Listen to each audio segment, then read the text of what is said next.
What do you mean? I am not your father, and you, young man, are not my son. Now, you may look like my son, Robert, talk like him, but you are not him. Now, I do not wish my wife to be in any way alarmed or suspect anything is wrong. She thinks that you are her son, and if she thought otherwise, there is no telling how she would react. You will come home with me now, and we will all have dinner, and tonight, when Dorothy has gone to bed and is asleep, you and I will discuss a few matters. Such as? Such as what you have done with my real son, Robert. Is that a simple request, Professor Melville, or an order? Perhaps this will persuade you. Mr. Melville, put that revolver back in your pocket. You can't kill me. A bullet has no effect on this body whatsoever. You cannot threaten me with death. I do not die.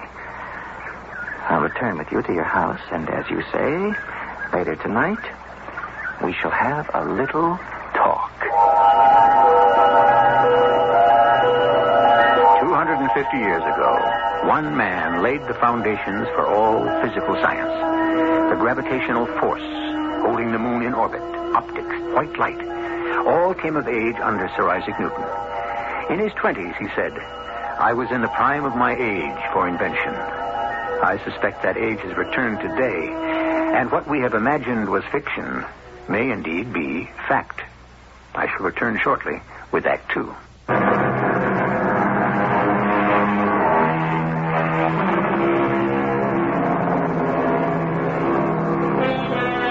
For reasons that appear both mysterious and baffling, a young man home from college is not who he seems to be. His mother, almost as brilliant as his father, has written a bestseller of essays which have captivated the country. The father, an astroelectronic engineer at the top of his profession, has unmasked the false son. I think Dorothy's asleep. I just poked my head into the bedroom. Interesting to me, Mr. Melville, that your species needs to spend so much time daily in renewing yourselves by sleeping. Who are you? Have I the appearance of your son, Robert? Uncannily so. Sound like him? Enough to deceive his own mother. But not you. You were not well briefed enough on my son's habits, likes, and dislikes. Now tell me, what have you done with Robbie, my son? He is safe, unharmed. Imprisoned. Only, figuratively speaking, he knows nothing about the passage of earthly time. In a state of suspended animation? You could say that. I don't know why I should believe you, but I do. Now then, you appear to have taken over my son's body. Or else have you manufactured or cloned yourself a duplicate? Where do you come from? Another planet. Don't give me that garbage. The cosmos must be filled with more rewarding globes than this planet. I've spent too much of my life with the realities of space travel to believe spinning discs or saucers or people with pointed heads have any interest whatsoever in this misbegotten freak of nature. Shall I say then that I come from another way of life? Uh-huh. That's more like it. Now, may I see your transponder? You may. Here. Mm-hmm. The catalytic eye. As soon as my wife described it to me, I had a fairly good idea what you were up to. The beauty of it is, you need very little power to communicate. Am I right? Hardly any. To think. At long last. You talk as though you expected one day to meet one of us. Expected? No. Hoped, yes. And if we're not from another planet, where are we from? Right here. This very room. This city, country, everywhere that we are, you are.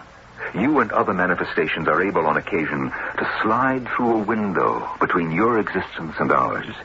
We and you are concentric worlds, existing simultaneously in different vibrations, neither being able to see the other. Unless we go through that window. Or unless we of this world fall through the window, which is what some of us surmise explains the mysterious disappearances of ships and airplanes over the Bermuda Triangle.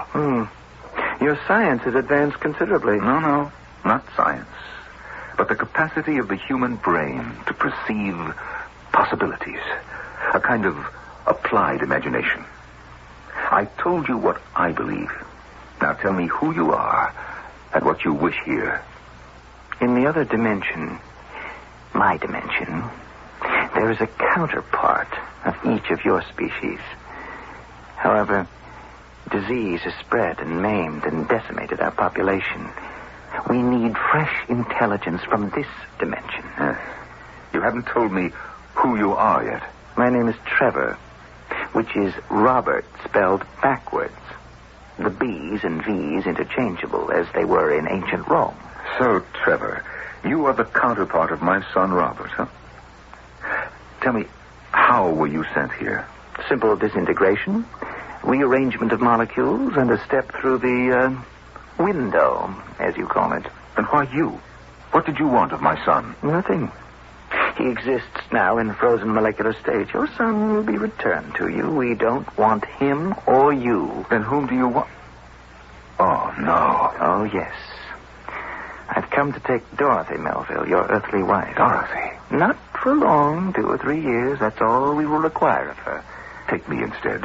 Don't take her. Now, there is no pain involved. She is disintegrated and reassembled. How can this be done against a human's will? It cannot. Well, if it cannot, if transference cannot be ordered against the will of a human, why should Dorothy consent? She will, if she wishes to see her real son again. I don't believe it, Trevor. You're telling me that my son is a prisoner in another dimension. I don't believe you. Prove it to me. It's true, Dad. I'm not frightened of being here, but I want to return. Can you hear me clearly, son? Yes, Dad. I can even see you. Tell me what happened. Well, the college exams were over. We had a party. I went back to my room and I was experimenting with something. I got high, I guess you could call it, and I looked into a full-length mirror. I looked at myself, but it wasn't me. It was Trevor. And then he walked right through the mirror from the other side. I think I understand. He was you, but reversed. I said to Robbie, would you like to take a trip to another dimension? And he said, like it? I've wanted that all my life. Whatever made you say that, son? And he whisked me through somehow. I can't explain it. You don't feel anything, but all of a sudden, there are shadows all around. I can tune them in by thinking about them just like I tuned you in, Dad. The shadows I see now are the world I came from. Well, you have done some thoughtless and stupid things before, but, Robbie, this beats all. Dad! Now, please, keep quiet. Trevor, why don't you take me instead? I'll risk my chances of getting back to Earth. I mean, back to this dimension. My instructions were specific, and they do not include you. You told me you had to restructure your civilization. You will not find another single human being as well informed on command, control, telemetry. There are theories I haven't even put into practice yet. Take me. I can benefit your civilization more than anyone. I was charged to transfer Dorothy, a human female. Our race is dying out. We need more than brains. We need bodies. I see. How much time before you have to tell Mrs. Melville that you are not her son? Well, I can wait until tomorrow morning, but no later.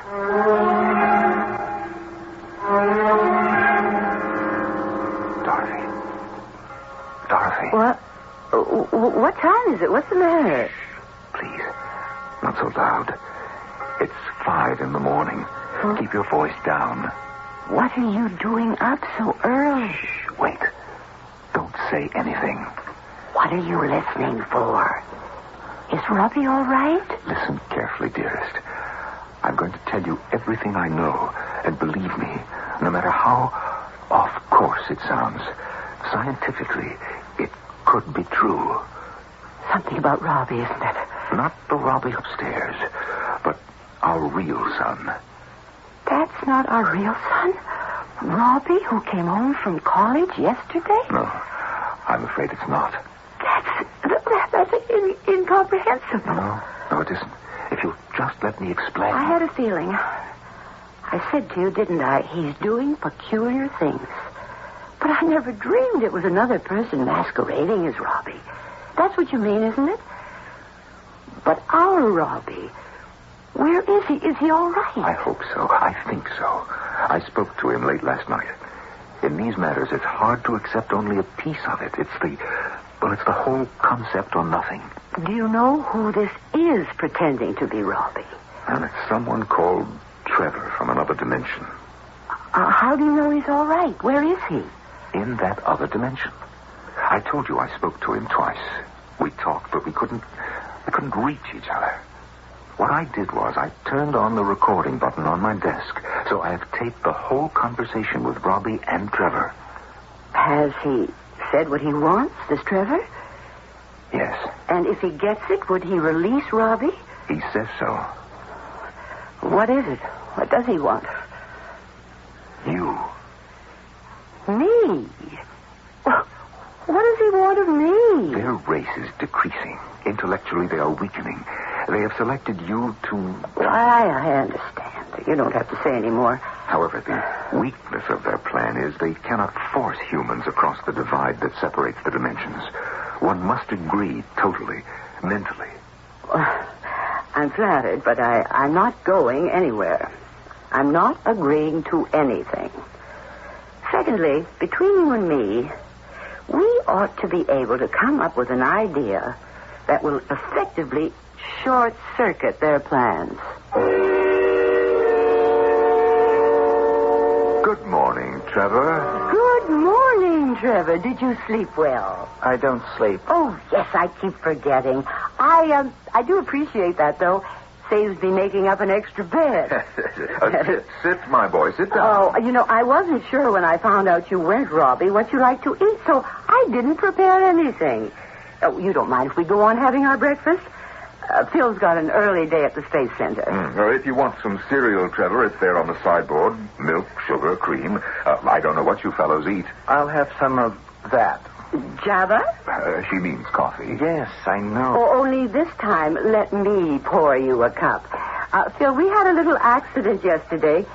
Interesting thing about Trevor, he burned himself, and the sensory impulses of his skin discharged the motor impulses so rapidly that the increase of blood flow diminished the heat in seconds.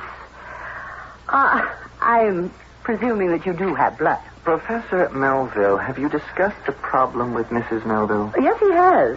But it really isn't my problem. It's your problem. You see, I'm not going with you through any windows to any other dimensions. I'm staying right here. You don't wish your son to grow up with the advantages of Earth? Of course I do, and of course he will. He's probably off with some friends somewhere right now. Perhaps I can convince you, Mrs. Melville. Trevor, my wife and I talked last night, and we decided that a joke is a joke. Now, you're a nice boy, so we didn't want to call the police. Besides, you appear to be interested in astroelectronics, my field. Dad, Mother, it's true what he says. It really is. So if you would like, Trevor, I'll take you down this morning and show you around the Space Center. Mother, can you hear me?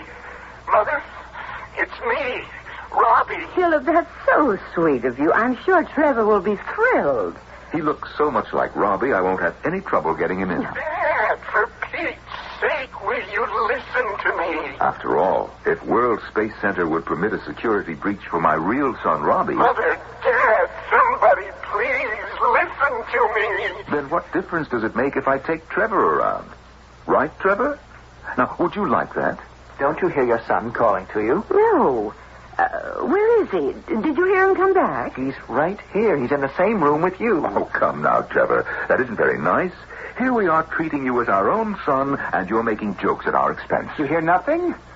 I tell you, your son is right here in this room, this very moment. Philip, I must go. The publisher wants to talk to me about my next book, and I've hours of housework to do before he takes me to lunch.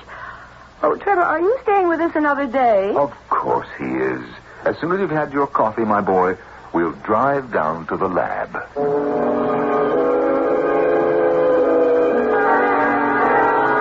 I'm getting a little confused. Who is serious and who is kidding whom? After all, last night, Philip did hear his son speak. Yet this morning, neither he nor his wife, Dorothy, appear to hear him.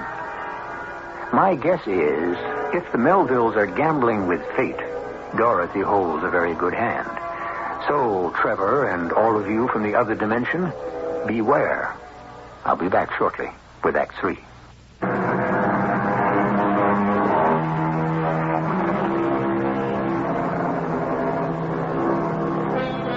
Probably the single most important reason why man has survived flood, famine, plagues, and war is his ability to adapt and outwit nature. Man has always been one step ahead of destruction. Now, a duplicate creature from another dimension, masquerading as a human, arrives to threaten a space scientist and his equally brilliant wife. The stakes are the life of their son and, perhaps tomorrow, the lives of many of us. Trevor! Trevor! Philip's waiting for you. Are you in the bathroom? What's this note? Well, where is he? I don't want to be late. We're running a test on the new Cosmotron. He's not here, Philip. He left this note. Let me see. Professor and Mrs. Melville, you two seem to think this is all very amusing. I shall have one final talk with the professor, and if unsatisfactory, the mortal extinction of your son is on your head. Does he mean that? He didn't like us pretending not hearing Robbie. What can Trevor do? That's one of two questions I cannot answer. The other is, where is Trevor? Oh, you take it, Dorothy. I've got to get down to the center. Wait a minute. What am I going to do here alone? Suppose Trevor comes back. Am I safe here? Now, Philip, don't go yet. Hello? Dorothy, is that you? Yes, who's this? It's Bill Lawrence. Is Phil still there? Yes, he's just leaving. Who is that? Oh, let me speak to him, would you please? Bill Lawrence. Hello, Bill. Yes, I'm just going out of the door. Now, Phil, your son Robert is here. He came to the gate and asked to be let in. The guard didn't know him, and I put him on the video screen.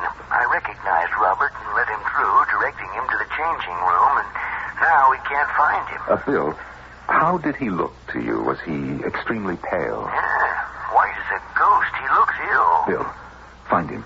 He's got to be somewhere. I'll be there as soon as I can.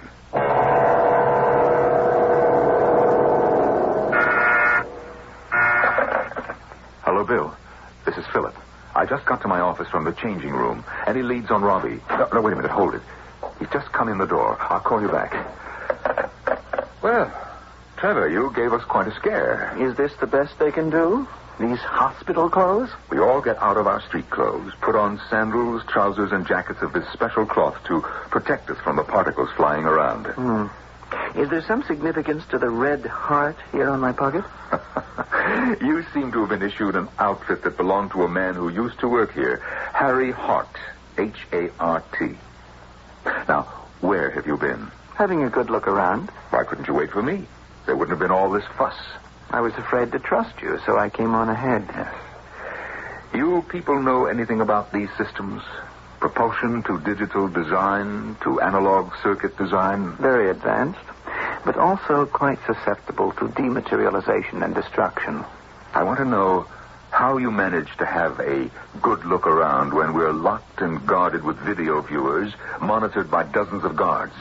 Did you dematerialize yourself? Professor Melville, your tendency to mock has overcome your good sense. And neither does your wife realize the seriousness of the situation. She acts as though her son were going to return home any moment, and I am merely playing pranks. How could she think otherwise? Have those in your dimension been able to get anyone from ours to join you? I bet not. Well, actually, this is the first try. I devised this method, knowing how important a mother's son is to her. I persuaded my chiefs, and now I have got to deliver. I think you'll have a hard time convincing Mrs. Melville you hold her son prisoner. Then don't be surprised at what I do to convince you. Trevor, what in the name of heaven have you done?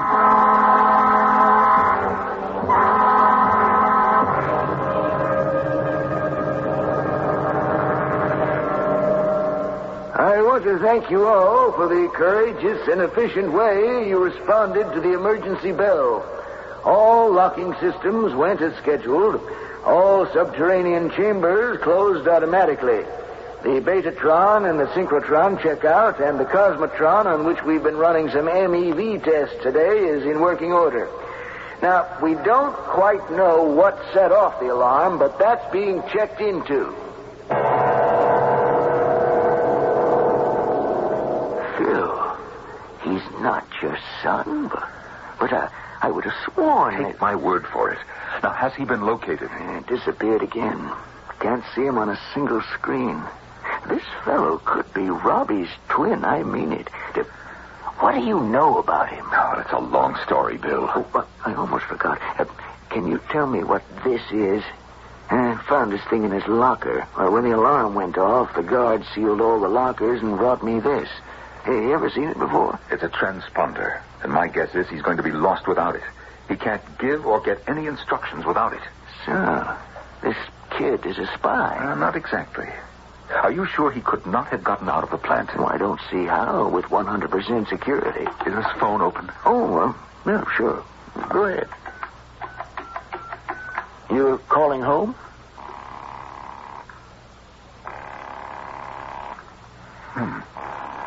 Dorothy always picks it up on the second ring. Something's wrong, Bill. I've got to go home.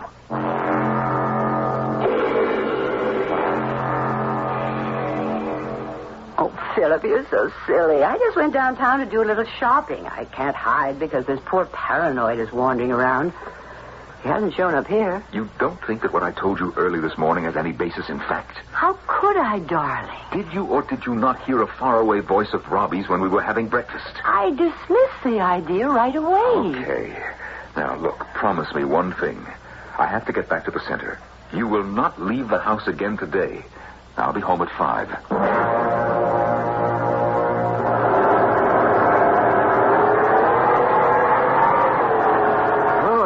Like the sound of that. Something's wrong. We'd better shut her down.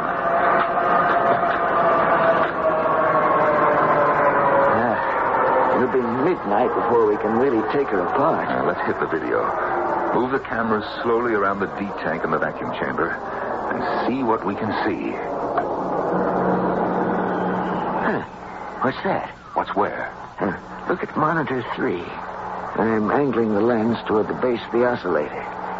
Judas Priest. Is that someone lying there? Zoom in. No, it's just a pile of our dust catchers. One of our safety suits. Why would somebody leave those in there? Bill, could you zoom in even closer? I recognize that jacket. Now, you see that red heart on the pocket? Didn't that belong to, what's his name, Harry Hart? Phil, you don't think... I'll tell you exactly what I think. Somebody who did not know they would be bombarded with protons got in there, maybe to hide, couldn't get out. And, well, the clothes are all that's left. But it can't be. No human being could simply disintegrate, leaving only clothing behind. That's just the point, Bill. Look, I don't know how to say this to you, but I've reason to believe that young man who looked like my son Robbie was not mortal. But I saw him with my own eyes. I talked to him. Yes. Well, what does that prove?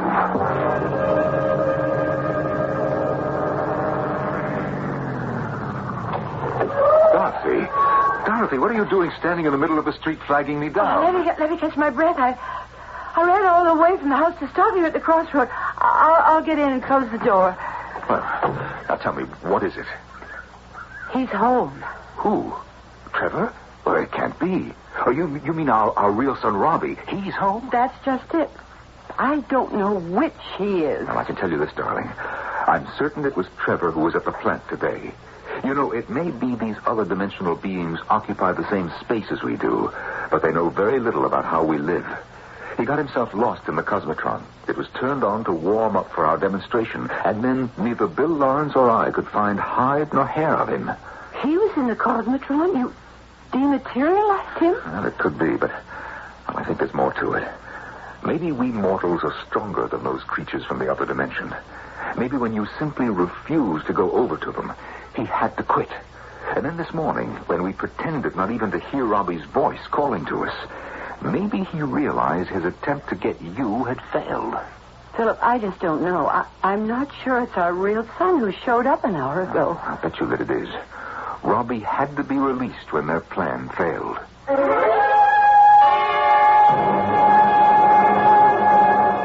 Son, you had us really worried. College closes down for the summer, and you said you'd be here a week ago, and no show. Oh, Dad, I was telling Mother. It's crazy, honestly. I just don't remember what I was doing. It's like I wasn't in this world for the last couple of days. Total blank. I know you'll both think I was into some kind of drugs, but I swear to you, I wasn't. Well, let's just put it down to overwork for the exams, and you just slept away these last few days. Boy, if it was that, I sure had some strange, far-out dreams. Robbie, what's the last thing you remembered when you were awake? Well, it'll sound completely crazy, I know it. I was standing in front of a full-length mirror on the back of my door, tying my tie. Is that it? And that's it. That's exactly where I was when I sort of came to before I hopped the next train home. Well, maybe I can help you remember. I've got something here in my desk. What is it, Philip? Oh, it's a cassette tape, Mom. You know how Dad records his scientific meetings? It's a tape I made just this morning. I'll snap it into the playback and turn it on. Perhaps I can convince you, Mrs. Melville. Trevor, you're a nice boy, so we didn't want to call the police. Besides, you appear to be interested in astroelectronics, my field. Dad! Mother! It's true what he says. It really is. For Pete's sake, will you... Stop it. Turn it off, please. Dad, will you please turn it off? Robbie, darling, what is it? Oh, listening to that, I suddenly got the most excruciating headache. Something about those voices. Ooh. It's getting better. It's easing off. Wow, I thought I was going to go nuts, like a jackhammer drilling into my skull. Why don't you go up to your room and lie down? I'll call you when it's dinner time. Oh, sure. Okay, I will. Wow, that was something. Well, I'll be down for dinner. Great to be home. It is him, isn't it? It's our son. No question. Phil, do you think it could happen again? That something from the other dimension could come through one of those windows Trevor talked about that separates our dimensions? I mean, could come back here? Yes. I think it's possible they'll try again. But I doubt if they dare come to our house. You see, you were too strong for them, Dorothy. So you don't think that our world has seen the last of these creatures? Who knows? Who really knows?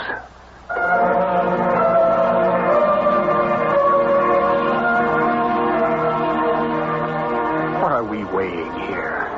Is the unbelievable and incredible always impossible? Isn't it that we shut out what we don't wish to believe is possible? For example, we know that everyone on Earth lives on a crust containing a ball of fire. Why doesn't the Earth explode? Other planets have. Is it because if we don't think of it, it won't occur? The earthquake won't happen? Or the flood? I'll be back with a few more fears and a few hopes very shortly.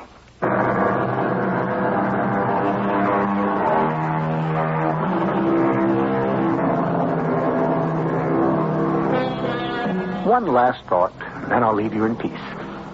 Is it not family, love of land, custom, centuries of habit that bind us together? Or are we not in this atomic age as free and independent as a single atom? And if the age-old traditional forces that have held humankind together are today weakening, how long can we hold out against unknown forces, other beings, or other dimensions? Our cast included Grace Matthews, Norman Rose, and Russell Horton.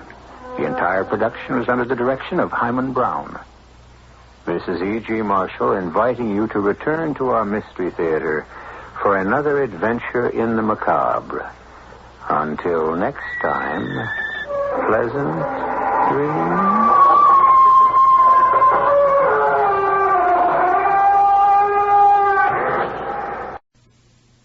For the CBS Mystery Theater, the Mutual Radio Theater, and our next news tonight at 12 midnight.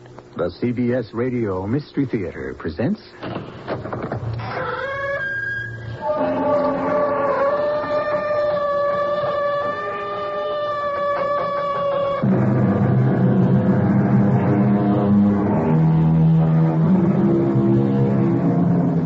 Come in. Welcome. I'm E.G. Marshall. As Mr. William Shakespeare tells us, there is a tide in the affairs of men which, taken at the flood, leads on to fortune. But there's another tide which, taken at the flood, leads only to drowning. The basic problem here is that it's practically impossible to tell one tide from the other. He has to have an accident. That is all there is to it. What kind of accident? Any kind of accident. Now, people are always having accidents. They fall asleep with a cigarette. He doesn't smoke. They drown. He's too good a swimmer. They get bitten by a poisonous snake. Where could we find a snake that would oblige us? I am just telling you, something has to be done. And soon.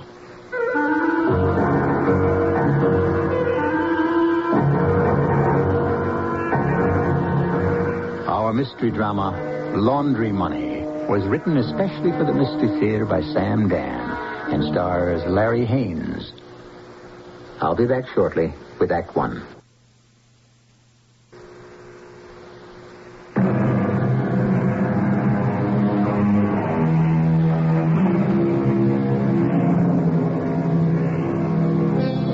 Business, as somebody once said, quite simply consists of other people's money. And if you work in an office, I'm sure you'll agree. All that money you have to keep track of in the form of cash and credit, stocks and bonds. And whose money is it? Yours? Well, Mr. Simon Wilson is an accountant. Yes, Mr. Wilson? Would you please come into my office, Miss Alvarez? Oh, no, I can't believe this. I just can't believe it. Miss Alvarez. Yes, sir? When you applied for this job, you said you had a basic knowledge of bookkeeping, a head for figures, and a familiarity with office machines. Yes, Mr. Wilson. Well, accuracy, Miss Alvarez, accuracy is the heart, the beating heart of this business. Please, sir, do not raise your voice. It makes me very nervous. Did I make a mistake? Did you make a mistake? How could you make such a mistake? Mr. Wilson, where did I make the mistake? Well, your figure for the total income is wrong. Here, from all the sources this year, $350,000. That is the figure. It can't be the figure. Now, I know for a fact that Charlie Wentworth's income can't be much more than $150,000. But I read each figure from a statement. You mean you misread each figure? Now, would you bring in all the material? Yes, sir. I'll have to do this myself. Yes, sir. Are you going to fire me, Mr. Wilson?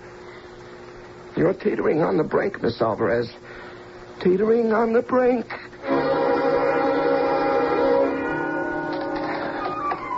Fees from university lectures, $3,700.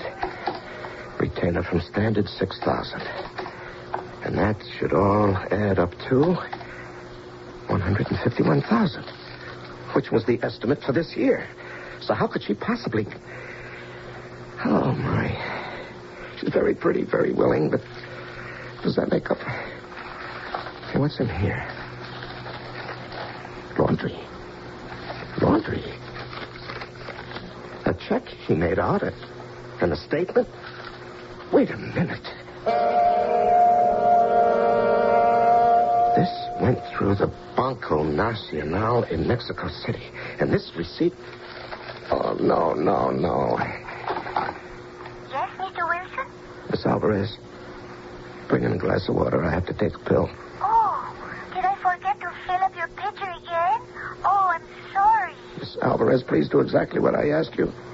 And do it this instant. Before I die of a heart attack. Are you all right, Mr. Wilson? No, I am not all right. This morning, I told you to go to Mr. Wentworth's office and pick up some records. Do you remember? I remember. I also told you that he would be out of town, but the material would be waiting for you. Yes, sir. That is what you said. Very good. Now, explain. exactly what happened when you arrived at Mr. Wentworth's office? Yes, sir. His secretary was on the telephone. The tall one with the blonde? Yes, go on. Well, as I have said, she was on the telephone. It seemed to be an important call. That is, important for her. Uh-huh. She was obviously talking to her querido. What? Boyfriend. Oh. I could tell by the way it was going that he was ready to say to her, adios. Yeah, Miss Alvarez, I am not interested in Mr. Wentworth's secretary's problems with her boyfriend. I tried to interrupt. I tried to say, the taxi cab is downstairs waiting. I tried to say, Mr. Wilson required the papers at once. Well, finally. Yes, finally. She looked up from the telephone at me. The tears are running down her face. Now, Miss Alvarez. She says to me, what you want is on his desk. So, I go into Mr. Wentworth's private office, and on his desk is a large envelope. I say to myself, oh, yes, it is this. And then I notice on the floor, near his chair, another envelope. Another envelope? Mm-hmm. This brown one? Yes, this brown one. This brown one on which is written laundry? Oh, is that what has been written there? Laundry? Yeah, Miss Alvarez, why did you pick that envelope up from the floor? Why didn't you just put it back on his desk? Why did you have to bring it here? Well, because the blonde secretary, who is troubled with her boyfriend, she said to me, what you want is on his desk, no? No? Yes, if that's what she said. Therefore, since this brown envelope is obviously falling off the desk, it was part of what I wanted, no? So, I brought it with the other one. You brought it with the other one? Do you know what was inside? Oh, some checks and some statements. Do you know to what they referred? No, I only added the amount. You only added the amounts? Yes, sir. And now, Mr. Wilson, will you show me, please, where I have made my mistake? Miss Alvarez, please get out of here. Oh, Mr. Wilson, are you going to fire me? You're standing on the edge of the ledge, Miss Alvarez. The edge of the ledge. He's in the laundry business. He washes dirty money, Ramona. You don't believe it? Oh, why shouldn't I believe it? I have the evidence right here. Now, I can trace the progress of at least $200,000 worth of illegal cash. He uses his position as a reputable attorney to sanitize this filthy money. Simon, dear, you must not get excited. Here is a man, my closest friend. He has a whole secret and illegal life. My darling, I must say it doesn't come as a complete shock to me. I never really liked Charlie. Ramona, do you realize Charlie is actually tied in with the underworld? Yes, without a doubt. Oh, well, I don't know whether to go to the DA or the FBI. Oh, why would you want to go to either of them? Well, here a man is not only doing something immoral and dishonest, it's also illegal. Now, I have a duty as a citizen. How can you even ask me such a question? Because I'm your wife, and I love you. And I'd rather have the presence of a living husband than the memory of a dead hero. Oh, now, listen. No, dear. Do you want to take on the underworld? Oh, please, don't dramatize this. Well, you have evidence that could not only destroy Charlie Wentworth, but also many important people. They're mobsters, racketeers. They should be destroyed. Simon, crime is one of the major industries in this country. It's a highly efficient machine. Charlie Wentworth is just a cog. Well, I still say Don't say anything just yet. You expose Charlie, and your life is in danger. Ramona. They may not kill you. Oh, they can destroy you in other ways. No, Ramona, I know everything you're going to tell me, but there is such a thing as right and wrong. Well, let's do what's right for you and for me. We're not even 40. We've worked very hard. We're starting to get somewhere. We're in the prime of life. We can have so many more wonderful and exciting years. Well, maybe it can be done quietly. Well, you would still have to go to the police. Now, darling, promise me you won't do anything, that you'll think about it. Really think about what it could do to our lives. All right, Ramona, I can promise you that. Simon, I know how honest and straightforward you are. I hope you won't think less of me because I said certain things just now. I had to say them Because I love you. How do you understand what it cost me to say them? Yes, I understand, darling. And I love you very much. Hello, Charlie. Ramona. Well, what a pleasant surprise. I'm supposed to be at a dance class this evening. How much time does that give us? Charlie, he knows. You mean he knows about us? He knows about you. He knows about the laundry operation. How does he know, Ramona? An accident. His secretary picked up the wrong envelope in your private office. How did she get into my office? It seems your girl was busy talking on the telephone and couldn't be disturbed. Oh, it's just a simple, stupid accident. When I think of the elaborate precautions, the intricate machinations... well. What are you going to do? What's he going to do? Well, he was practically en route to the gendarmes. But I managed to head him off. Permanently? No. Oh, I can delay him for a little while, but... Oh, he has those basic instincts. Well, that's too bad. Oh, he's such a square. How could you have been his friend for so many years? Well, he was always around. How could you marry him? Well, you didn't ask me. Well, I'm not the marrying kind. Now, if he goes to the police, I am as good as dead. Well, how strong is that evidence? It doesn't matter. And even if I get off, my associates will take care of me. Why? Because I didn't take care of them. I let matters get out of hand. Oh. So, something has to be done about Simon. What do you mean, physically? Yes. Oh. Is there some way that could be worked out where it didn't have to become so extreme? No. The fact of the matter is, it's really Simon's fault. Oh, yes? Why? Well, analyze the thing. Now, I'm his lifelong friend.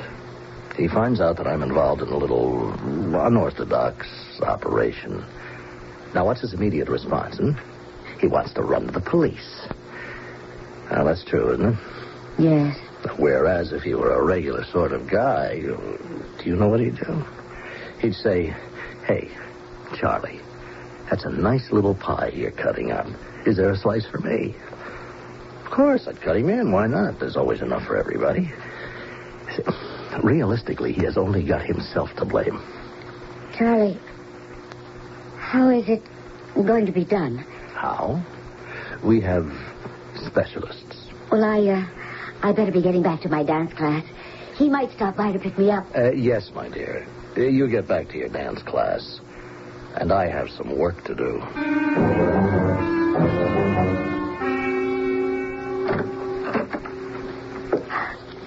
Charlie, you shouldn't be here in my house. Well, it's all right. It's all right. I was watching the house, and I saw Simon leave for the office. The situation has already been taken care of. Arrangements have already been made. What arrangements? The how and the where. Well, why do I have to know all this? Because there's something you'll have to do. No. Don't count on me to do anything. You said you have professionals. Why do I have to be involved? Because it can't look like a professional job. Now, why should a man like Simon Wilson be the victim of a gangland killing? They'll wonder if he'd been involved with anything. They check out his clients, and there may be some extremely vague suspicions about me. Now, this would generate some heat.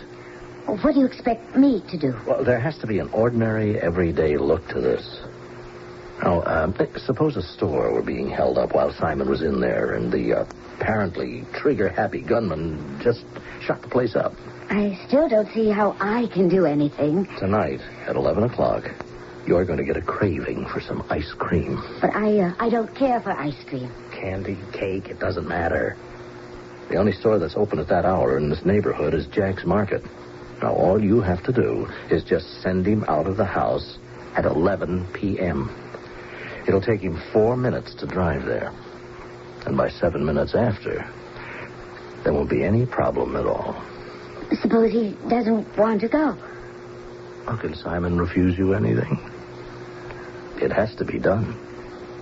Remember, tell him what you need and where to get it by 11. He leaves, and it's all clear. Ramona, you have to do it. Do you understand? Yes. Yes, I understand.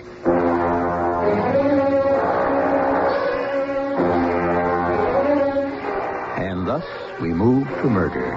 And how easy it all seems. And how lightly it is decided. Murder.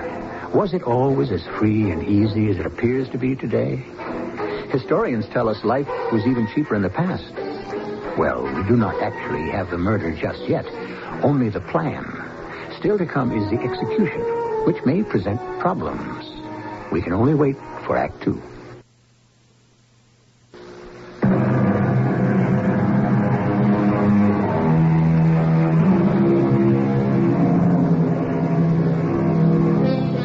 It was Mr. Molière who said, "I prefer an accommodating vice to an obstinate virtue."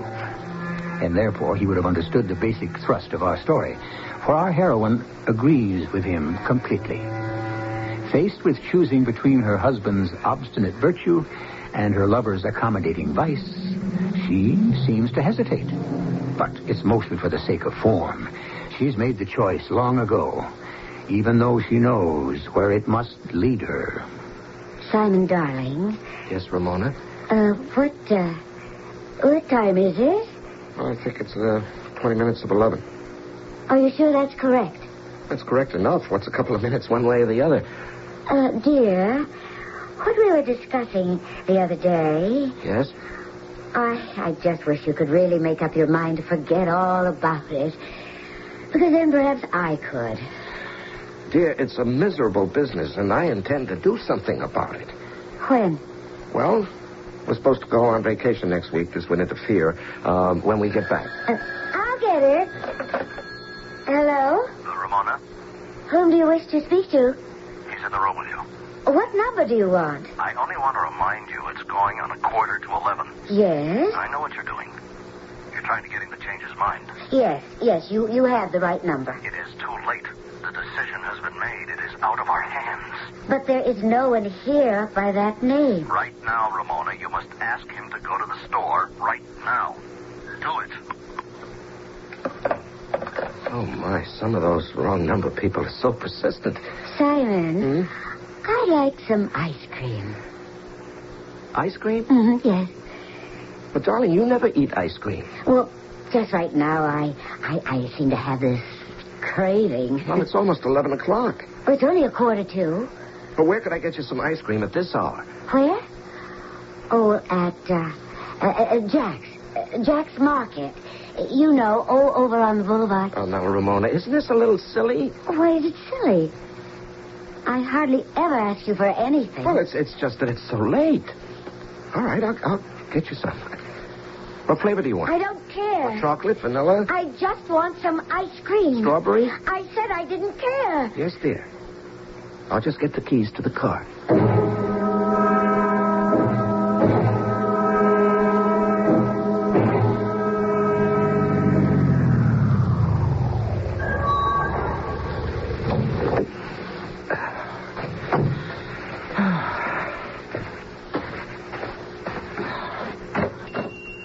Well, hello there, Mr. Wilson. Good evening, Jack. How's business? Quiet.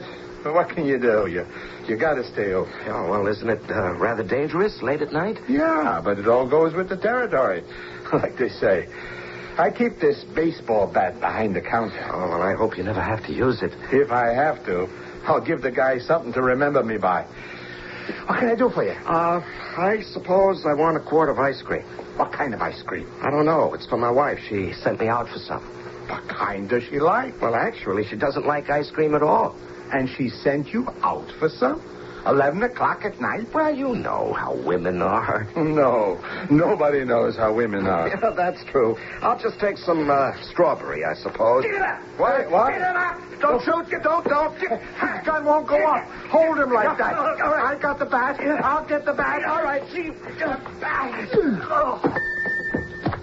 Oh, that punk won't get up for a while. What you did, Mr. Wilson? Hey, what you did. What did I do? It was the most heroic thing I ever seen in my life. Let me call the cops. What you did? Well, what did I do?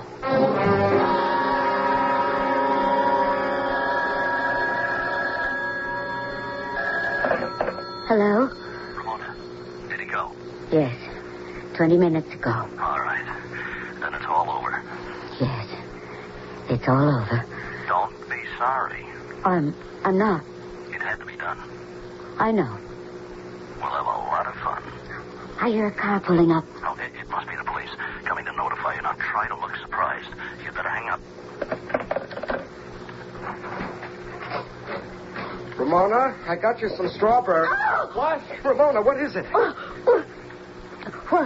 what are you doing here? What am I doing here? I live here. What are you talking about? Well, I don't know what I'm talking about. Ramona. I thought... You know, you've been acting peculiarly all night. Is anything the matter? No, nothing's the matter. Everyone has gone absolutely crazy. Do you see this quart of ice cream? It almost cost me my life.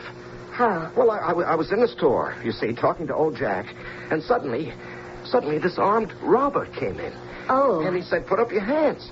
And I wanted to, but he was standing very close to me, and as I tried to raise my hands, the palm of my right hand, I guess it hit the muzzle of his pistol. It what? Yeah, I don't understand. I still don't understand what happened. Oh, what did happen? Well, there I was. The palm of my hand was pushing against the gun, you see, and that stopped it from going off. Mm. And meanwhile, old Jack got his baseball bat from behind the counter and just knocked him out. How could you push against the muzzle of the gun and stop it from shooting? Oh, well, the police explained it to me, darling. You see, if it had been a revolver, I would be dead by now, dead. But you see, it was an automatic. And, you see, if you're pushing at the slide above the muzzle, that prevents the hammer from making contact. I don't understand any of it, but that's what happened. And you're alive? Oh, yes. I want to tell you something. I looked into that man's eyes, and darling, I saw death. I was scared. I want to tell you something about this thing with Charlie Wentworth. I want to forget all about it. You what? Oh, yes, you were right. I saw it tonight. I could be killed, darling. And I don't like the idea of being killed. So, as far as Charlie is concerned, I don't want to know anything about his other affairs, and that's the end of it. Oh.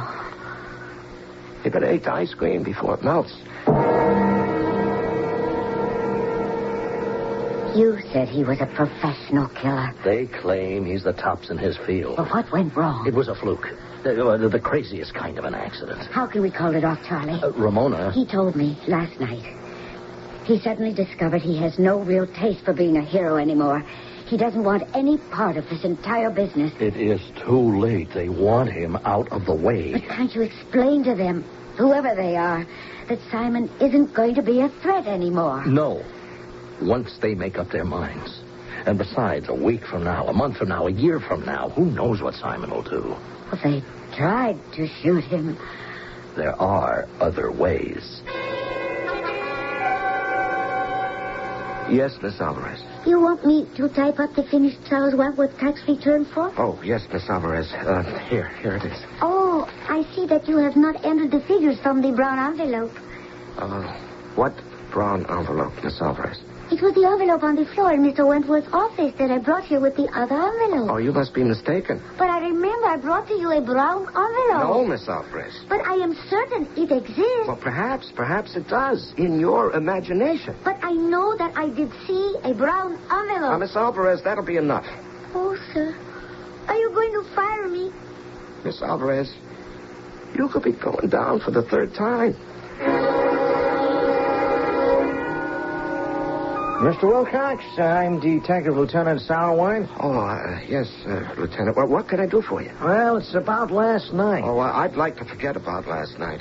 You had a narrow escape. It's a peculiar thing. You see, the gunman was no ordinary hoodlum. No? No, he was a very well-known hitman. Well, if he's well-known, why wasn't he in jail? Well, we know he's a hitman, but we can't prove it. Oh, no, that doesn't sound right. You see, things are never simple. Now, what bothers me is why a man like him should want to bother knocking off a little grocery store. Now, he's been known to collect $15,000 or $20,000 per hit. Known to whom? Now, could the attempted holdup be a cover for something else? Would anyone want to kill you or the store owner? Now, we asked Jack, the storekeeper. Now, he doesn't know of anyone who would want him out of the way, so now I'm asking you. Me? No, Yeah. no, I can't imagine. Oh, I see. All right. If anything should occur to you, here's my card. Lieutenant Melvin Sauerwein. Mm-hmm. I can be reached at that number, day or night.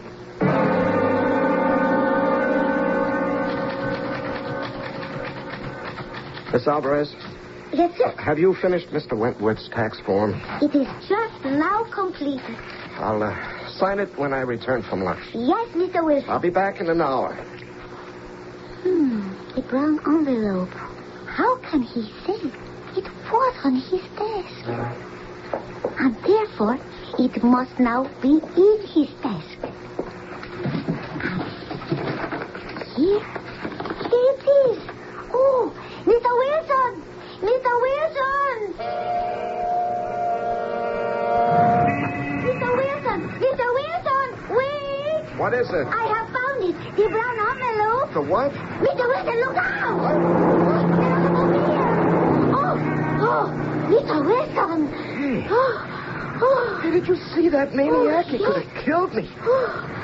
My God, if you didn't call out to me, Miss Alvarez, you saved my life. Oh, Mr. Wilson. What made you come running after me? Because I had found the brown envelope. The brown envelope? I told you there isn't any. But here it is, see? Oh, that brown envelope. With the other statement of income for Mr. Wentworth. Oh, this is a different brown envelope. But I remember. And there are no papers in it either. But Mr. And that must be the end of it. I don't want to hear another word about it. Do you understand? Oh, sir. Are you going to fire me? It's 2 out in the 9th inning, Miss Alvarez. 2 out in the 9th.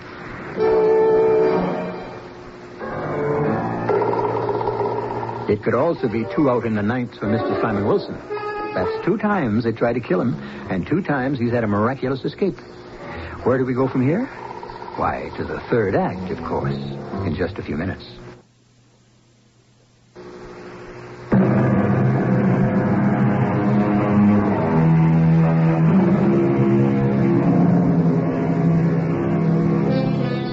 Perseverance is usually a praiseworthy attribute, especially when it is applied to positive pursuits. But we are talking about murder. Now, you would think, and certainly a look at the world around us would demonstrate, that murder is a relatively simple matter. 1 shot from a gun, 1 thrust from a knife, a speeding car. What's the problem? We have some people here who are finding it seemingly unsurmountable. Something wrong? Oh, Simon, about last night. I don't know what got into me. I really can't explain why I spoke to you the way I did. No, it's all right. No. I really didn't mean a word I said. Please believe me. Ramona, something happened to me at lunchtime today. Well, I hope you didn't eat anything that disagreed with you. No, actually, I didn't eat anything at all. I didn't get the chance. Oh, why not? Well, you see, I had just left the office and I was crossing the street, and I was in the middle of the intersection when suddenly this big blue car was headed right at me. Oh. I never saw a car traveling so fast on a city street. Oh. And there he was bearing down on me. Ramona, I would have been killed. Oh, what happened? Well, I would never have seen him in time to get out of the way if it hadn't been for Miss Alvarez.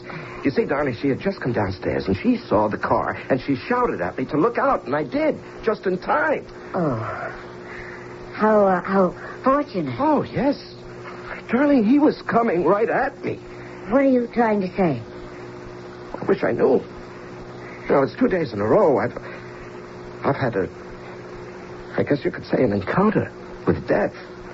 And twice I've been saved, darling, by just luck. Just a random chance. I don't know what to make of it. Do you think he was deliberately trying to hit you? Well, I can't imagine why. It's just, I suppose, that people drive so carelessly these days.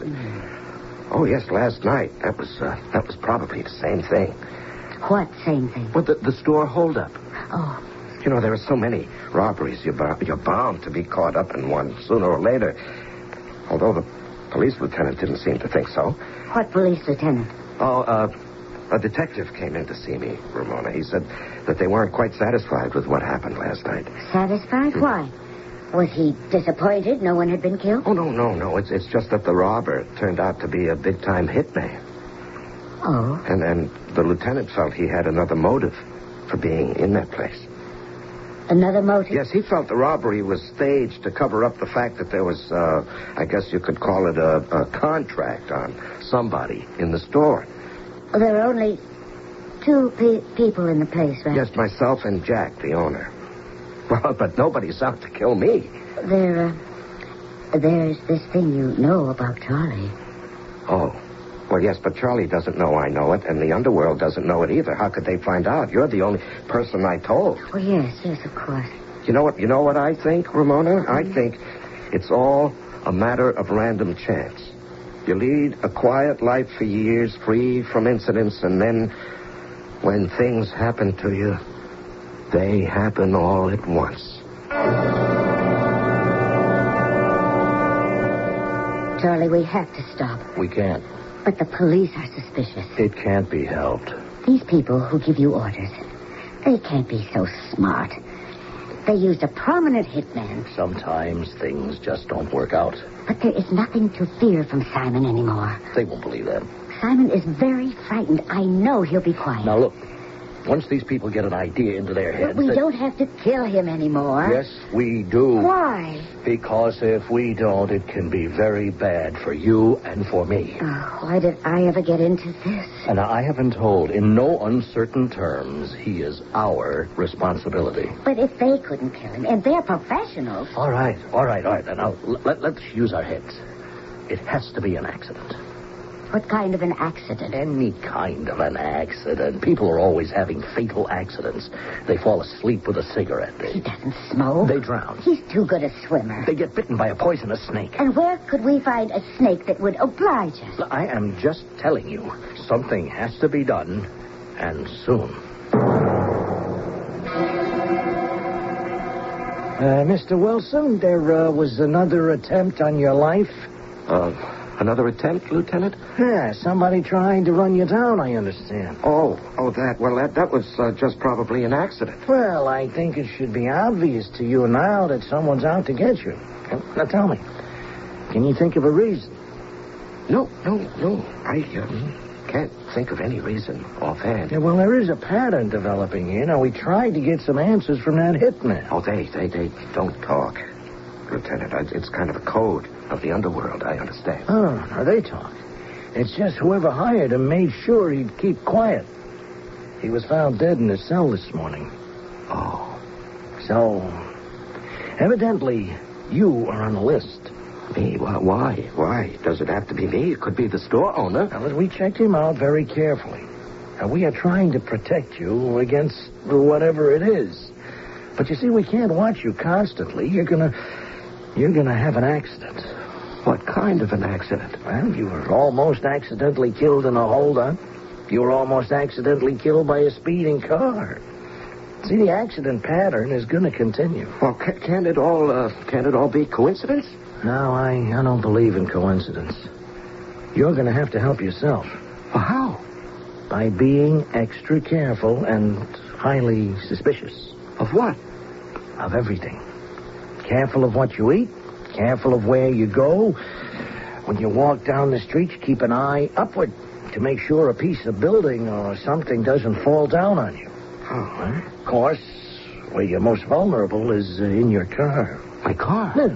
Since it's supposed to be an accident, I doubt that anyone will plant a bomb in it. Oh, well, that's something to be grateful for. But someone can fool with your exhaust system.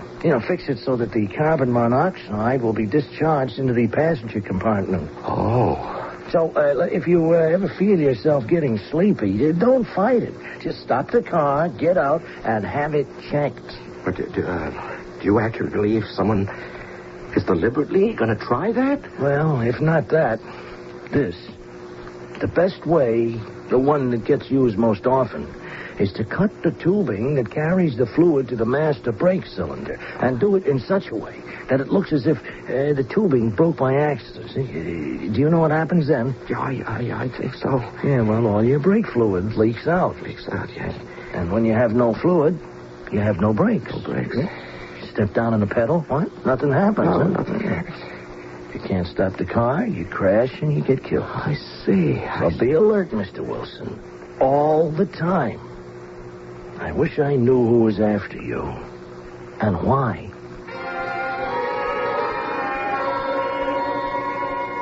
We have to do it right away, Ramona. And I'll tell you why. I was told about an hour ago in no uncertain terms that if we didn't get rid of him, they would. Fine. Let them. No, let me finish. They would do it in a way that we wouldn't like. Oh, frankly, I'm at my wit's end. I find it difficult to believe that I'm actually plotting to kill my husband. Don't do that. Just stick to the facts. Wait.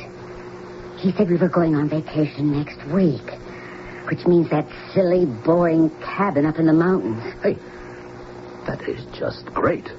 That's a marvelous place for an accident. You know that? Hey, he is going to fall off Cherokee Cliff, 3,000 feet straight down to the solid rocks below. Well, how can we get him to do that? Well, I can get a pretty good powder, that you slip into his coffee. It'll knock him out completely. And then it's just a question of carrying him to the edge. Yes. Listen to me. I am saying yes. Can this be happening to me? But, Simon, you said you wanted to go on a vacation. Yes, I know, dear, but I can't get away until Saturday, and we haven't been up there all year. The place must be a mess. Well, I can have someone clean it up for us before we get there. Well, who? Old Doug is living in the soldier's home. There's no one else around. I could go up on Friday. You? Why not? Well, darling, there's a lot to be done. Oh, it's not so much. I don't mind. But why? Why are you so anxious for us to go up to the cabin? We've been under a strain lately, and I think if we went away together, just the two of us... Oh, Ramona, I like nothing better than to be alone with you. I just don't like the idea of you going up by yourself. Besides, I'd like to help you clean up. Oh, you always get in my way. Well, all right. If you don't mind. Good. Settled then.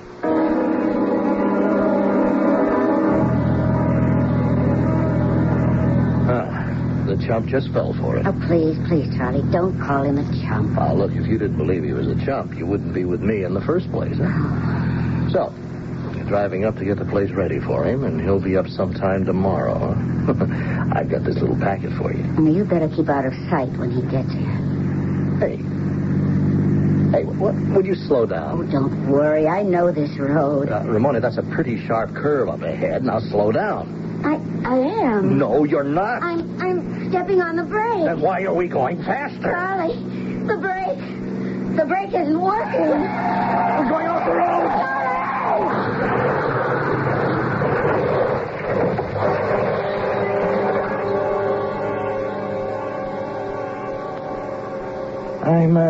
I'm sorry, Mr. Wilson.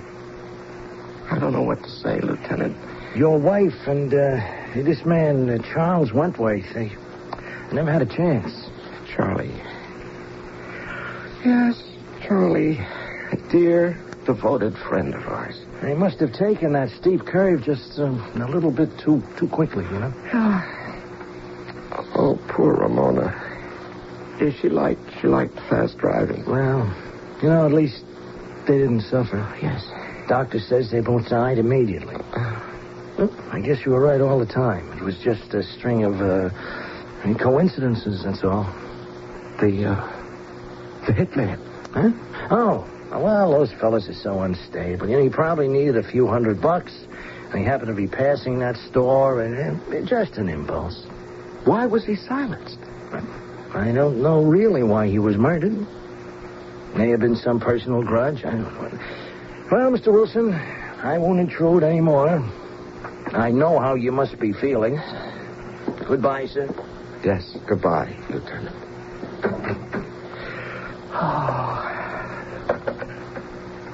Miss Alvarez, please come in here. Yes, Mr. Wilson? Oh, Miss Alvarez, I had to change my shirt when I came back to the office last night. I don't see the one I left here. Oh, yes, sir. I had it sent to the laundry this morning. The laundry? What do you mean, the laundry? Oh, the laundry. Yes, it was dirty. There seemed to be grease on it. Grease? You know, the kind of grease that belong on an automobile. What do you know about automobile grease? Oh, nothing, Mr. Wilson. Then why? Why did you say it was automobile grease? Oh, did I say that, sir? Now, how could it possibly be automobile grease? It is quite possible it was not automobile. Now, really, Miss Alvarez, I never want you to mention automobile grease again. Oh, sir, are you going to fire me? We're on the verge, Miss Alvarez. On the verge of what? At this point, who knows, Miss Alvarez? Who knows?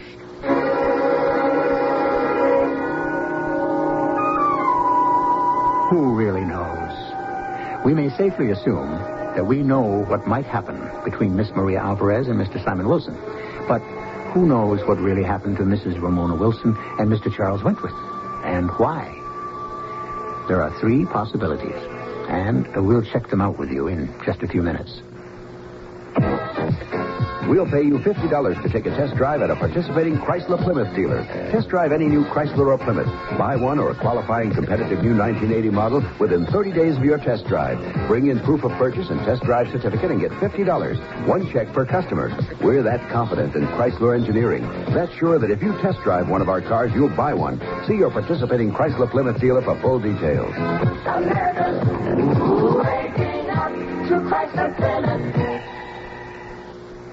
There's something offensive in the air. And if you're smoking, you're putting it there. Your lung association joins the majority of millions of non-smokers in asking you to be concerned with your drifting smoke. Let's clear the air together for everyone's sake. Write to your lung association for help in kicking the habit and take the smoke out of your life. Sure, it's tough. Lung disease is tougher. Your quitting is really a matter of life and breath.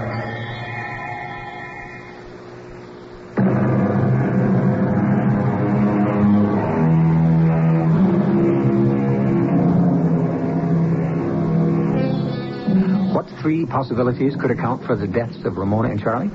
First, it's possible that Simon Wilson was much more aware than anyone thought and arranged things for himself. Second, Charlie told Ramona that certain influential people might take matters into their own hands in a way that Charlie and Ramona wouldn't like. Third, the whole thing could have been an accident. So, we have 3 solutions for you instead of 1. You take whichever suits your mood or your need.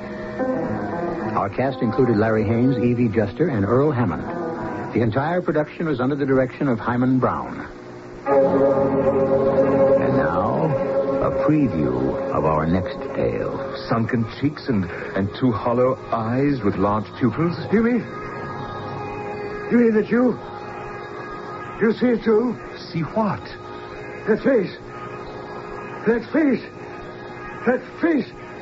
Which is not mine. Oh, no. The face I see always instead of my own. My dear man, no. I see you. Only you. It was your face I described as I saw it, none other. Look again. Look in the glass again. Tell me what you see. Whose face is there? Why, yours, of course. Now tell me, whose face do you see? His. Only his. Always his. This is E.G. Marshall inviting you to return to our Mystery Theater for another adventure in the macabre.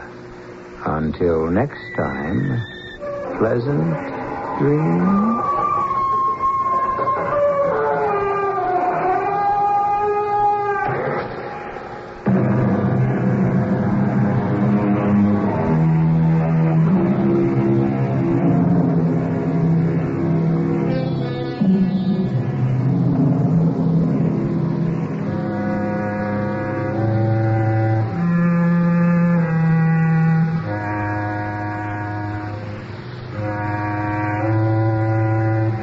Theater presents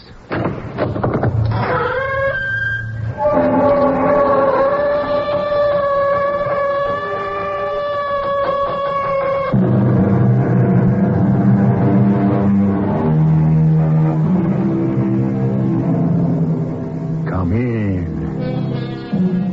Welcome. I'm E.G. Marshall, your guide into the byways of the strange world of the macabre. Where the side road will lead us, I never know. No matter. We always come upon a person in some way obsessed. His problem may be an encounter with a ghost, or a creature from space, or it may be a tangible, realistic, bedeviling mystery. We're in a small office in a hospital in La Chapelle, Haiti. Beyond the open window, the birds sing. A doctor is speaking to a lovely young woman and her escort. I tell you with regret, Miss Reed, your cousin, Mademoiselle Duchamp, died. Oh, no. She was buried in the cemetery of Les Dessoirs. Luke. Oh, I'm so sorry, Claire. I grew very fond of her. I brought her fresh roses every day. She loves the deep red ones. What? Please explain, Doctor. I don't understand.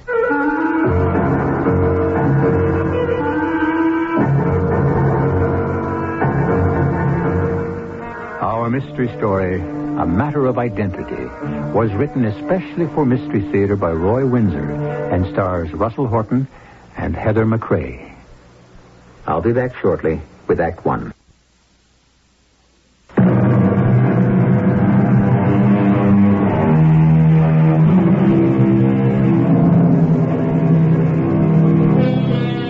I always bring you mystery, but I never know what form it might take.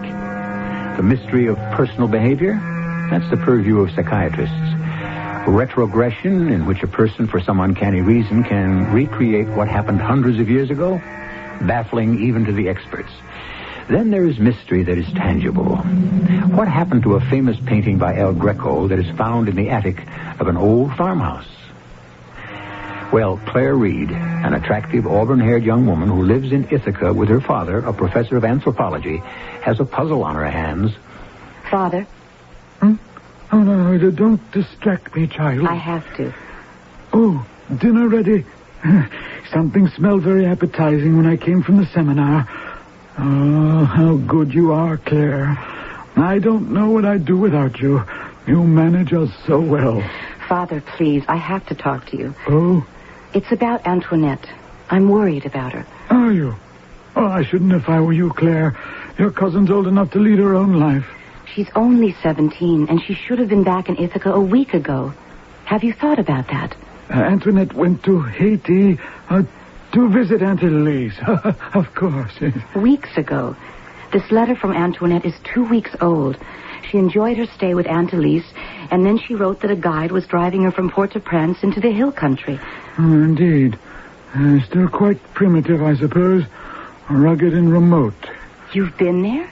Oh, yes, several times. I was teaching in Haiti when I met your mother.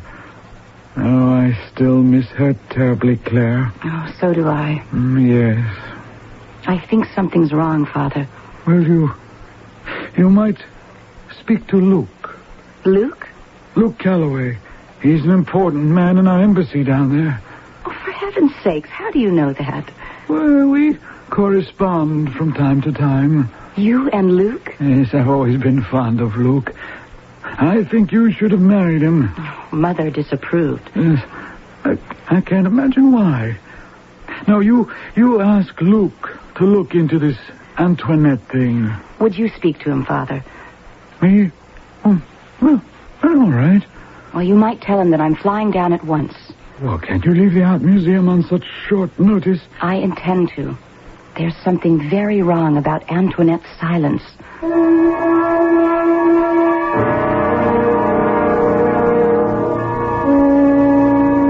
Hello, this is Luke Calloway. Hello, Luke. Homer Reed. Oh, a pleasure to hear from you, Professor. I wonder if I might impose on you. Claire's worried because her cousin, Antoinette Duchamp, hasn't returned from Haiti. And Claire expected her a week ago. Uh-huh. Where was she staying? With my wife's sister, Elise, outside Port-au-Prince, near Batichonville. Claire will visit her and then... Claire is flying down? Huh? Oh, yes. Claire will arrive... Oh, I see. Yes, of course. You could meet her, of course. How kind of you, Luke. Oh, my pleasure. When will she arrive? Oh, I really don't know. Now, I'll cable when I know the flight and time of arrival. All right, I'll be waiting for her. Now, tell me about Antoinette. Well, she wrote that she was going with a guide into the hill country beyond La Chapelle. Well, she's an impulsive girl and careless. For all I know, she may be on her way home, or she may have met with an accident. Okay, Professor, I'll speak to the police. Oh, I'm grateful for your trouble, Luke. I wish that somehow I could repay you. Oh, you have, Professor. What? I have? Sure. Isn't Claire flying down to Port-au-Prince?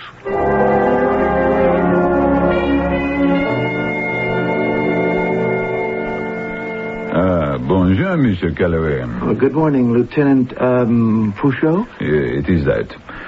There is something that we can do for you. Oh, I don't know, Lieutenant. There's an American girl, Antoinette Duchamp. American? Well, Haitian, but an American citizen who lives with her uncle in Ithaca, Professor Reed. Oui, I know of him, monsieur. He was in Haiti for several years, yes? Well, he is the uncle. Mm-hmm. Now, Antoinette came down on a visit and seems to be missing. Her cousin is flying down to investigate. An accident, perhaps. Perhaps. Antoinette went with a guide to La Chapelle and from there went into the hill country. I see. All right. I will make inquiries. By the end of the day, I will have information for you. I suppose there could have been an accident. Well, what can happen in the hill country is unpredictable. I know that. Many of my people cling to the old superstitions. They have customs of their own, and they do not want to be spied upon. When someone disappears in the hills, I am always fearful.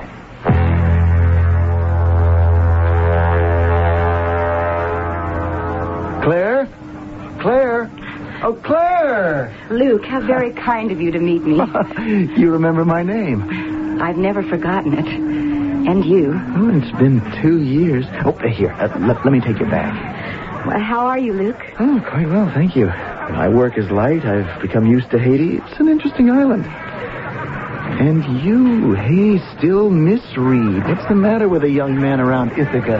I keep busy at the museum. I'm assistant to the curator. Oh, no young man? Just an old one. I keep house for Father. Uh-huh. Oh, that's my car over there. You have a chauffeur? Oh, of course. Don't forget, you're out with the government. Oh, I'm impressed. Now, don't be. It's your money that pays my salary and his.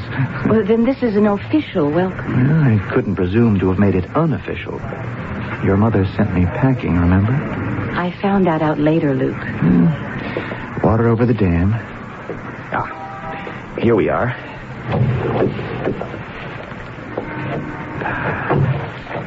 Now, tell me about Antoinette. I'm convinced that something's happened to her, Luke. We expected her home over a week ago. No word from Aunt Elise. Silence. Antoinette's just vanished.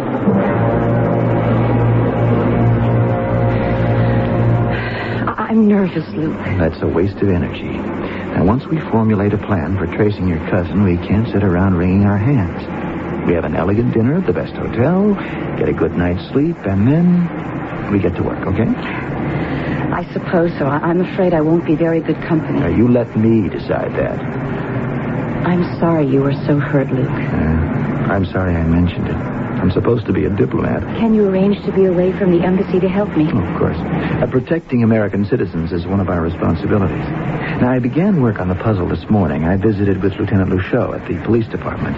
Oh? Yeah, I told him what your father told me, and, well, it wasn't very much. He went to work. I told him we'd visit him late this afternoon. You don't think I'm being an impetuous fool, do you, Luke? Certainly not. Until we find out what's happened to Antoinette, she's a missing person. It's our job to find her. And don't worry, Claire. We will.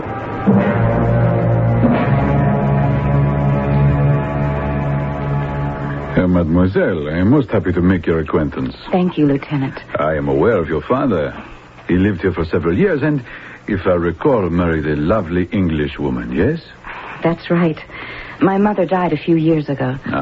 And the professor? In good health. He's the head of the anthropology department in Ithaca. Splendid. And the missing girl, Antoinette Duchamp? Well, she lives with us. She came here on a holiday. Any clues, Lieutenant? I have one, but do not excite yourself. We have made a thorough check of all automobile accidents between here and La Chapelle. There is one that may provide the clue we seek.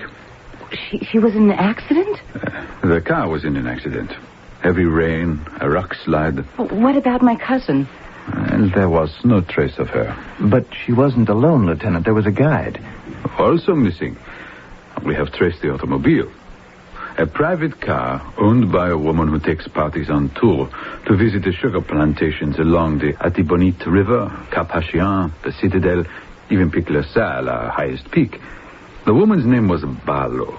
Well, what happened to her and to my cousin? That is what we have to find out. Wouldn't the accident have been reported, Lieutenant? Well, it was not. A police car on patrol found it in a ditch. For heaven's sakes, you mean that no one lives near the place where the accident occurred? Still in the area, oui, but simple peasants. Very poor. It is one civilization here in Port-au-Prince. Another further inland. The car was found outside La Chapelle? Several miles to the east. But if both women were injured or dead, what would have happened to the bodies? Well, perhaps some peasant family took them in. A possibility, yes. That is possible. We must drive to the scene of the accident, Luke. No, not tonight. Well, how far is La Chapelle? No more than 40 miles. Well, then... No, Claire, the lieutenant is right. Once you leave Port-au-Prince, you enter into a different world, a different civilization. It's really primitive, Claire. In the daytime, it is more safe, mademoiselle. Could Mrs. Barlow and Antoinette have been taken to a hospital? It is a thought. Wouldn't a hospital report to the police if two women badly injured, I would suppose, were admitted to emergency? Well, sometimes yes, sometimes no. I simply don't understand. Speaking officially, Lieutenant, I must request you to order the police at La Chapelle to scour the area near the accident site and question the peasants who live nearby. Now, there has to be evidence somewhere that will lead us to the solution of this puzzle. Well, I will request their cooperation. More I cannot say. As I said this morning... Yes, I remember. Well, thank you. Well, you will come in tomorrow before you set out. I'll telephone, Lieutenant. Thank you for your help. And I wish you good luck, mademoiselle. Bonsoir. It's hideous, Luke. I'm frightened. We'll sort it out. I think she's dead. Now, we don't know that. Put that thought out of your mind. It doesn't make sense that the two women have an automobile accident and then disappear. Not to you. But it's happened. Luke. Yes? Stop, please. What is it? Luke, what did Fouchot mean when he said, "as I said this morning," and then you cut him off? What was it he said this morning? I really can't say. It's nothing important. You mean you won't say? Is that it? Darling. Don't darling me, Luke. Tell me what Fouchot said.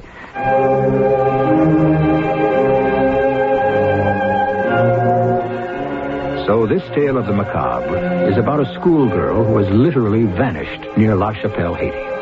Hardly a supernatural disappearance. If it is realistic, there has to be a rational explanation. It is not a phenomenon. It's fact.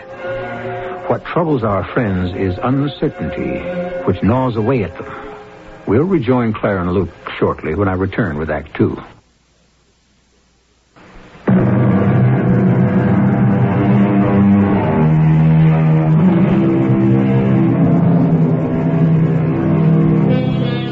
If someone disappears, it's not knowing what's happened that keeps you awake. You can imagine the anguish if a brother or sister or cousin suddenly vanishes and is heard of no more. Fools rush in is a truism, and the foolhardy find it too late to check an impulse. Of course, that's not strictly true of Antoinette Duchamp. She wanted to see the hill country, and she had a guide. What became of them? It's the next morning. I don't know what to think, Luke. The police haven't got a lead. It takes time because the peasants don't like to be questioned. The police make them nervous. Well, someone must have seen them lying in the car. Mm-hmm. Unless they weren't badly injured. They might have crawled out, wandered away. But where to? It doesn't make sense. This is a civilized country. The natives aren't cannibals, Luke. No, but they're not all that civilized. Now, I don't want to alarm you, but... You can't. I'm beyond being alarmed. I am convinced that Antoinette is dead. Well, let's drive back to La Chapelle. No, not La Chapelle, Luke. Let's return to Port-au-Prince. I'll feel more comfortable there in my hotel. I can go over the heads of the police if we have to, Claire. I don't want to, but I can make it clear to Fouchot that this is a continuing investigation. Not like the one about the young anthropologist who disappeared into the hill country and was never seen again. Oh? Is that what Fouchot was referring to when he said, as I said this morning, a missing anthropologist? Well, that was years ago, 25 or so. It was at the time your father was teaching here. Any explanation? This is a strange island, Claire. Haitians are a superstitious people. Now, many of them, especially the peasants and those who live in the hills, cling to their ancient beliefs. Voodoo? Yes. Voodoo's a West African word that means God or spirit. They believe that the spirits of the dead live in a world of ghosts, but that they can visit the world of the living to bless or curse people. Why would someone who believes in voodooism capture that young anthropologist? To bring him before one of the witch doctors. Then what happens? I don't know. But you've heard, haven't you? I know nothing about their religious rites, Claire. Human sacrifice? I don't know. Well, could that have happened to Antoinette? Let's just hope she was killed in the accident. It makes my flesh crawl, But Luke. Don't think about it. I'll drive us back to Port-au-Prince.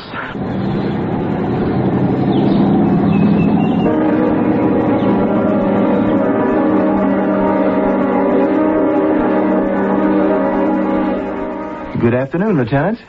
Monsieur Galloway and Mademoiselle Reed. I'm very pleased to have found you. Some news for me, Lieutenant. News? Yes. Is my cousin alive? I do not know. This, however, I do know. Several miles outside La Chapelle, there is a small hospital. One of the police, he goes there to make inquiries. The superintendent tells him that a young woman was brought there and was cared for. A young woman? There were two women. Of that I am aware, Monsieur Calloway. I refer only to one. The policeman learns that this woman somehow managed to stagger in the driving rain to the hospital where she was cared for. Because of injuries, she was weak. From exposure, she contracted pneumonia. Well, go on. Is she alive or did she die? I regret to tell you... Antoinette. She's dead. Why did you say you didn't know, Lieutenant? Because I do not know, mademoiselle. There was no identification. There were two young women. Only one reached the hospital. She remained alive for several days. Then she died. Father Howard administered the last rites, and she was buried in the local cemetery. You see? Forgive me. Yes, I see. You don't know if the dead woman was my cousin or Mrs. Barlow. Precisely. Well, there's one way to find out, Claire. We have to speak with the doctor who attended her. The hospital is named La Dessoir. The doctor's name is Lachaud. Thank you, Lieutenant. Good work. I thank you, too, Lieutenant. May I ask you one more question? Oui. You said there was no identification.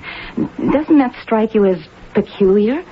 Whoever found the car, there must have been a purse, maybe two, even a small overnight bag. When the police came upon the car, it is empty. That is what is reported to me. It is possible someone came along and stole anything of value left in the car. I cannot say. A purse? Well, the peasants are poor. Money is tempting. Oh, come on, Claire. Bonjour, Lieutenant. Bonjour. You have my sympathy. There's something very wrong here, Luke. Yes, I agree. No identification at all? Well, if there was money in the purse... The policeman who found the car? Not unlikely. And now identification is just about impossible.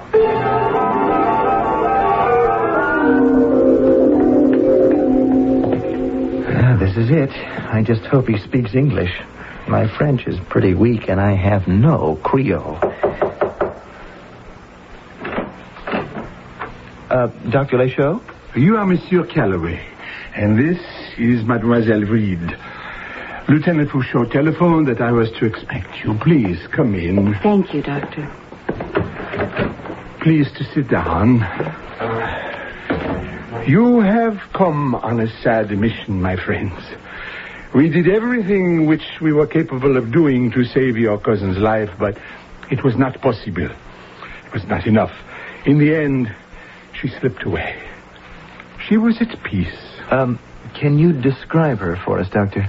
Describe her? Yes, there were 2 young women in the car that was in the accident. And the other woman? Mrs. Barlow, a guide. Oh, I see. I did not know that, monsieur. The young woman I took care of had dark hair and a very attractive face. Her eyes were striking, blue-gray and large. She was slight, no more than 120 pounds. Less after the first week. Claire? Yes, that describes Antoinette.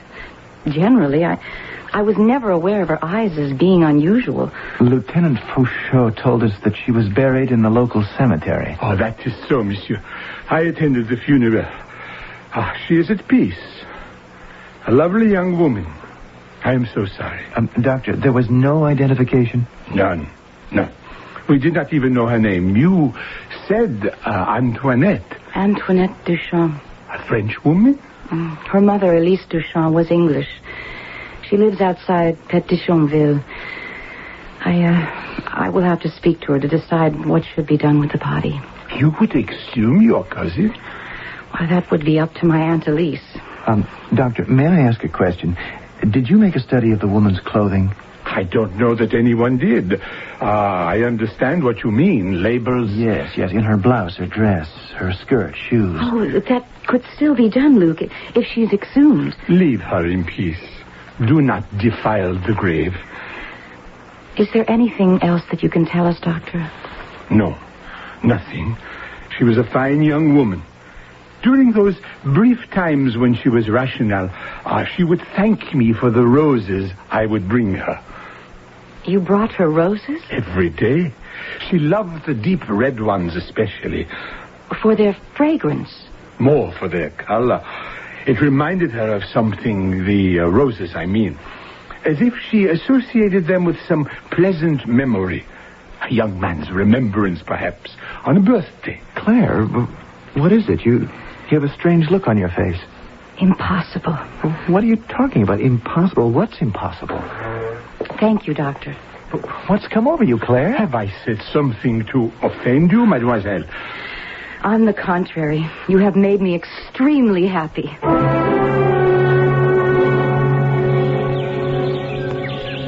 Luke, did you hear what Dr. Lechaud said about the roses? Well, of course. Antoinette loved their deep red color. She couldn't have. Huh?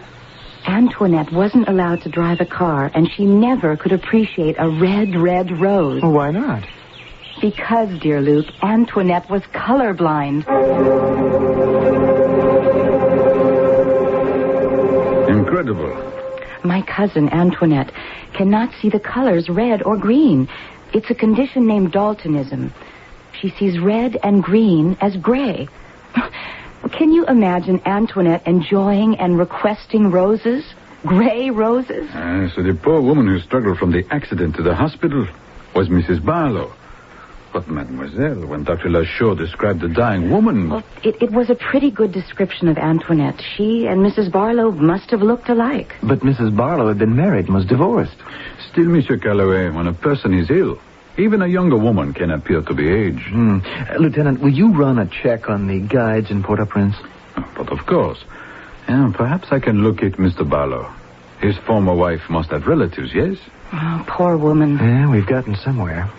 The dead woman was Mrs. Barlow, not Antoinette. Now, what happened to her? Well, you interrupted me yesterday morning, Monsieur Calloway, when... It's all right, Lieutenant. Miss Reed and I talked about the other possibility. Oui? Is it possible that someone kidnapped my cousin? Yes, it is possible. The young anthropologist... I know about him. He, too, just vanished. We searched for him for months. The police were not successful. So you concluded that he was The victim of a religious cult? The voodooists? Yes. And my cousin?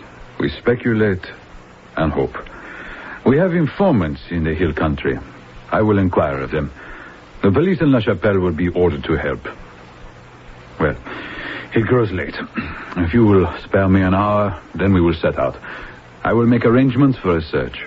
I am deeply grateful to you, Lieutenant. I cannot do less. I had great admiration for your father. Take me back to the hotel, Luke. I must speak to him. Oh, of course. I will telephone within the hour, Monsieur Calloway. Oh, do you possess a revolver? Well, as a matter of fact, I do. Oh, bon. Bring it with you. We may need it.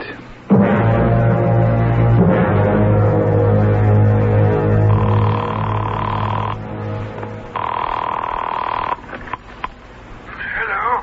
Who is it? Father? Is that you, Claire? Do I sound like Luke?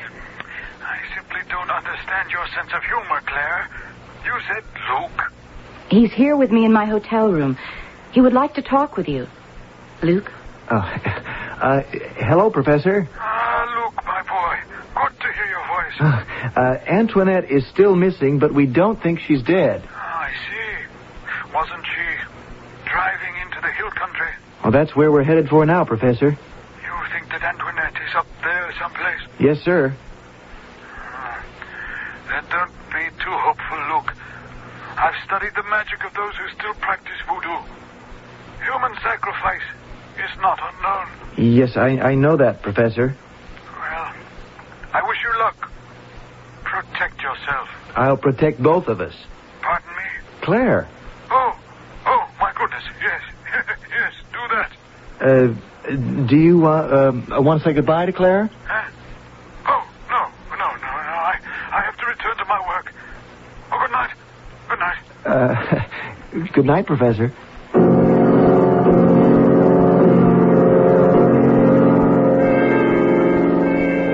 Did Father understand even vaguely what we're facing? Not vaguely, Claire.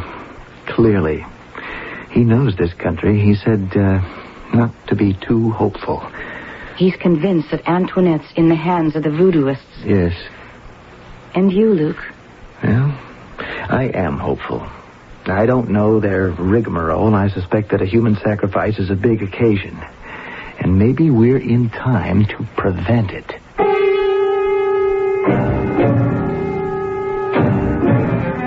You've heard of voodoo, I'm sure, but what do you know about it? It has millions of believers all over the world.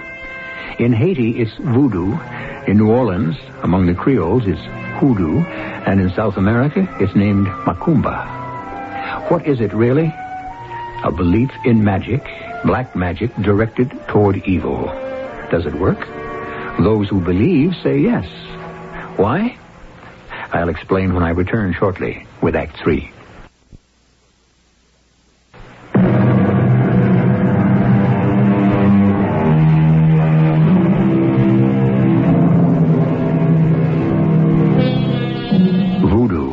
The word itself has scary connotations to those who believe in it and practice voodoo. It works because a voodooist first believes in something he wishes to be true and then seeks to prove his belief. It is the practice of suggestion. Even those who do not believe in it have become victims because the unconscious minds of most of us harbor fears and superstitions. Now, Luke and Claire open the door to her hotel room. May I come in? Certainly, Lieutenant. What is it? Before we leave for the hills beyond La Chapelle, I will show you something. Here in this box.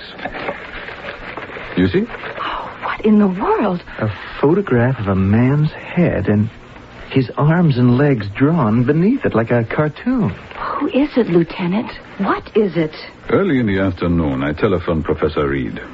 I suspected, you remember, that some harm may have befallen your cousin, mademoiselle. Your father agreed with me. And I think that Monsieur Calloway, he also concurs, yes? Yes, I do. But what's the point of this weird cartoon figure with a real man's head? Who is he? That is a young anthropologist who, many years ago, vanished in the hills. But what's the point of it? The purpose? It is a device to remind those who may have borne away Antoinette Duchamp that we suspect some sect, the Obey probably, of this other disappearance. Is that clear? Well, not to me it isn't. When the young anthropologist, he vanishes, we search long without results. It was wilder in the hills then than it is now. But we did put great fear into the minds of many peasants. And you hope to startle someone into admitting that Antoinette has been captured. Yes, but even more. We remind the tribe or sect that if harm comes to her, the police will avenge her. This drawing will be a surprise. It will cause fear. And fear is a powerful weapon. The power of suggestion. The heart of voodoo belief. That is so. It might help in our search. I do not know. But we drive now to the police in La Chapelle.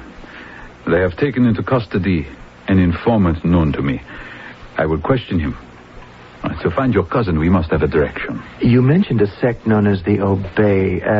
Now, what is that, Lieutenant? A voodoo black magic cult.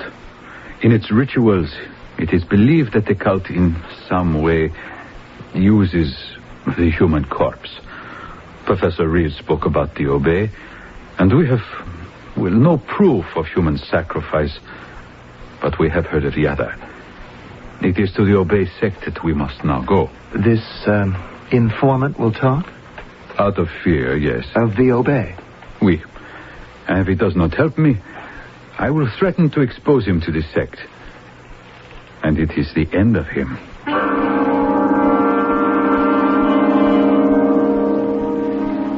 Bonsoir, Etienne. Bonsoir. You have helped me in the past, oui? Oh, do not be afraid. They killed me. The Obey. Eh? Why do you say the Obey? The policeman asked me where to find the hoop for. I say, I do not know. The temple of the Obey? You do not know where it is hidden in the hills? I have heard. I do not tell you. They kill me. Look at this, Etienne. Mon Dieu. The face of a man. The drawing of his body and limbs. Who is the man, Etienne? You have seen this man, eh? Many years ago? Etienne, did the Obey destroy this man? I cannot help you, Lieutenant. You can help me. First, this man, years ago. He vanishes. Now, a young girl. She vanishes. I am searching for the young girl. You will tell me where to find her. They take her soon to the Badji. The Badji. The altar place. Now, where is this temple and the Badji, Etienne? I cannot tell you. No, then you will go to prison. The Obey kidnapped her. Is that not so? Well, is she dead? Does the witch doctor prepare some evil rite over her dead body? Answer me. I point the way into the hills to the temple of the Obey. And I will protect you from them, Etienne. No, you cannot. I will die.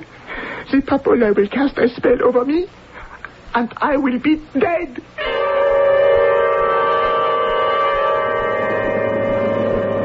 We can't drive much farther, Lieutenant. The road's overgrown with weeds. And there are rocks from the last of your rain. Well, go by foot. We'll never get out of here. Do not be discouraged.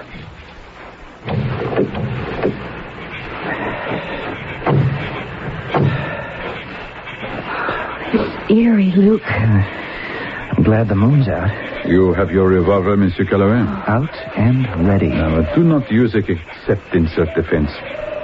I do not think that we are in danger. But if we find the cousin, the Obey may grow ugly. We protect ourselves, or we also might disappear. I really didn't know that some of these sects were warlike. No, it is not so. They cling to old beliefs, existing ever since African slaves were brought by the French from Dahomey in West Central Africa. Old beliefs. Magic. It gave the slaves something to believe in. You can understand, oui? Oh, yes, but this is the 20th century. This is a Catholic country. That is true. Most of us, yes, we are Catholic. but generation after generation descended from those slaves. And they do not accept Christianity. Voodoo, that is their faith. The tribes are not warlike. Only if you interfere with him. We do not. Oh, isn't that... Look, off to the left. It's a building of some sort. Etienne did not lie. It is the temple of the Ube. Inside, at one end is the altar, the Baji, where they have bells, gourd rattles, voodoo dolls, a sword, and offerings for the gods. And you think that Antoinette might be there? I do not know, mademoiselle. Listen. They have followed us. The drums warn the Ube. We must be careful. The temple is a sacred place. Oh, there's a man standing in front of the door. Now we must hurry. He's waving us away. Do not move, old man. I am Fouchot of the police. He's running away. Stop, old man. Let's go inside.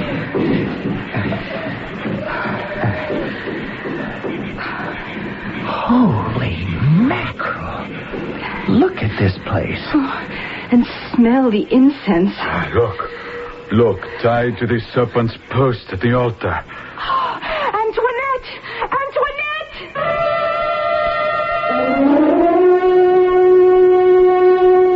Heavenly Father, it is incredible. But true, Doctor. My cousin was drugged, senseless. And so shocked that she's lost her memory. She does not speak even now. In time, once the drugs disappear, she will be well again. The story you tell me is so dreadful. Kidnapped, tied up on that so-called altar, weak from lack of nourishment. It is surprising to me she is not dead. You have notified the mother. My Aunt Elise is driving here now. It's all a nightmare. Doctor, that cult should be destroyed. It is not possible. Even those peasants who profess to be Catholics still secretly practice voodoo. I do not think it will ever change. Their memories go far back. They were slaves, but they were human beings. This secret religion was all that gave them hope. And one must hope, oui? But to kidnap a young girl... Oh, yes, dreadful. You, Mademoiselle Reed, will remain in La Chapelle? No, Doctor. My aunt will nurse Antoinette back to health. I have to return home. Later, Antoinette will return to my father and me. Oh, thank you for your courtesies, Doctor. You are most welcome. I wish you a safe journey home.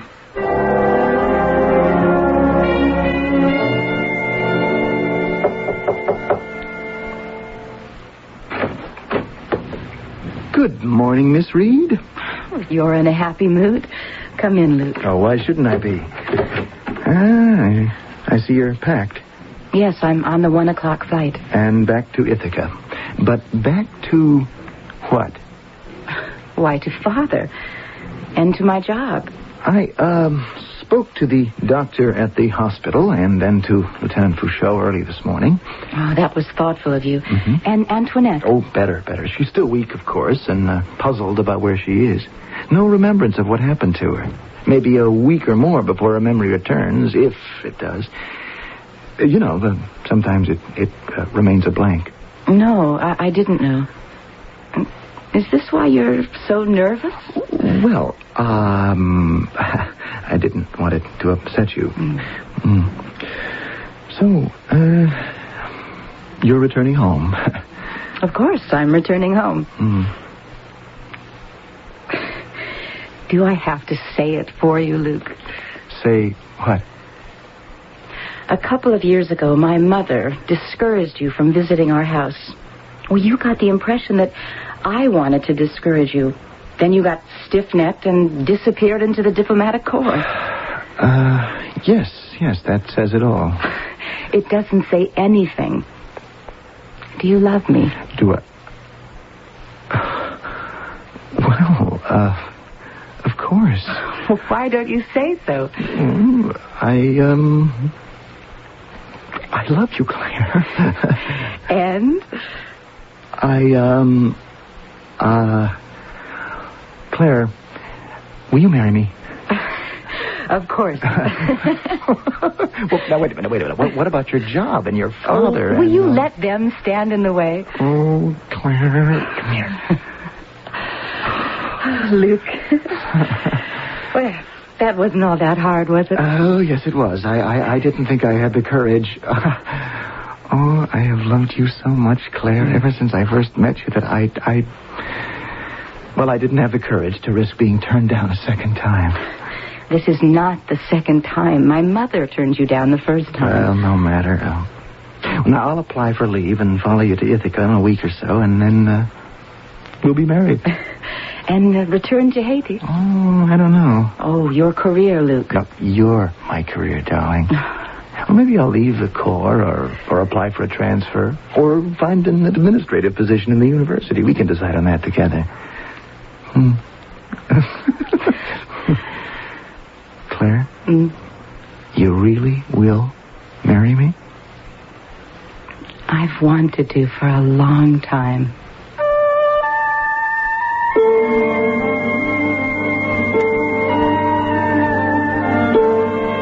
Each of us at one time or another has remarked that life is full of surprises. It isn't really, because there's nothing new under the sun. What happens to us is not unprecedented. It just seems to be, like the cause and effect apparent in Antoinette's trip to Haiti, her disappearance and rescue by Claire Reed with the help of Luke Calloway. Coincidence or logical? I'll have some closing remarks shortly. We'll pay you $50 to take a test drive at a participating Chrysler Plymouth dealer. Test drive any new Chrysler or Plymouth. Buy one or a qualifying competitive new 1980 model within 30 days of your test drive. Bring in proof of purchase and test drive certificate and get $50. One check per customer. We're that confident in Chrysler engineering. That sure that if you test drive one of our cars, you'll buy one. See your participating Chrysler Plymouth dealer for full details. America, waking up to Chrysler Plymouth. There's something offensive in the air, and if you're smoking, you're putting it there. Your lung association joins the majority of millions of non-smokers in asking you to be concerned with your drifting smoke. Let's clear the air together, for everyone's sake. Write to your lung association for help in kicking the habit, and take the smoke out of your life. Sure, it's tough. Lung disease is tougher. Your quitting is really a matter of life and breath. Do you know why a joint savings account with your spouse, life insurance in each other's names, even joint ownership of your home could someday cause your family to pay thousands of dollars in extra taxes? For authoritative information and answers to vital questions concerning your family's financial security, you should read an important book from Dow Jones & Company called How to Save Taxes Through Estate Planning.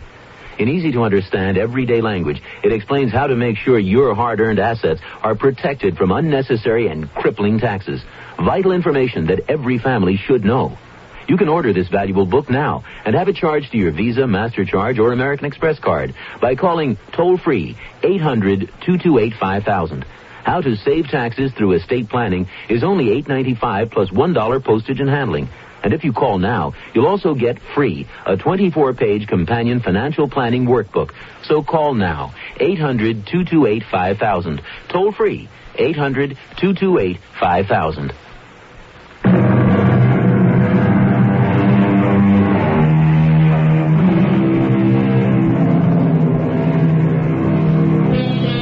There is a divinity that shapes our ends, according to Shakespeare.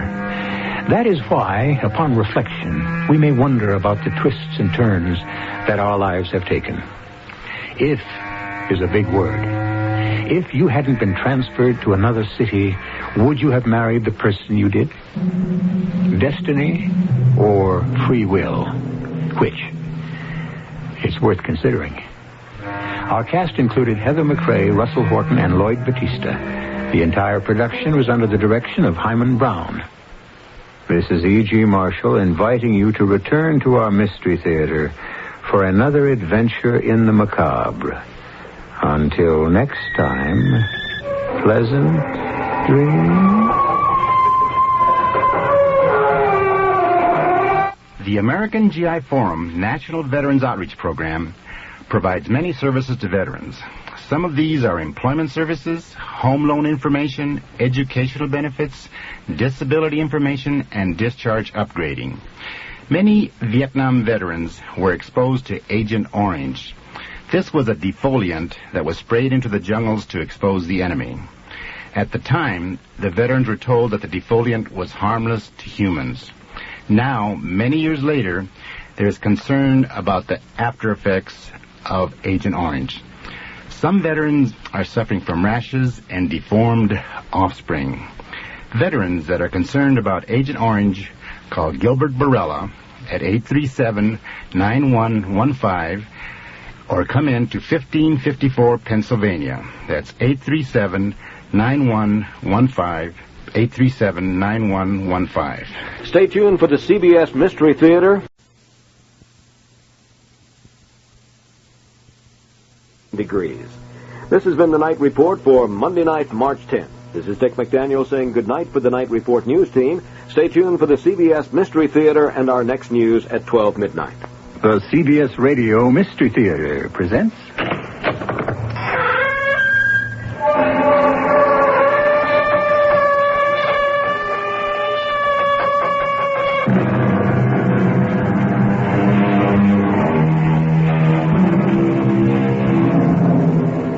Come in. Welcome. Nice to have you with us again here in this vault of vampires, this haven of horrors, this mansion of mystery. For within these halls today, we're going to share an experience of chilling proportions. That of babysitting. Now, I don't really mean babysitting, since our young charge is 12 years old, hardly a baby. But you know what I mean. Taking care of a 12-year-old can be more trying than taking care of an infant, particularly such a child as this. Ed, have you looked deeply into his eyes? No. I have, several times. I felt as though I were staring into a deep well, an abyss, into nothingness. Oh, come on. And there's something about the way he stares at us, a deliberate stare, as if he were trying to hold us with his eyes.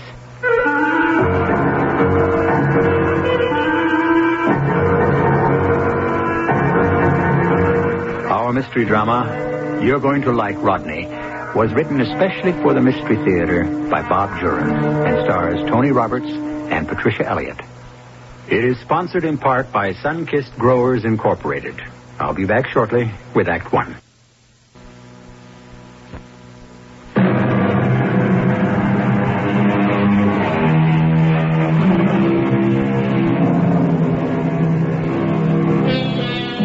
It's sometimes difficult for childless couples to put up with the activity of youth. They lead a life where everything is orderly and comfortable. The intrusion of a child, even for a visit, can upset the harmony of their settled lives. So it was with a certain amount of concern and yet a feeling of compassion that June and Ed Carpenter in San Diego, California, read the letter that arrived from Edgar's brother, George, a New York attorney. Helen and I are asking a favor. For the past 2 weeks, we've been caring for a young boy of 12. A tragic case. His parents were killed in an automobile crash last month. He's been living with his grandmother, a neighbor of ours, and only 2 weeks ago, she died from a fall. We're taking care of him until I can settle things. He seems to have no one else. Oh, what a trial for the child. It certainly is. We're asking if you and June could possibly take care of him for us the second week in July. We're committed to attending the International Bar Association convention in Switzerland and can't take him with us. I realize you've not had much experience with children, but being my blood brother does create a bond of sympathy. Rodney is a special child, and I think you and June could give him the care he needs while we're away. It's only for a week. I wonder what he means by special. Bright, probably. He finishes, it will be a great personal favor to Helen and me, and I know the best for Rodney. Let's hear from you. Affectionately, George. Well, what do you think? Well, there's no one around here for Rodney to play with. He'll be terribly bored. Well, July's our slowest month at the office. I mean, I could take more time off. I could take him to some Padres games, the zoo, the beach. I really feel we should help. Of course. We can keep him amused. I don't think it'll be too bad. Agreed? Yes. And Mrs. Nathanson will probably come in to sit when we go to the club. She's always talking about her grandchildren. Well, then I'll tell George we'll take Rodney. We may even get to like him. Oh, you're going to like Rodney, Ed. You can't imagine how much Helen and I appreciate it. Well, we're glad to do it, George. Listen, you said Rodney was a special child. What's he like? What does he like to do? Well, he's sort of the quiet type, you know. Hasn't been much trouble for us. We'll keep him indefinitely until I can settle things with the estate. There don't seem to be any other relatives. It's strange. You said his parents died in a car accident. Yeah, and I've tried to locate other family members, but there just don't seem to be any. His grandmother was apparently the only one.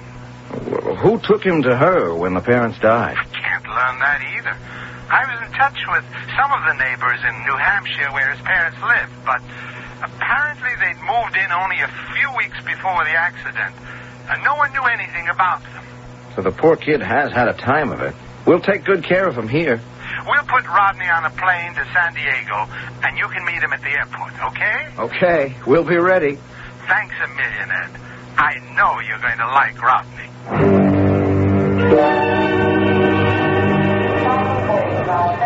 Oh, I wish we'd left earlier. The plane's in already. Oh, so the kid will wait. It may upset him not to find us there. Look, we're in time. They haven't opened the gate yet. I'm glad George sent a picture of him. At least we know who to look for. Well, there probably aren't many 12-year-olds traveling alone on this flight. We'll spot them. Oh, here they come now. Hey, there he is. Rodney? Rodney? Here we are. Oh, he sees us. Over here. He's a lot smaller than I expected. He looks awfully frail. Hi, Rodney. I'm Uncle Edgar, and this is Aunt June. How was the flight? Fun? Would you like a cold drink or something before we start home? Well, at least he shook his head no. He's probably terrified from the long trip alone, and we're total strangers to him. Well, when he sees his room and the swimming pool, he'll brighten up, won't you, Rodney? Well, shall we go home? He's still in his room? Yes. I'm really uneasy, Ed. He just won't say a word. While I was unpacking his things, I chatted and asked him questions, but he doesn't speak. And there was one suitcase he wouldn't let me touch. Well, I wouldn't worry yet. He's only been here a few hours. George said he's the quiet type. Give him a chance to get used to us. Quiet is right. Completely quiet. Listen, there can't be anything serious. I mean, George would have told us if he had a problem. He's certainly not autistic. No, he responds all right. He nodded yes and no. He shrugged. He just won't speak. I think I hear him in the kitchen. I'll get him out here and into the pool. Hey, Rodney! Come on out. Oh, you've got your suit on already. Would you like to swim? Last one in is a rotten egg. Come on in. Go on in, Rodney. You can swim, can't you? Yeah, attaboy. Come on. Oh, there we go. Hey, get up on my shoulders now. I'll toss you. Oh, that's it. A strong little devil, aren't you? Here we go. Oh. Ed, are you all right? Ed, what's the matter? Get off. Ed! Get off. Ed! Help! I'm throwing you the live ring, darling. You catch it. Hold on. Rodney, help me pull him in. Hold on, Ed. You're almost to the side. There. Here, darling. Here, grab my arm. I'm okay. I gotta get my breath. Stretch out, darling. Face down. What was it? A cramp? Lord, that kid is strong. I couldn't get out from under him. What do you mean? Oh, I know it wasn't your fault, Rodney. I put you up on my shoulders. But, Edgar, he slipped off your shoulders. No, he didn't. He was pressing down on me. Oh, there was so much splashing. I couldn't tell what was going on, except that you looked like you were drowning. I think I almost did. But he's not that heavy. He's almost scrawny, and you're 200 pounds. I couldn't get up. Edgar, he's gone into the house. He probably feels guilty. I tried to tell him it was my idea. Hello? Anything the matter? Oh, Mrs. Nathanson. Oh, please, come in. Well, I was in my garden. I heard a commotion. Nothing serious, I hope. Well, yes, almost. Here, darling, sit down. Yeah, I was playing with Rodney and nearly drowned in the pool. Dear me, how awful. Well, I'm glad to see you didn't. By the way, who is Rodney? He's a youngster my brother in New York took in. He's 12. We're looking after him for the week. Ed's brother and his wife are in Switzerland for a lawyers' conference. Oh, yes. I was in Switzerland in 1903 with Mr. Nathanson. How did you almost drown, Mr. Carpenter? I don't know. I was playing with the boy, and I couldn't get my breath. I couldn't get to the surface. Oh, that's curious. Your pool isn't that deep. And Rodney's not that big. Well, all's well that ends well. I'll get back to my roses. Oh, Mrs. Nathanson, since you're here, I wonder, could we call on you to sit with Rodney, well, 1 or 2 nights a week when we go to the club? Oh, but of course. I'd be delighted. You know, my grandson, Arthur, he's a 14-year-old. He called me the other day, all on his own, and it was just... Would you like some iced tea, Mrs. Nathanson? Oh, no, dear, thanks. I must get back. Glad it was nothing serious. Just call any time.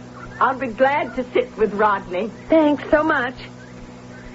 Well, I'd better go in and see him. Yeah, he probably feels that it was his fault. I'll talk to him. We've got to make him understand he's not to blame.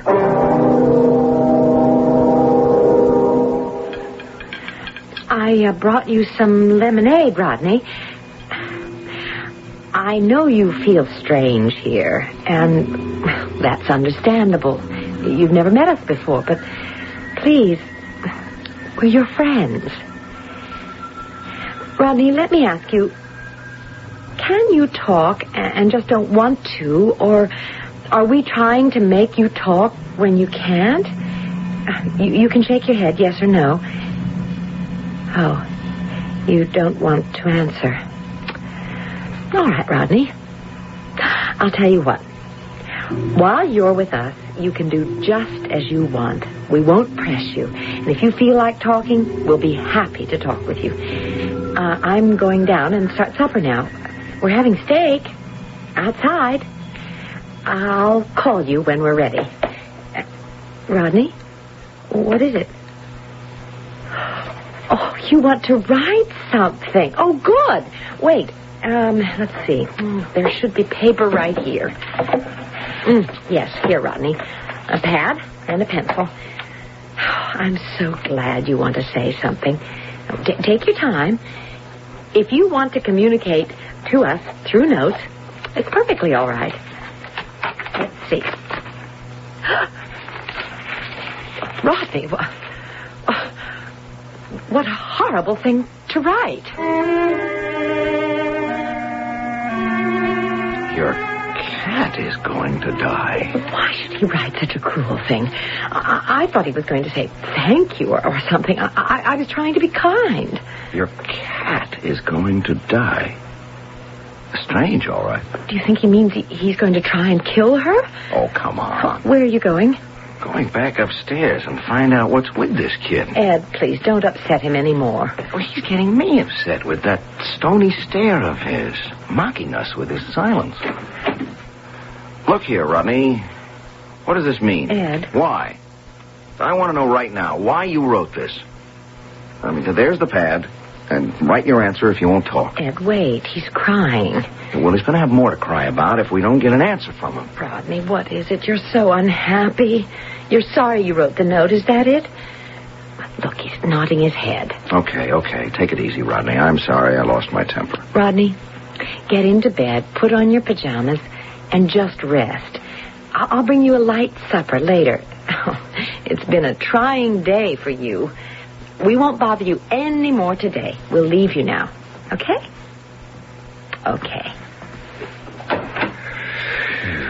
brother George sent us a handful. I think you should get in touch with him right away and find out if this is Rodney's usual behavior. I don't see how they could have put up with this for even a few months. No, neither do I.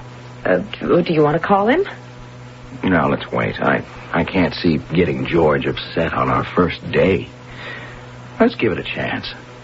After all, we ought to be able to deal with a 12-year-old boy.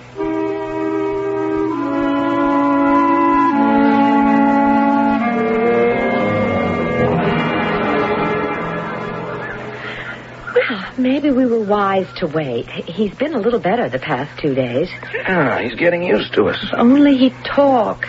He hasn't even written anything since that first note. Maybe he hasn't anything to say. We do the talking, and all he has to say is yes or no. Ed, have you ever looked deeply into his eyes? No, not really. I have. Several times. I felt as though I were staring into a deep well, an abyss, into nothingness. Oh, come on. Mr. Carpenter. Mrs. Carpenter. What's the matter, Mrs. Nathanson? You're all flushed. Here, sit down. Oh, no, that's all right. I don't know how to tell you. I'll just have to say it. Under my porch this morning, I found your cat, Sylvester, dead.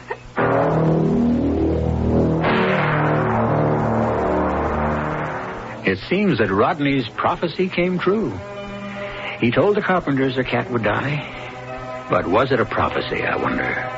Or did Rodney have something to do with it? He's such a strange youngster. Would he go so far as to kill an innocent little cat that belonged to people he hardly knew? I hope a similar fate doesn't await the other people in our story. We'll find out when I return shortly with Act 2.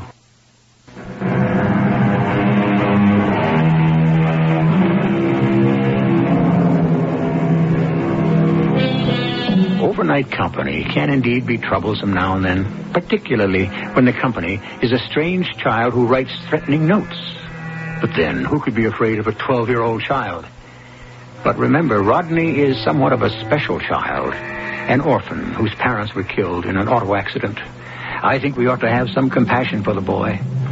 But at the moment, the Carpenters and Mrs. Nathanson are lamenting the death of the Carpenter's cat. There he is. I'm so sorry. Are there any marks on him, Ed? There don't seem to be. No.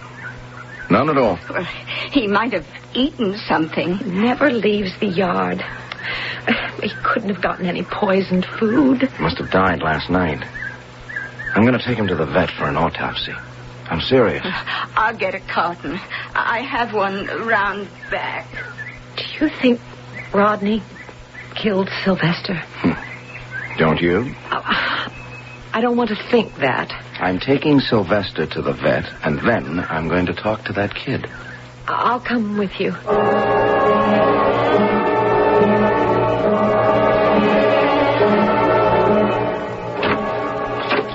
I don't know what to say to him now. You heard the vet. No apparent cause of death. How could Rodney be responsible for that? Ed, we've got to stop blaming him and being suspicious of him. He needs some kindness. Maybe you're right. Well, look. What's that on the coffee table? A paper. It's his handwriting. Look at this. I told you so. That evil little devil. Rodney? Rodney! Come down here right now. What are we going to say to him? Plenty. He's going to be around here for the rest of the week. He's not going to get smart with us. This has got to stop. Rodney, come over here. Right here. Rodney, I don't know what you meant by this note. You didn't kill Sylvester. And writing a note like this is cruel. Don't let me see another note like this in this house again. You understand? Look, he's going to write something. Oh, good. Let's see what you have to say for yourself. He's not saying much. 2 words. Well, at least we're getting something out of him. Well, what did he write? What did I just get through telling you? Ed, what are you doing? You hit him. I'll teach this. What did he write? Here. You're next. You go to your room. Right now. No 12-year-old is going to intimidate me. Go on up, Rodney. He's a brat we're stuck with for the week, and he's not going to scare me with those threats. Ed, please, calm down. The child's just being belligerent. You're going to antagonize him even more. You're not afraid of him, are you? I don't know.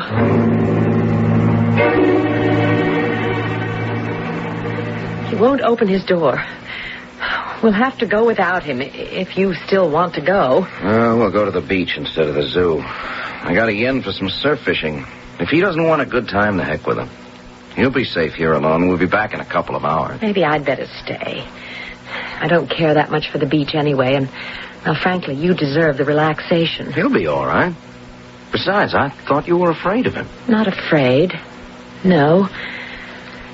I feel sorry for him. He seems a terribly disturbed boy. Okay, I'll go alone if you don't mind. No, I'll pack you lunch.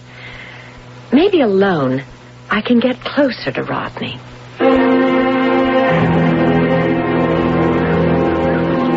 Hello? May I come over? Oh, please do, Mrs. Nathanson. Oh, well, I saw Mr. Carpenter drive off with his fishing gear. Tell me, what did you learn about poor Sylvester's death? The vet couldn't say. Just no apparent cause. Well, that's strange, isn't it? Oh, but it does happen, I guess. Oh, by the way, how is the young man who's staying with you? I haven't seen him at all. He's all right. He stays in his room a lot. Oh, well, that doesn't sound natural for a 12-year-old boy. Is something the matter with him? Well, we don't know. He never speaks. He writes the most ghastly notes. There seems to be something disturbing the child. Oh, well, what kind of notes does he write? Well, the first said our cat would die. Oh. And then he left one saying, I told you so. Oh, dear me. And then, right in front of us, he wrote, you're next. Oh, well, maybe it's his way of attracting attention. We don't know anything about him. Could he have killed Sylvester? Somehow? Oh, that doesn't seem likely. What does Mr. Carpenter think? Well, he thinks Rodney's just a brat. He doesn't take his notes seriously. Oh, well, the child's certainly not going to kill anyone. He's just going through a stage. Oh, excuse me. There's the phone. Stay here. I'll be back in a minute. Yes.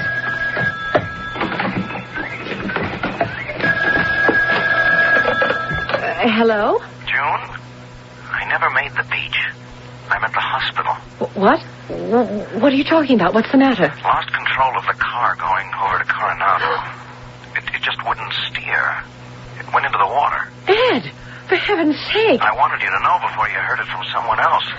The car is in 8 feet of water. I'll be right there, darling. No, you stay where you are. The cops are going to bring me home. I'm okay. I got out in time. Well, hurry then. Hurry. I will. Mrs. Carpenter, what is it? You're shaking. That was Ed. Oh. He lost control of the car.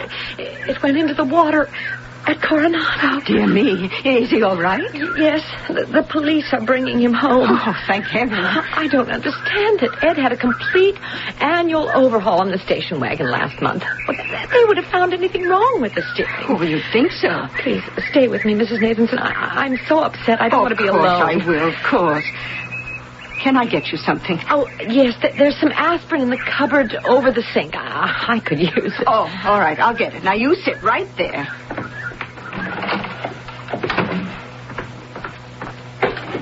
Oh, this is curious.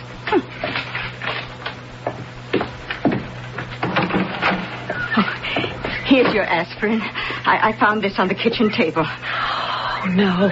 It says mist. Just the one word, mist. That's his writing. Rodney's. What does he mean, mist?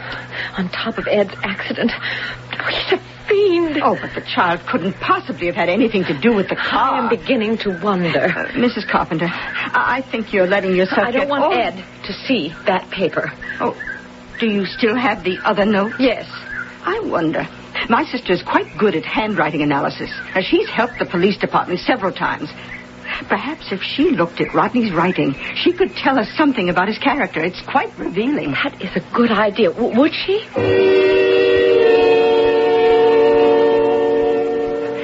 And how is Mr. Carpenter? That accident yesterday shook him terribly. He's staying in bed today. We have to go to the club dance tonight. He's the president. We can't miss it. Oh, I wish we could cancel. Oh, now, don't worry. Everything will be fine. And don't forget, I'll be sitting with Rodney. But I really came over to tell you what my sister says about his handwriting. Oh, yes, what? Well, she couldn't be as thorough as she usually is because the letters are printed, not written. Yes? Of course, I didn't tell her a thing about who Rodney is. She didn't even know he was a child. What did she say? Now, this is so curious. She said she got the impression, just the feeling, mind you, that the person was a very old man. An old man? Now, she admitted it was just a feeling. But an old man? What did she say when you told her Rodney is only 12? She looked rather strange and said, I'd never have guessed it. Hi. I couldn't stay in bed another minute. Oh, how are you feeling, Mr. Carpenter? Shaky, but okay. Hey, those look like Rodney's notes. They are, Ed. Mrs. Nathanson's sister analyzed his handwriting. She's an expert.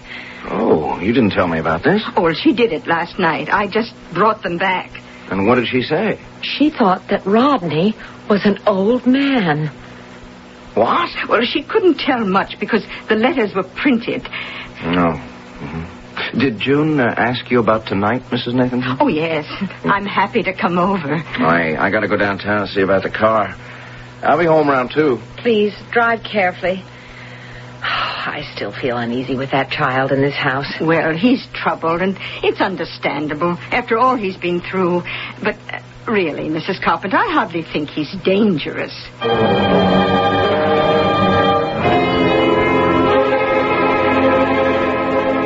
Well, Mrs. Nathanson, we won't be late. That's all right. Enjoy yourselves. Heaven knows you deserve it. I wouldn't even go to this dinner dance at all with Rodney here, but as president of the club, I have to be there. You know the club number if you need us. Of course. But nothing's going to happen. If Rodney does come down, maybe he'd like a game of checkers. Don't have to talk to play that. Let's go, Joan. Well, bye, and relax. Everything's going to be all right here. Oh, help yourself to anything in the refrigerator. There's a fresh cream pie and coffee's in the pot. Oh, thank you. Have fun.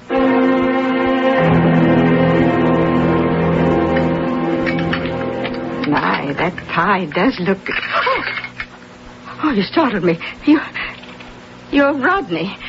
Well, I'm glad to meet you at last. I'm Mrs. Nathanson. You're just in time for some delicious cream pie. You don't want any? Oh, I'm surprised. I thought all 12-year-old boys had an empty pit. I wish you wouldn't stare at me like that. You're going to write something? Oh, good. Let's see. Do I like butterflies? Oh, why, yes. I think they're very beautiful. Another note. Would I like to see your collection? Oh, I'd love to, Rodney. How many do you have? Oh, it's upstairs. Okay. Lead the way.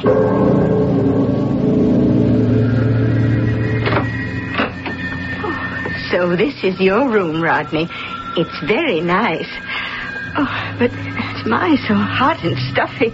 Oh, dear me, let's open a window. It's midsummer and you have all the windows closed. There, that's better. Now, let's see your butterflies. Well, aren't you going to show me your collection? Rodney, why are you staring like that? Rodney, don't come any closer to me. I don't like it. Rodney, what's the matter with you?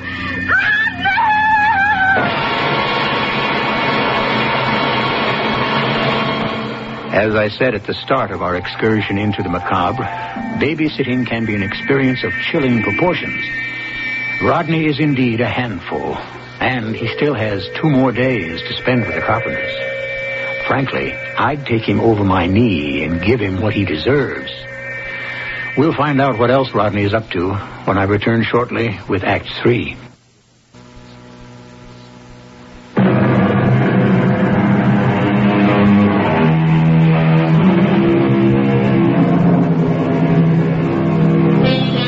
The Carpenter household, once so quiet and serene, hasn't been the same since Rodney arrived.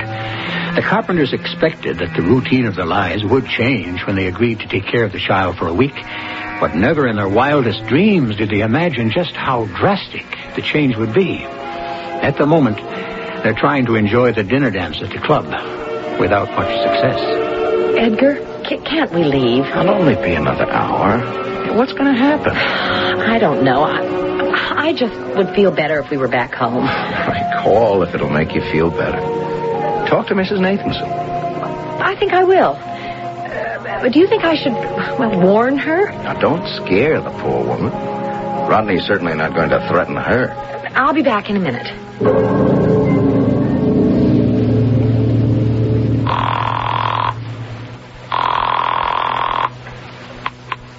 Hello? Who's this? Well, who is this? Oh, excuse me. I must have the wrong number. Wait a minute, ma'am. Who did you want? The Carpenter residence, Mrs. Nathanson. Who are you? I have to know who you are, ma'am. Well, I'm Mrs. Carpenter. Mrs. Nathanson is babysitting for me. Oh. I'm police, Mrs. Carpenter. Police? Officer Dugan. What is it? Good Lord, what's happened? An accident, Mrs. Carpenter. Can you come right away? Yes, right away.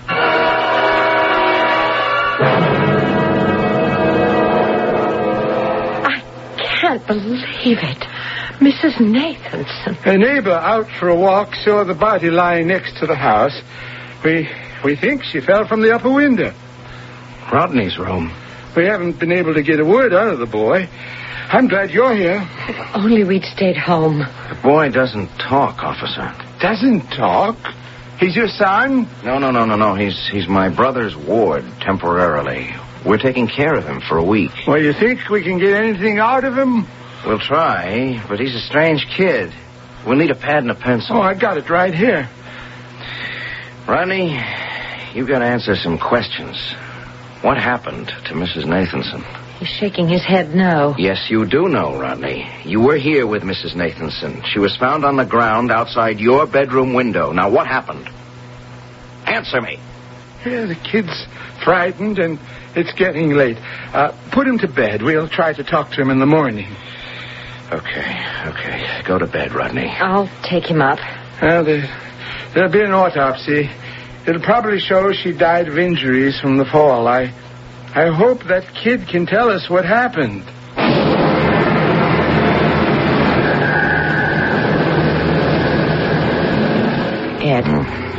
Ed, wake up. Huh?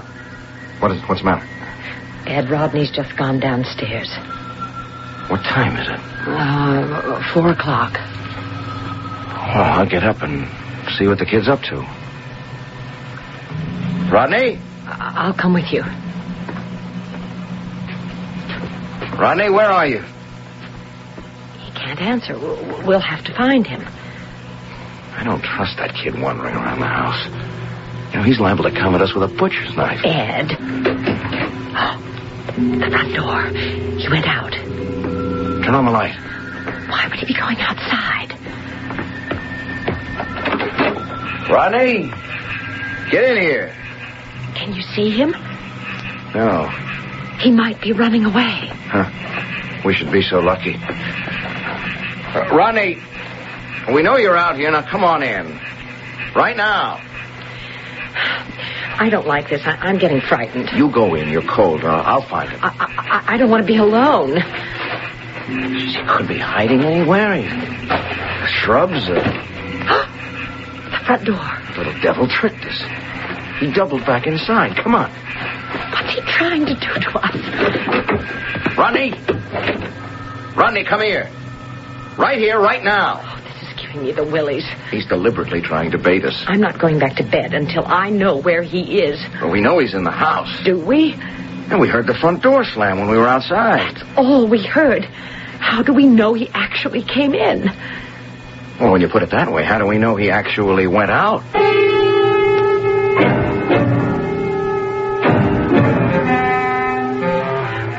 Why is he doing this? Because he's a malicious brat, that's why. We're not playing into his hands anymore. It's ridiculous to be terrorized by a 12-year-old. I keep thinking about Mrs. Nathanson. Oh, this whole night's been one horror. Well, Rodney knows damn well what happened, but how do we get it out of him? But what can we do? We're going back upstairs. I couldn't sleep if my life depended on it. Yeah? Well, it won't. I don't know what he's up to, but there's nothing he can do to us. Look, I'm not looking for him anymore. Oh, it's starting to get light. I might as well get dressed. The police will be back later this morning. And if Rodney's not here, I don't give a damn. Ed, his door's closed. There's no way it could be. But he's in bed.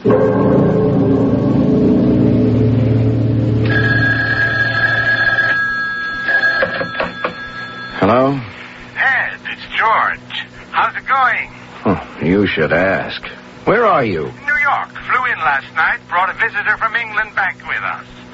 Listen, how'd you get along with Rodney? Why didn't you tell me he was a little fiend? What do you mean? Well, he never said a word the whole week. Oh, I know. He writes notes to us, too. That's only half of it. Well, anything happened to you? Yeah, we had a tragedy. Our neighbor was sitting with Rodney when we went to the club. She fell out the bedroom window. What? And our cat died. Sylvester? Hey, you have had a week. Yeah, and it all happened with Rodney here. Come on, he's just a kid. You don't think... I can't get into it now, George, but the minute he gets off that plane, find someplace else for him. Ed, what's the matter with you? I'm telling you, the minute he gets off that plane, take him to some welfare agency or whatever. Sure, Ed, sure. You put him on the plane tomorrow. It's flight 704. With the greatest pleasure. Okay. I'll meet him at this end. You're welcome to him. I'm sorry you think he caused you so much trouble. Anyway, I appreciate you taking care of him. I owe you one, Ed. Forget it. I'm trying to. Okay. I'll meet him at Kennedy tomorrow. Yeah. Okay, George. Bye. Oh. Rodney. I didn't hear you. You're going back tomorrow. You want to know something, kid? I still think you pushed Mrs. Nathanson out the window. And I still think you had something to do with the cat. No response, huh? I can't prove it. I wish I could. Come here. Closer. Yeah, June's right. There isn't anything behind those eyes of yours. What are you? Well, I don't mind telling you, kid. I'll be glad to see you off tomorrow.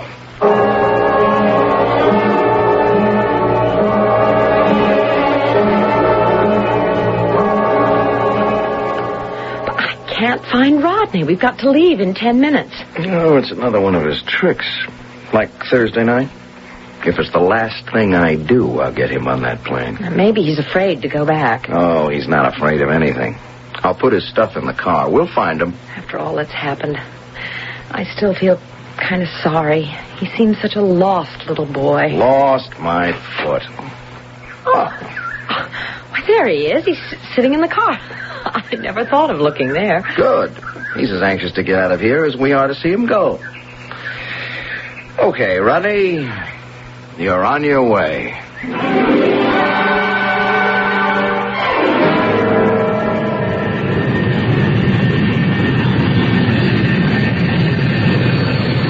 Well, there it goes. Bye-bye, Rodney. I had to see that plane in the sky before I'd leave. Now let's go home. That's funny. There's a note on the back seat. I didn't see it when we took his stuff out. A note? I can reach it. I can't imagine when he put it there. What's it say? Goodbye. It was. Goodbye, it was? Well, he must have meant to finish the sentence like, it was nice, or it was awful. Just goodbye and it was? Yep, that's it. Well, that's the last of them anyway. I wish I knew what he was going to add. You know, maybe he was trying to thank us after all. Fat chance of that. It would have been something sinister, you can bet on that. I'm still sick over Mrs. Nathanson. We have to go to her funeral this afternoon. I know. What the... Ed, you went right through that red light. The brakes are gone. I'm down to the floor. Oh, what? I'll try to gear down. Stop, Ed. Stop. That truck's coming right on through. I can't.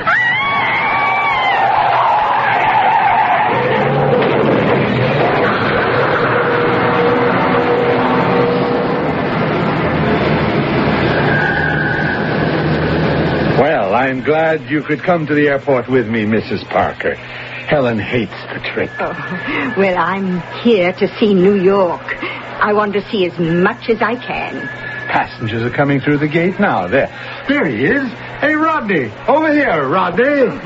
Rather a pale young lad, isn't he? Well, I feel sorry for him.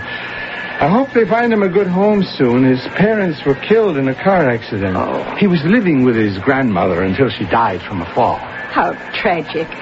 But it's nice of you and your wife to take him in. Rodney, I want you to meet Mrs. Parker.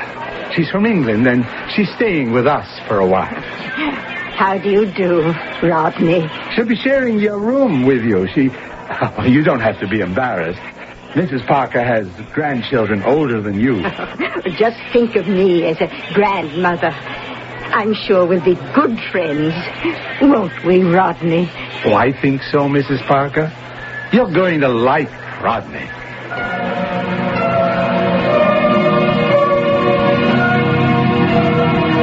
Well, I certainly don't. I've been thinking over that last curious note Rodney left the Carpenters, Ed and June. Just goodbye, and it was. Too bad they didn't realize in time, just before their deaths in that terrible crash. Ed had said he'd get Rodney on the plane if it was the last thing he did. Now we know Rodney's cryptic reply. It was. More about Rodney when I return in just a moment.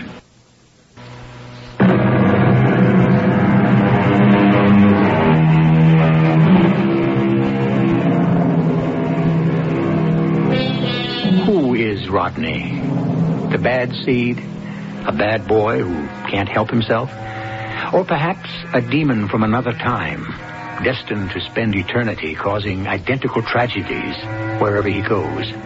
The empty eyes, the extra strength, and that curious mistake of Mrs. Nathanson's sister, thinking he was very old. Or was it a mistake? We can only speculate. Our cast included Patricia Elliott, Tony Roberts, Bryna Rayburn, and Earl Hammond. The entire production was under the direction of Himan Brown. This is E.G. Marshall inviting you to return to our Mystery Theater for another adventure in the macabre.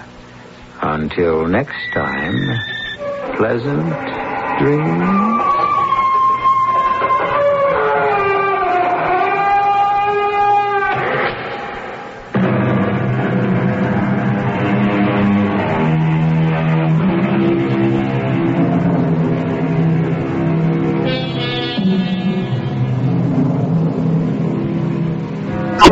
These days, so many of us measure our efforts to help people purely in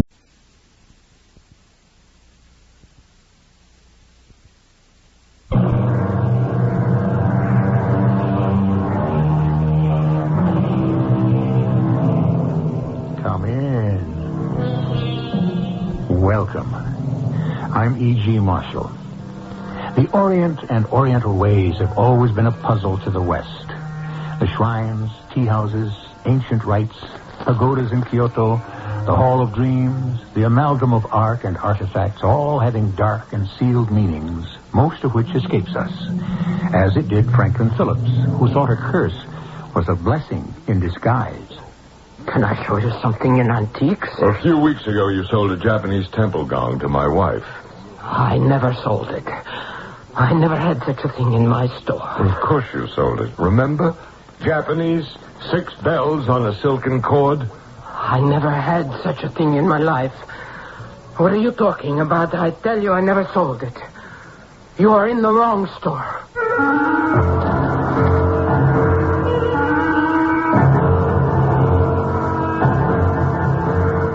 Our drama, The Secret of the Fifth Bell, was adapted from a story by Jacques Futrell, especially for the Mystery Theater by G. Frederick Lewis, and stars Earl Hammond.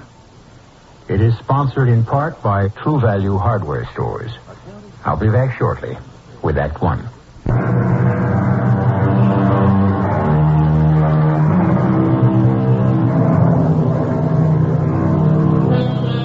We're about as far from the humble worship of Buddhism as time, place, and intent can take us.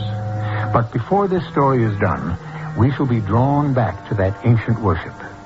At this moment, however, our concern is with a mansion on the northeast coast, particularly with its owner, who sits astride shipping lines, oil fields, factories, and stock exchanges like a colossus, wielding the dollar wand over an empire. Meet Franklin Phillips, whose wife softly enters the great man's study and kisses him. Norma, sweetheart.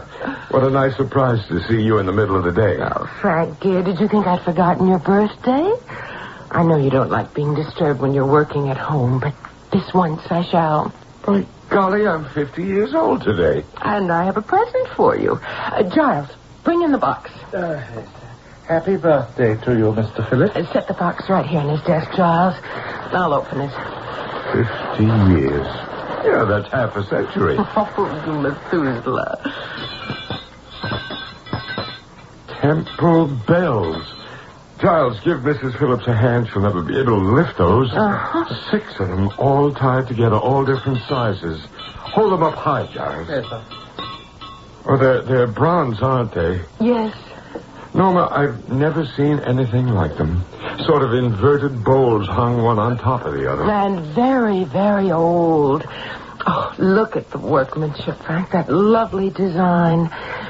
You know, what attracted me was a circle with 3 dots inside and 3 rays extending from it. Oh, which bell was it on? Can you spot it, Frank? There it is, Norma. The circle with the 3 rays at the bottom of the 5th bell. Ah, yes. Norma, this is the most beautiful thing I've ever received. It's worth being half a century old for. Oh, come now. We'll hang it right up here in front of the west window, where I can always see it from my desk. Norma, to you goes the honor of striking the first bell. Here's a letter opener. Oh, it's the 5th bell that intrigues me. Giles, hold the bells higher, please. Yes, sir. All right, here goes. Oh, that's fantastic. Giles, what is it that Kipling said? Oh, Frank, aren't you asking a little much of your administrative secretary? Oh, Giles will know. He knows everything. Well, at least let him put the bells down on your desk before his arm falls off. They're heavy. May I, sir? Yes, well, I think the phrase Mr. Phillips was referring to is east is east and west is west, and never the twain shall meet. Of course. And these bells prove old Rudyard was wrong. They suit me perfectly and will look great hanging up here. Well, I haven't the faintest idea where they're from. Neither did the lady who sold them to me. She just knew they were very, very old. Any ideas, Giles? Well, I would venture to say, sir, they are ancient Japanese, probably early 7th century, and most likely hung in one of the temples of the Horyuji at Nara.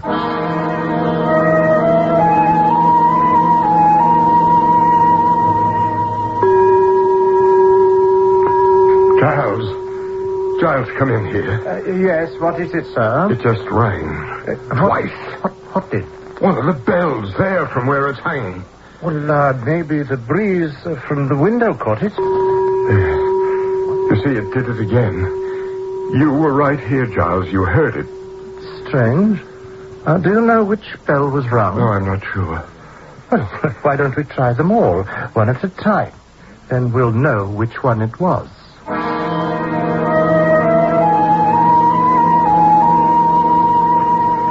Do come in, Frank. Dinner will be ready when our guest arrives. Let me sit down a moment. Oh, what is it, dear? It's not like you to break off from work this early. Has anything gone wrong? No, nothing's gone wrong. Business is booming, but... But what? Well, can you tell me where you got that Japanese gong? Oh, well, of course I can. It's been in the window of this curio shop, and I've been passing it for months on my way to the community fund. So, one day I just went in and bought it. The shop's called Wagner's. It's on Cranston Street. An old German lady runs it. Why? Did you pay a lot for it? Oh, do you think I'm going to tell you? I'd say enough, but not too much. Well, I was just wondering how valuable it is. Well, I like that. I never ask you how much you spend for my presents. But it'll be easy enough to find out what it's worth tonight, won't it? It will? Well, certainly, dear. Have you forgotten? We have Mr. Okumatsumi from your Japanese electronics subsidiary coming for dinner. Oh, it completely went out of my head.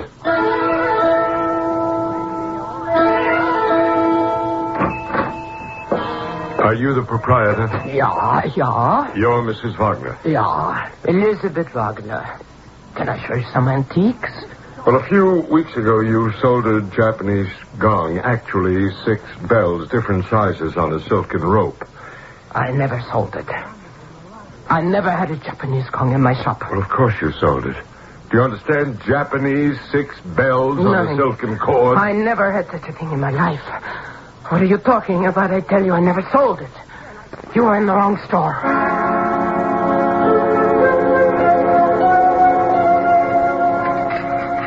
Excellent mead, Mrs. Phillips. My compliments. Oh, Mr. Matsumi, our pleasure. I'm always delighted when a guest eats everything on his plate. Most satisfying. You have very tasty fat partridge in your country. By the way, Matsumi, there's something I'd like to show you. Join me in my study, will you? How about some more sake? No, thank you. When I travel, I prefer scotch. Well, scotch we have, too. This is my study. I handle all my business from that desk. Different color phones, different color businesses. So very color. Those beds hanging by the window. You spotted them? Where did you get them? You like them?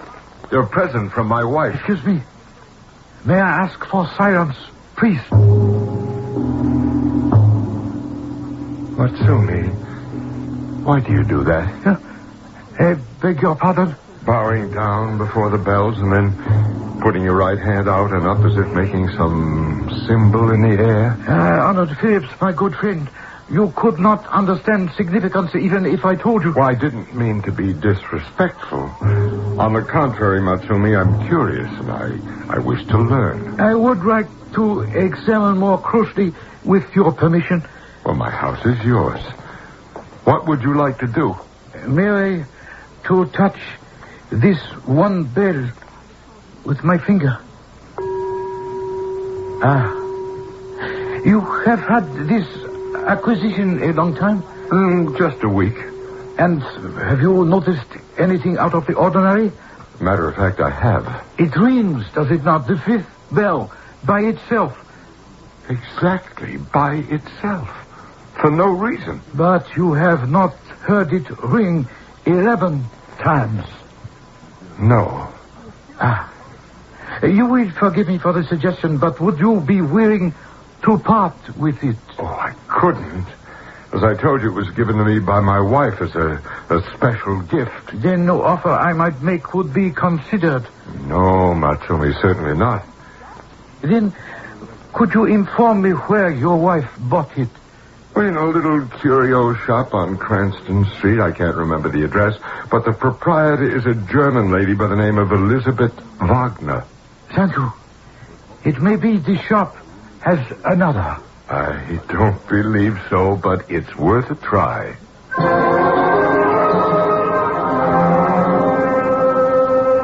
Mr. Phillip? Yes, Giles.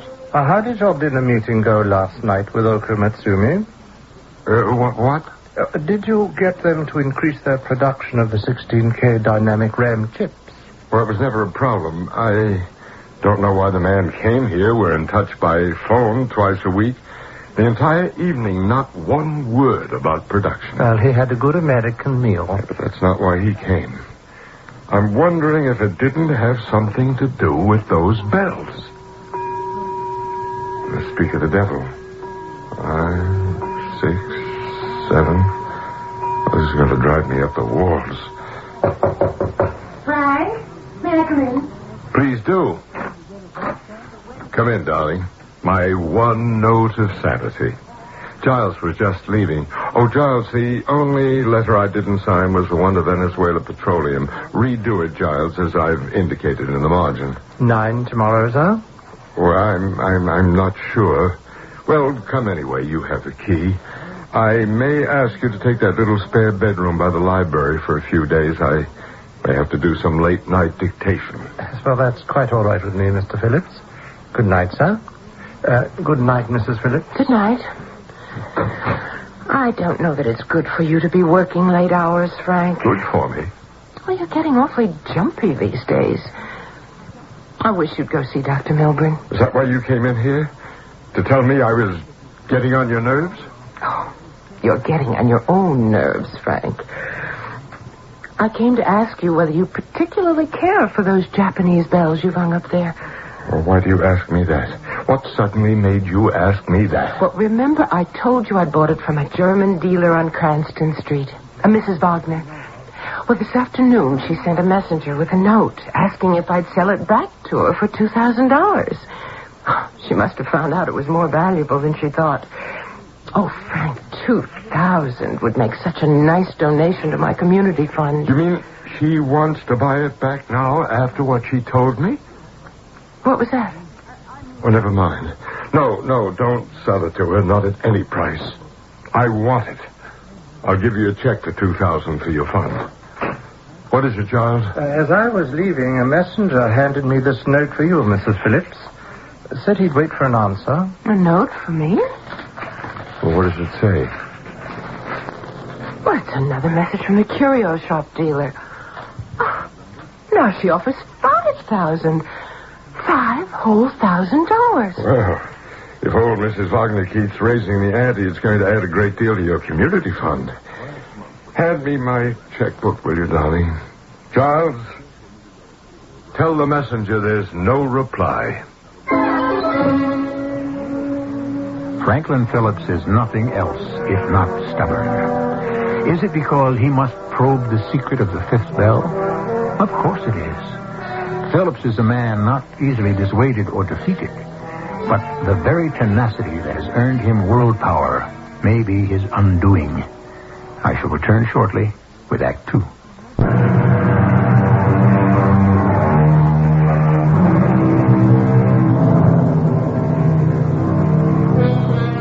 There's been a definite change in Frank Phillips in the last month. He's not the freewheeling financier he once was, completely in command of himself, a captain of industries, 5-star general of omnipotence. Today, his face is pale, his hands twitch, his eyes roam, and he seems always to be on the alert, listening, waiting. He sends for the one man whose reputation for fathoming the unfathomable is worldwide. Then, Dewson, I'll pay anything if you can put my mind at rest. Frank, we went to college together. I turned to solving crimes and you to controlling cartels. Forgive me, I'm so beside myself with worry. I've forgotten simple courtesy and politeness. How are you? It's been years. Do you keep up with your music? Oh, yes. I still play the violin. Not well, but I finish everything I begin. That's Van Dusen, all right. In all areas. You were always magnificently thorough. Well, all right, Frank. What is it that plays you? Those bells there hanging over the west window. Yes, I was admiring them. Beautiful ancient art. I am always waiting for one of them to ring. By itself? Without anyone touching it or even being near it. They have rung by themselves? One of them has. Now, I know it sounds impossible, absurd, but I find I wake up at night trembling, and then I can't get back to sleep. I lie awake for hours waiting. Here, when I'm at work at this desk as I'm sitting now, I am filled with fear. Even as I talk to you, I'm waiting for that sound. No one hits it. It doesn't even move. A tone just comes out of it. Now, Frank, you're torturing yourself not because the bell may ring, but because your common sense tells you that the bell cannot and does not make any sound at all. So you have worked yourself into a state and are afraid you may be going mad. No, I know that the bell is an inanimate thing, but it acts as if it were alive. Well, I'll try to help you, Frank. I have a few matters to wind up. I'll be here the day after tomorrow. You will. I feel so much better now. You were my last hope.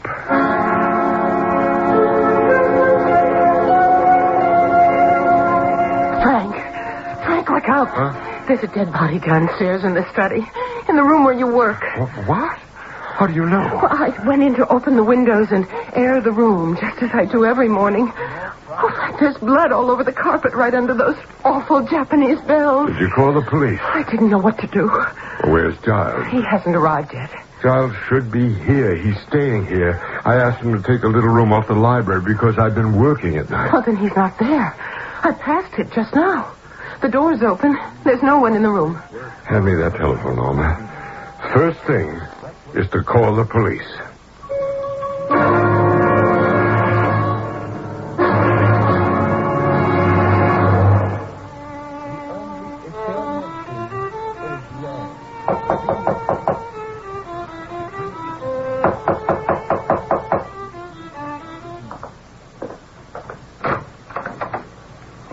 Didn't you hear me? Oh, yes. Hello, Mallory. Yes, I heard you. I've been trying to get you on the phone since noon, Van, but you don't answer it. I never do while I'm practicing. Oh, I see. Are you giving a concert? No, but I may give someone the old heave-ho, even though he is the chief inspector of our renowned Boston police force. Listen to me. What I need is a combination doctor, medicine man, scientist, practicing psychologist. In other words, myself. I haven't finished. And an expert in Oriental art. Shall I go on? Well, I'll listen, but I make no promises. This morning a dead woman was discovered in the house of Frank Phillips. A dead woman. Not Mrs. Phillips. Oh, no. So far unidentified. You do mean the Frank Phillips? None other. Well, that's my case.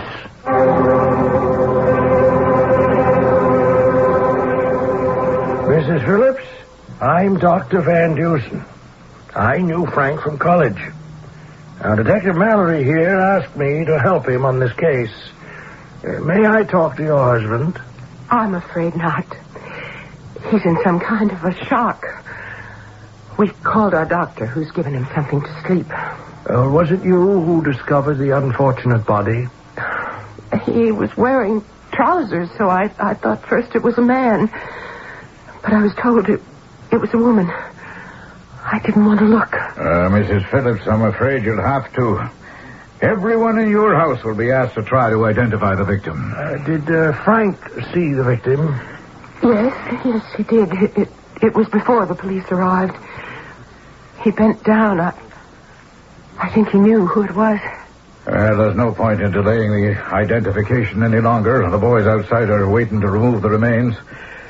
Suppose you go in first, Mom, and then I'll call in the rest of your staff.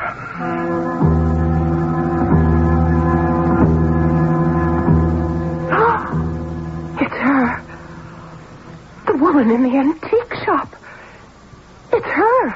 You recognize the victim? Oh, I'm pretty sure. I saw her only once, but it looks like her. Her name, Mrs. Phillips.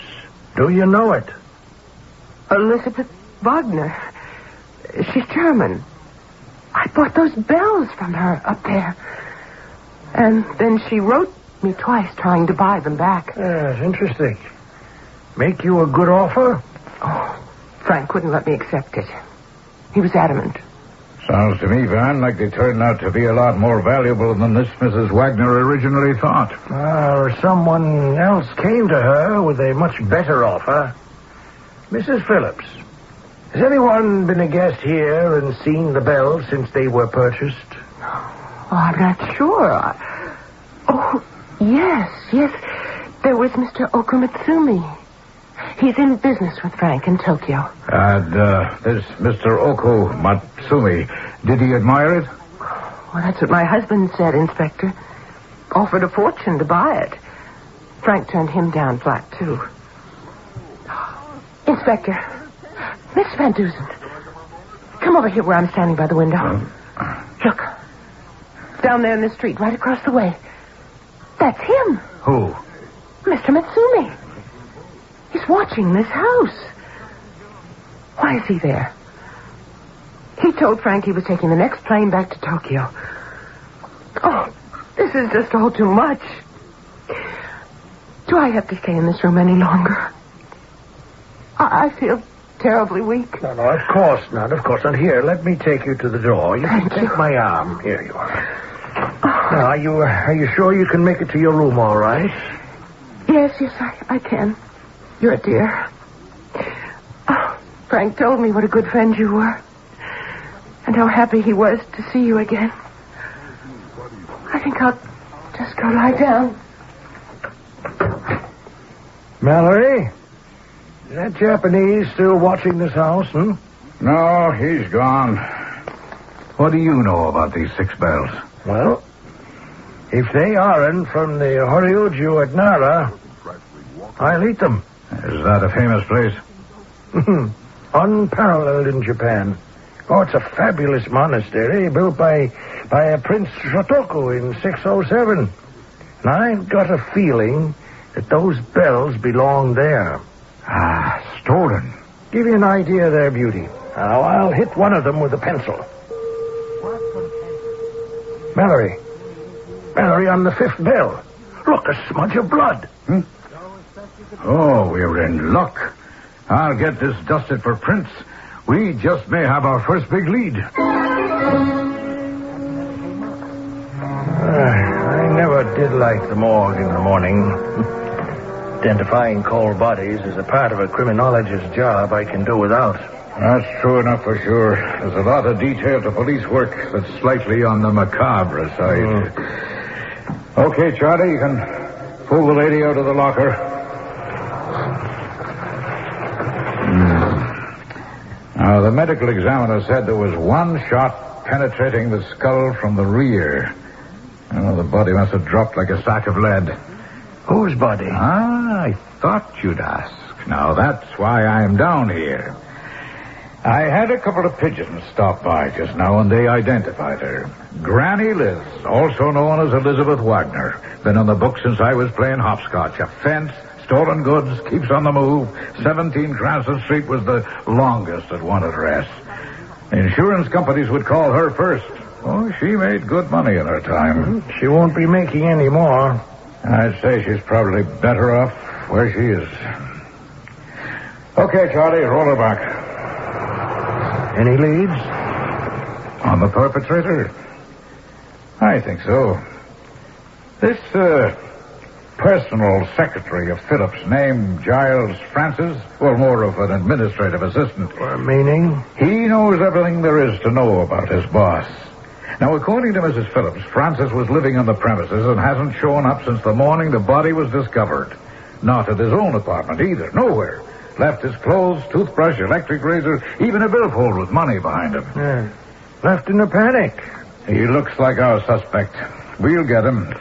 Well, if this lady French was shot through the head and died instantly, she didn't leave her blood on that bill. But somebody else did.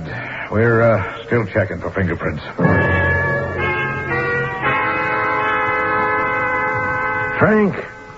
Frank, I hate to pursue this when you're not feeling well, but the sooner Inspector Mallory and I know everything we can, the sooner we'll get to the end of it. What time did you first see the body? Well, Norma found it first. I got to it at about 8:30. Right there on the floor where the chalk marks are. Face down? I don't remember. I recognized her right away. Well, you must have turned it over. I don't know.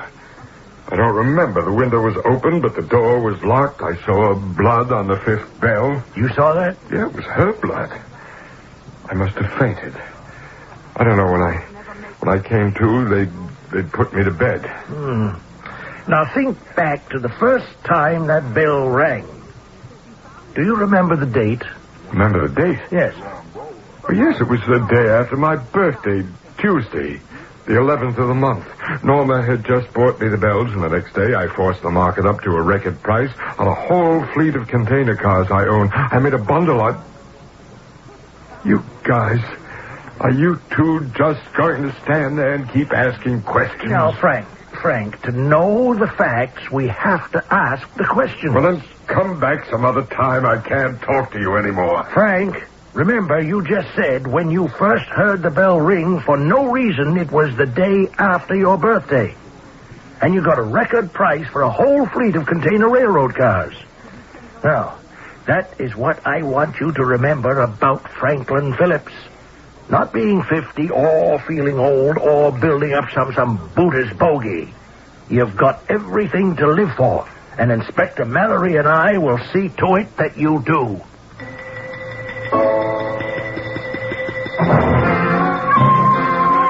A murder committed in a wealthy man's house. Unnerving. More alarming still, the unpredictable tolling of a temple gong. When will it strike next? This unexpected sound challenges understanding, is beyond imagination. We can achieve nothing until we imagine it. And only so far as the human brain can imagine, can it comprehend. I shall return shortly with Act 3.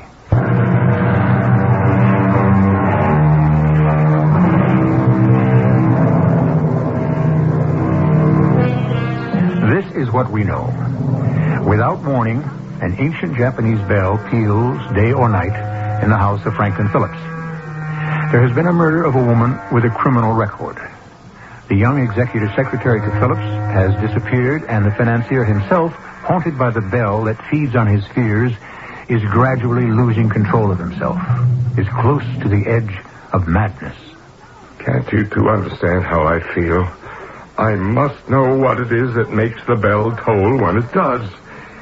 Have they located Giles Francis yet? No, not yet, but they will. You'd given him a gun, Frank, hadn't you? Of course. There's always a chance of a burglar, plenty to steal in this house. And Giles was an excellent shot, too. You're implying... Nothing at all. Draw your own conclusions. Yes, well, one last question, Frank. This Mr. Oku Matsumi from Japan. Had you ever met him before? No, not in person. He wired me from Tokyo. He was on his way. Why? What are you getting at? Well, I'm only trying to ascertain whether he was Oku Matsumi or not. I never asked to see his passport. I feel trapped. No getting away, hemmed in by all this.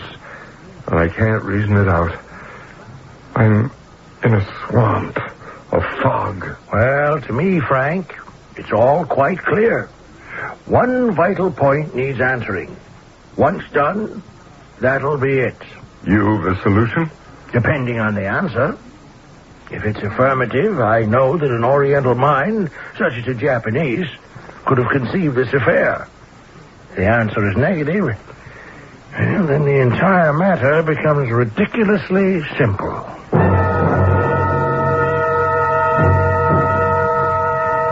Van Dusen, where have you been? Making inquiries, Inspector. Oh, I know that. One of my men tells me you entered the hotel opposite the Phillips mansion, that you went to the rear of the second floor at the end of a hall and looked out of a large plate glass window overlooking the city. And then you walked to the other end of the hall and stood staring out at the Phillips place across the street. Well, I don't know why you bother asking me when your men are so observant. We know where you went, but not why. Mallory, I've written here a list of information I'll need urgently. Now, I'm due back at Frank Phillips, so I must go. Oh, hold on a minute. Give me a chance to look at these questions of yours. Was there a storm the midnight before finding the body? Direction and velocity of the wind. Get complete local weather report for tonight. What is all this? What's it got to do with the murder and the ringing bell? Everything, Inspector. Oh, by the way, I've got bad news for you.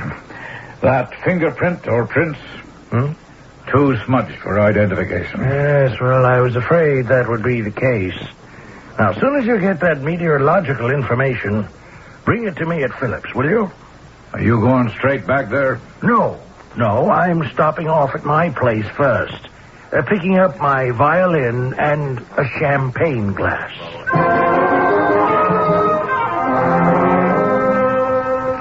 Mr. Mitsumi, what a surprise. Mrs. Hanson said you were downstairs and wished to see me. Yes, honorable madame. I thought you were leaving for Tokyo days ago.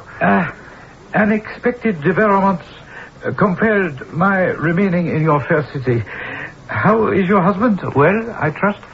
Well, he would have come down himself to greet you, but he has not been well lately. So. The bells have rung? What made you say that? Mrs. Phillips, the power of our ancient ceremonies transcend the ages. A man of such resources as Mr. Phillips must have realized America is not the proper home for those bells. Oh, I don't agree.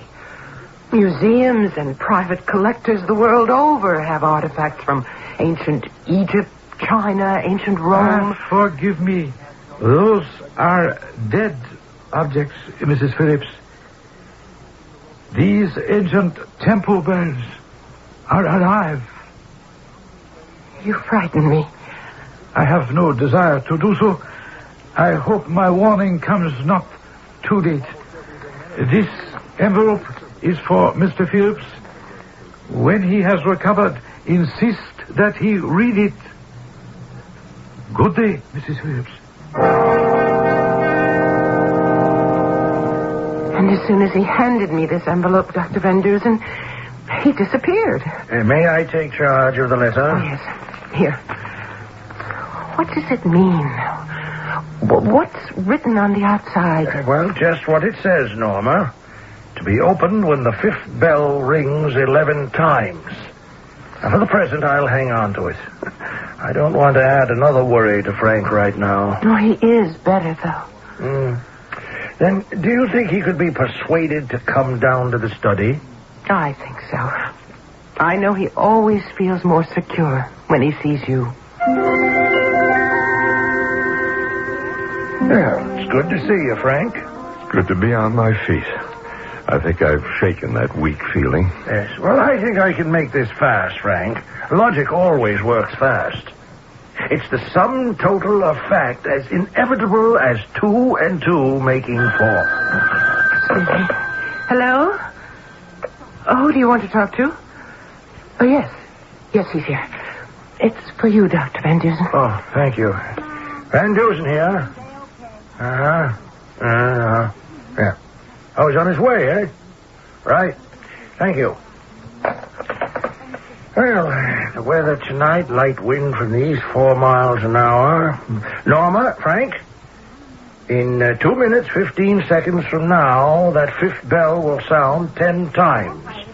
A woman was shot here. A bloody fingerprint left on that bell. A door locked from the inside. The east window opened. Giles Francis is missing. That much we know. Yet no one heard a revolver go off. It was thundering that night. Possible explanation. Why did the curio dealer sneak into the house? It was obviously to steal what you couldn't buy back. There's 1 minute and 5 seconds and the bell will ring. But to come back to that night, a shot fired. Moments later, the bell starts to ring. It must have been nerve-wracking, terrifying. Blood on his hand from trying to see who the prowler was. The person with the gun runs to the bell and tries to stop its sound, and then he runs out. Not a bad theory, Van, but it's not fact. Oh, well, I didn't hear you come in, Mallory. Well, I brought with me a friend of Mr. Phillips. Oh, perhaps not a friend anymore, but a former employee. Giles Francis, would you step forward? Well, what are you doing here? Giles, you promised that... Yes, I had to come back. I didn't shoot anyone that night. It was him. You, Frank. My property. She wanted to steal it. Man's house is his castle. Common burglar. Yes, I shot her. There goes the bell on the button. It knows. It hears me. It's alive. Norma, help me up. I've got to stop its ringing. What are you looking at me for? I didn't know who it was. I got them with one shot, and then I turned the body over, you see? Who was it? Who would come here? And then the bell started tolling like John Donne says it tolled for me. I couldn't stand it. I grabbed it. I held on to it. I couldn't make it stop ringing until it wanted to stop. All right now, Mr. Phillips, would you just come over here with me for a moment? I want you to calm down. Frank is in a terrible state, Dr. Van Dusen. You can see for yourself. Well, I think I can convince him, if he'll let me, that there is nothing to fear. Oh, what about that note from the Japanese? To be opened when the bell rang 11 times. Oh, that's hogwash, Norma. There are natural explanations for the occasional ringing. What are you two whispering about? Frank, listen. The ringing of the bell at any time is a purely physical phenomenon. They're after me. They want it back in the temple of Buddha. Over my dead body, they'll get it. Frank, that is nonsense. Do you know what activates the fifth bell? Vibration. Sound waves. Where does it come from? The town hall clock half a mile away. Now, the sound travels through the second floor hall of the hotel across the street, through your east window, and activates the fifth bell. It's like a tuning fork. But why not all the time? Why only sometimes? And a gust of air, even a person walking through the hotel can interrupt the vibration. No, that isn't so. Oh, Frank! He's fainting. Well, he's overwrought, Norma. You know, killing someone, even a robber, their blood on your hands, it's traumatic. Now, on top of that, he's so convinced an evil spirit of some ancient rite is out to get him, so he just isn't prepared to accept the truth. Now, you call the doctor immediately. What did the doctor say just now before he left? He said not to worry. Well, Norma, I'm packing it in. That's enough for one day. I'll take my violin and go. I meant to ask you why you brought it. Oh, excuse me. At night, if it's late and someone comes to the door, the butler sounds a buzzer. We don't generally admit anyone after 10. I'll just pick up the wall phone. Yes? Who is it? It's Inspector Mallory, Mrs. Phillips. I know it's late, but may I speak with you a moment? Oh, well, certainly. Meet us in the study. You know the way. That was Inspector Mallory. Shall we go down? Welcome back, Inspector. Well, now, I hope you'll forgive me. I had an idea, and so to test it, I wanted to have another look at that fifth bell. You see, that circle with the 3 dots inside and the 3 rays. I think it has a meaning. Yes, it probably does, but that's not the reason it keeps ringing. I thought I proved it to you. Oh, not to me, Van. The idea of a vibration leaving a town hall clock a half a mile away, running the length of a hotel hall, and then jumping across the street to get this bell to ring. No, could never happen. No vibrations have that power. Well, Norma, with your permission, I'd like to give you all a little private concert. Now, excuse me while I open my violin case. Now, we will begin tonight's concert by tapping the edge of the champagne glass. Now, taking up my violin, I will try to play the same tone sung to us by the glass. Norma, please take this glass and place it on the mantelpiece. Thank you. Now, I draw my bow across the violin strings at the same pitch as the champagne glass.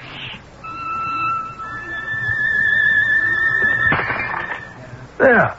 The glass shatters across the room. Vibrations. Not powerful enough, Inspector? It works just as well half a mile away as inside this room. And you don't need a Stradivarius to prove it.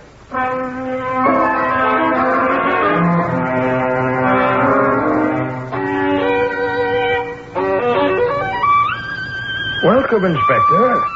You're just in time for the Allegro movement. No, I haven't time for that, Van Dusen.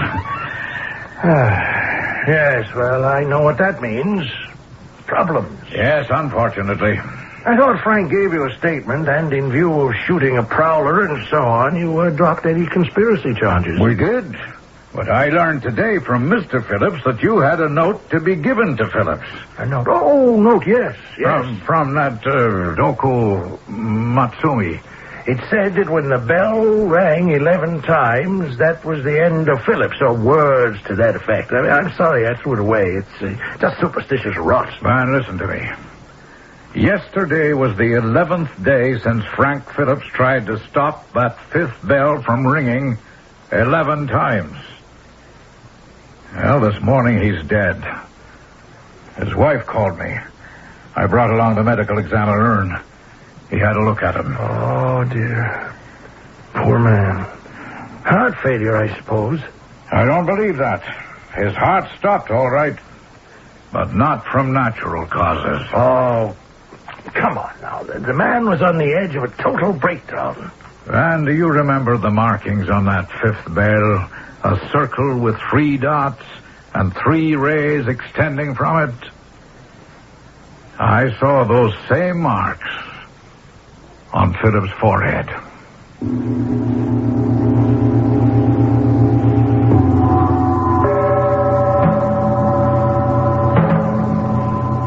So much for the principles Professor Van Dusen lives by. A belief that imagination is essential to solve any given problem. That all material problems can be solved, and that in meeting them, logic is the lever. I think perhaps our crime-solving friend won't be as inflexible in the future, don't you? I shall return shortly.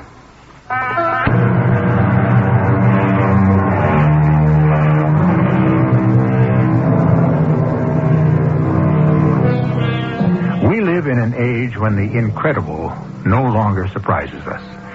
We can accept today what yesterday would have been laughed at, and the day before would have caused us torture at the stake.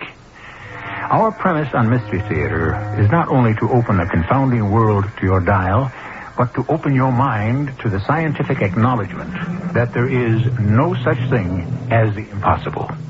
Or as Napoleon once said in another context, impossible? There's no such word in French.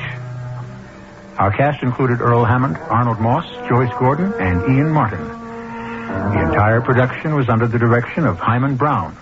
And now, a preview of our next tale. Did you say Morley? Mr. Morley Norcross. He's sitting in the garden by the fountain. There's no one sitting in the garden, Miss Phillips. No one? Why, he's gone. And the door's locked. Of course. Why are you looking at me like that, Mrs. Rowley? Miss Phillips, finding this key put a very old woman to considerable trouble. Now, I don't mind that. I'm accustomed to it and delighted to make my tenants as comfortable as possible. But I don't like having games played on me, Miss Phillips. I don't enjoy being made a fool of. Mrs. E.G. Marshall inviting you to return to our Mystery Theater for another adventure in the macabre. Until next time, pleasant dreams.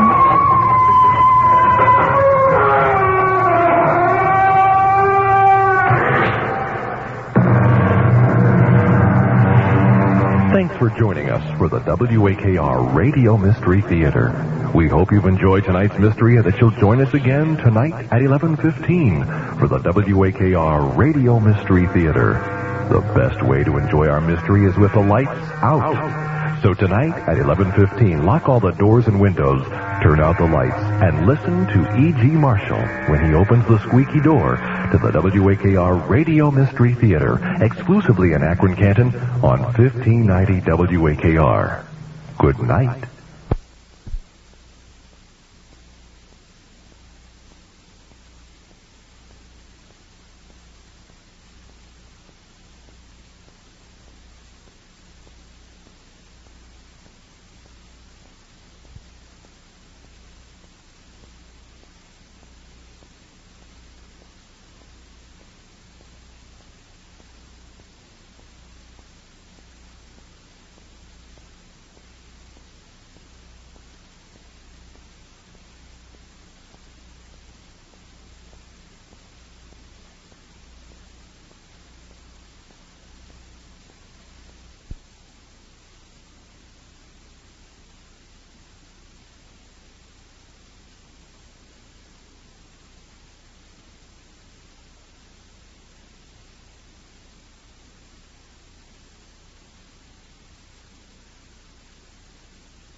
But we're quick to waste it.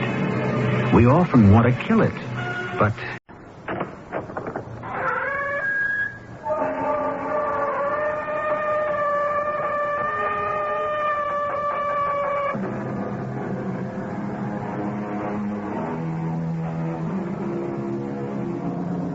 Come in. Welcome. I'm E.G. Marshall. Evil exists. We all agree on that, don't we? I mean, we read about it, hear of it, sometimes witness it. Even if we are that unfortunate, have it done to ourselves. But what is it?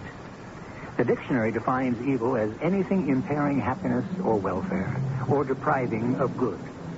If we accept, at least for now, this definition, then who of us, in the course of a lifetime, has not done evil, or darkly thought of doing it? I'm waiting. Who? Anyone can do it. I can't. Don't be silly. Of course you can. But how? First, you have to believe you can do it. And then? Why, then you go ahead and do it.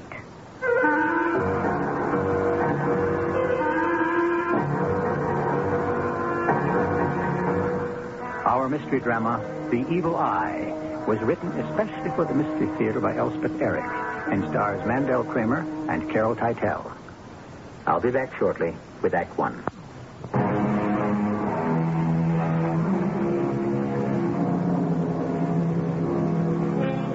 I intimated at the start that this is to be a story of evil, and before long, you will realize that I did not exaggerate. Cheating, lying, stealing, such things are commonplace. We read about them daily. Then there is betrayal, slander, perjury. Oh, the number is endless.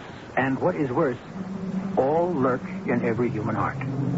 Listen to the words of Blaise Pascal, who lived and wrote more than 300 years ago. Evil is easy and has infinite forms. It's a terrible thing, being a woman. The only thing that's worse is being a successful woman. You've heard of me, I'm sure. Charity Ormsby. You've certainly read one of my books. More likely, you've read them all. I'm the best-known female writer in the country. Of course, few know that my real name is Louise Bates. Married nearly 20 years to John Bates. Mother of two, both boys, both, thank the Lord, away at school. At any rate, when the events I'm about to relate came about, there was no one in the house but John and myself. Louise? Louise? It's me. John? All right to come in? Oh, yes. Come in. Come in. Good morning, dear. Oh, I've waked up to better ones. Brought you some coffee. What time is it? It's a little early, but I have to get to the office. You know, income tax time is coming up. Everybody wants their returns. So I thought before I left, I'd bring you your coffee. Would you like me to pour it? Yeah, I guess so. Oh, I was sleeping so soundly. As though I were in my tomb. Depressed, are you? Here, here's your coffee. Oh, thank you, dear. You'll perk up as soon as you get back to work. I suppose so. You always do. I do, don't I? Always. Well, I really should be getting started. Oh, it's the dreadful hiatus between two books that gets me down. The feeling that it's all over, that my talent is all used up. I'll never write again, never have another idea. You can't imagine how depressing it is. No, I guess I can't. You're lucky to be an accountant, John. Am I? Yes, I suppose. In some ways I am. Speaking of which, I really better get going. Oh, will you answer that for me, will you, dear? All right. Hello? Is Miss Ormsby there? Yes, she's here. Or should I say Mrs. Bates? Is this Mr. Bates? Yes, it is. This is Kathy Corrigan, Mr. Bates. Oh, yes. How are you, Miss Corrigan? Oh, you know. Could I speak with your wife? Well, can you hold on, Miss Corrigan, and I'll see if she's able to talk? I'll hold on. It's your agent, dear. So I gathered. Can you talk to her? I can try. Don't go just yet, John. I need support. Well, hello, Kathy? I was just wondering if you're working. No, I'm not working. When do you think you will be, Louise? Oh, for heaven's sake, Kathy, don't you know anything about my habits after all these years? Well, I just thought you didn't. You didn't think at all. You know perfectly well I can't put a word on paper until the whole thing suddenly takes shape in my mind. Till that happens, I'm helpless as a baby. Well, when do you think something will take shape? Oh, how do I know?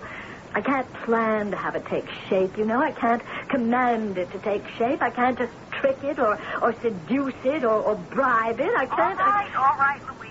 I understand. Well, then why do you insist? I thought you might like to know that Benita Barlow has just been given $1 million advance.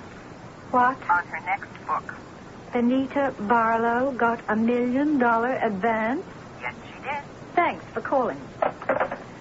How about that? How about that?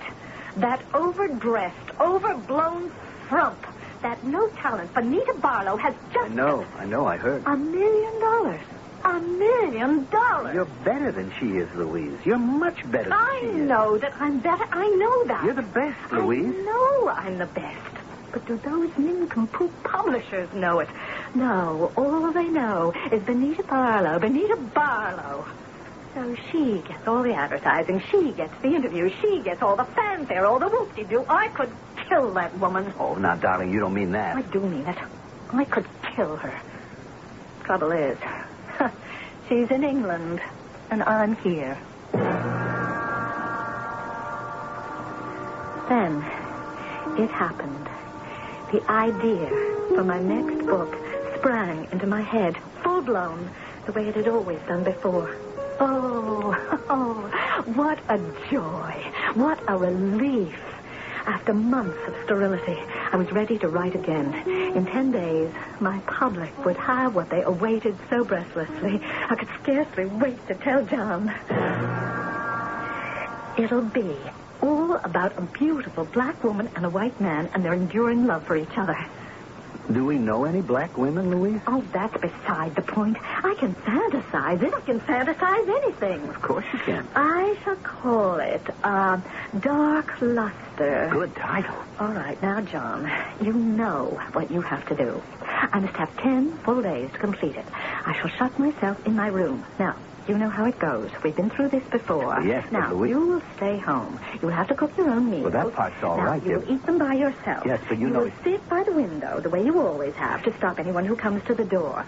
Now, you will have to hold the phone in your lap so you can answer it the second it starts to ring. Oh, and if that dog down the block starts to bark, you will silence it. And if the people next door play those awful records, you will make them stop. But, Louise... Oh, it will be heavenly.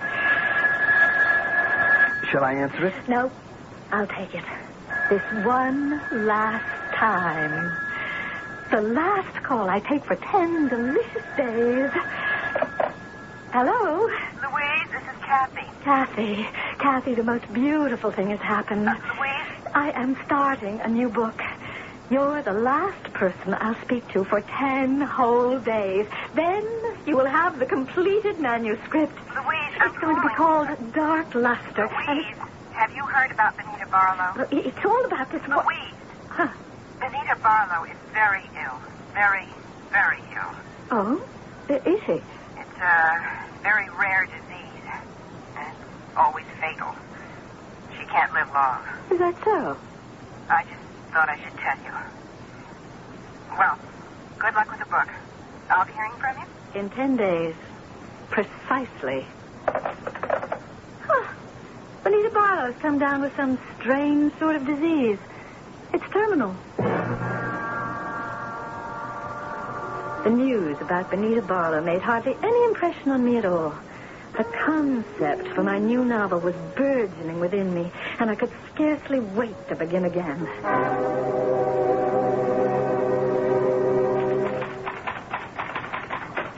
I wrote feverishly.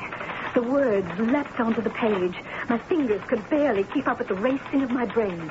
For 9 full days, I wrote, only taking time for an hour or two of sleep here and there, now and then. And even as I slept, the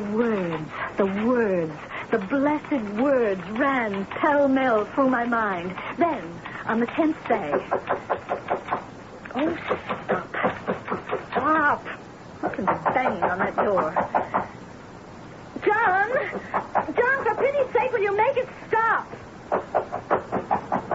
Is anybody home? John, will you make him go away?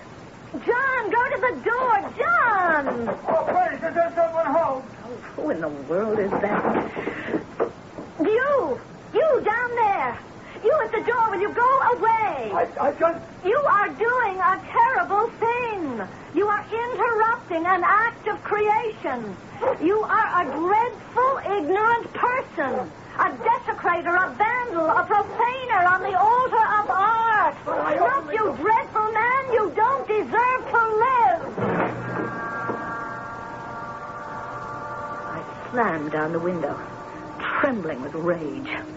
That creep, that ignorant, selfish, stubborn creep. I crawled into my big, comforting easy chair, curled myself into a ball, and huddled there, cursing him and shivering as though I'd been smitten with a fever. I was exhausted, drained. After a while, I heard the outside door open. Who could it be but John? My loyal, devoted husband, who had promised to defend me against such intrusions. Shaking with anger, I went downstairs. John was just coming in. And where, if you will be so kind as to tell me, have you been? Why, at the office, Louise. At the office. At the office. While I was draining the blood from my veins to finish my novel, my masterpiece, while I was 40 pages from the ending, you were at the office. Well, there was so much work to do. Work? You call what you do work? Well, tax return. You know very well that for these 10 days, your work was here, to silence the phone, to drive away callers, to keep that dog from barking, to make those people stop playing their dreadful rock and roll. Well, you know what you've done now, don't you? Louise. You have ruined my novel. That's what you've done. It's dead. It's finished. It's over. Please. I am going upstairs and tear it to shreds. Then I shall burn it.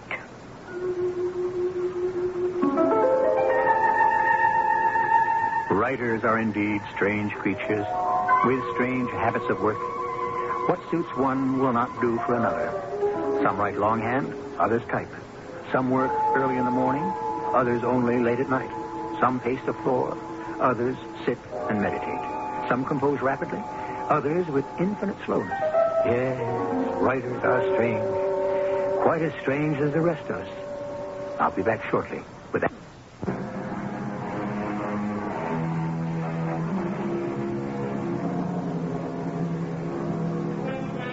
Have you driven at night past houses lighted from within, perhaps brightly enough to make visible the figures of the inhabitants? Have you tried to imagine what they were doing, what they were saying or not saying, what they were feeling or not feeling?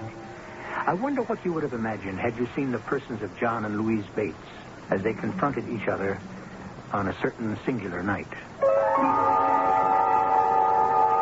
I'm John Bates, and I know I shouldn't have done what I did. But I got so bored, so unutterably bored, just sitting on the front window seat, holding the phone in my hands, listening for music from next door or the sound of a dog barking down the block. I wasn't away for more than a half hour. Maybe not that long. And when I returned, I let myself into the house as quietly as possible. And where, if you will be so kind as to tell me, have you been? Why, at the office, Louise. While I was draining the blood from my veins, you were at the office. You know what you've done with your trip to the office, don't you? You've killed my novel. It's dead. It's finished. It's over. I am going upstairs and tear it to shreds. Then I shall burn it. Now, Louise, don't do that. Don't do anything while you're upset like this. Now, tell me what happened. What happened was that some idiot came to the door and banged on it. Banged and banged and banged. I was 40 pages away from finishing my book, and this monstrous little man marched up our front steps and stood at our front door and banged on it. What did he want? How do I know what he wanted? To come into the house, I suppose. Well, you didn't let him in. Let him in? I opened the window and I shouted at him. I told him at the top of my voice that he was desecrating the temple of art, that he was an ignorant clod and a terrible man who shouldn't be allowed to live. Then I slammed down the window and I waited for you to show up. And now that it's too late, here you are. I'm sorry, Louise. Now, I'm going upstairs and destroy my novel. Wait a minute. What did this man look like, the one who came to the door? Oh, how should I know? All I could see was the top of his head. No, he had red hair, I remember that. Long red hair? Down to his shoulders. Disgusting. Might have been Stephen Bennett. Who's Stephen Bennett? I do his income tax. Well, I hope they soak him plenty. He destroyed my work. Now I am going upstairs. You want me to answer that? No, you're too late. I'll answer it. Yes? Hello? Oh, you. No, not well at all. Nothing's going well. No. How's that? Oh. Well, thanks for telling me. Not that it matters, but thanks anyway. That was Kathy Corrigan. Oh? What did she want? Just to tell me Benita Barlow is dead. You know what, John? Maybe I won't destroy my book after all.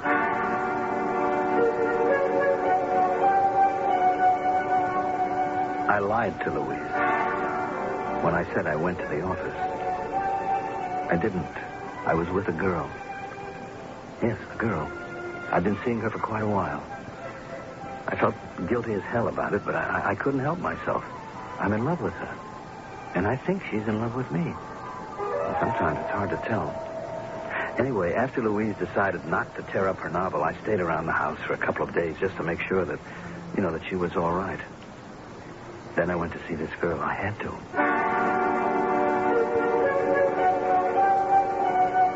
Kathy, I don't know what's going on at home. With Louise, you mean? Of course, Louise. Louise is home to you, isn't she? Well, of course. I'm married to her. I see. Okay, go on. Kathy, when you called and told her that Benita Barlow was dead, she decided not to tear up her novel. Was she going to do that? Yes. I mean, you don't know about Stephen Bennett, do you? Never heard of him. Well, he's a client of mine. It seems that he tried to see me in my office and I wasn't there because, Because you were here. That's right. Stephen Bennett was trying to see me because he was worried about his taxes, among other things. I mean, he'd given me some false figures and he was afraid that he was going to be found out and he wanted my help. Well, I wasn't at the office, so he went to my house. And Louise was almost finished with her novel. There was even an out-of-order sign above the doorbell. I mean, I put it there myself. So he started banging on the door. I mean, the man was really desperate. And Louise leaned out the window and she hollered at him. I mean, she told me all this herself. Called him an ignorant clod and a terrible man and, stuff like that. And I guess he just finally gave up and went away. Yes? So? Kathy, it's in the paper this morning. Steve Bennett is dead. He took an overdose of something. And he's dead.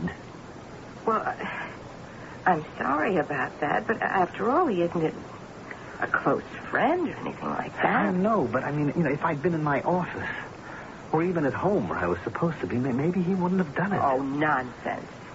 I mean, I was here with you. Where you were or weren't has nothing to do with what happened. It's my fault. Will you stop taking credit for something you couldn't help? You're just being arrogant. Arrogant?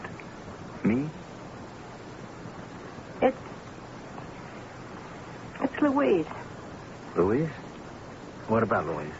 First Benita Barlow, now this Stephen Bennett. Both dead. But Louise didn't know either one of them. That doesn't mean a thing. Not when you have the capacity for evil. The evil eye. The what? I'm sure you've heard of it, the evil eye. Yeah, I've heard of it, but I mean, well, what is it? I mean, it is the power to destroy whatever stands in your way. Oh, no, I mean... Oh, yes. Kathy, you mean Louise can... You mean she can destroy people? Well, she has done it, hasn't she? On purpose? I don't know. I don't know precisely how it works. I wish I did. But what do I mean, what am I supposed to do? I'm not sure. Let me think. I mean, what if she decides to destroy me? Or you? That is what I'm thinking about. Look, John, you said she didn't destroy her book. Right after you called about Benita Barlow, she said maybe she wouldn't. You have got to insist that she finish it. Insist? She must have felt such a great surge of power when she heard about Benita Barlow. Now, you tell her about Stephen Bennett. If we can direct all that psychic energy into her work, if she'll finish the book, who knows? Who knows what might happen? I can tell you my head was in a whirl. My wife had the evil eye? Louise? Louise had the evil eye? The power to do away with people if she didn't like them, if they interfered with her? I mean, well, it just seemed absurd, impossible. Still, Benita Barlow and Stephen Bennett? I mean, it did seem so odd and really horrible. But Kathy had said there might be hope if I could persuade Louise to finish her novel. Insist on it, she said. Me insist. I've never insisted on anything in my whole life. Still, I could try. Louise, you didn't tear up your novel, did you?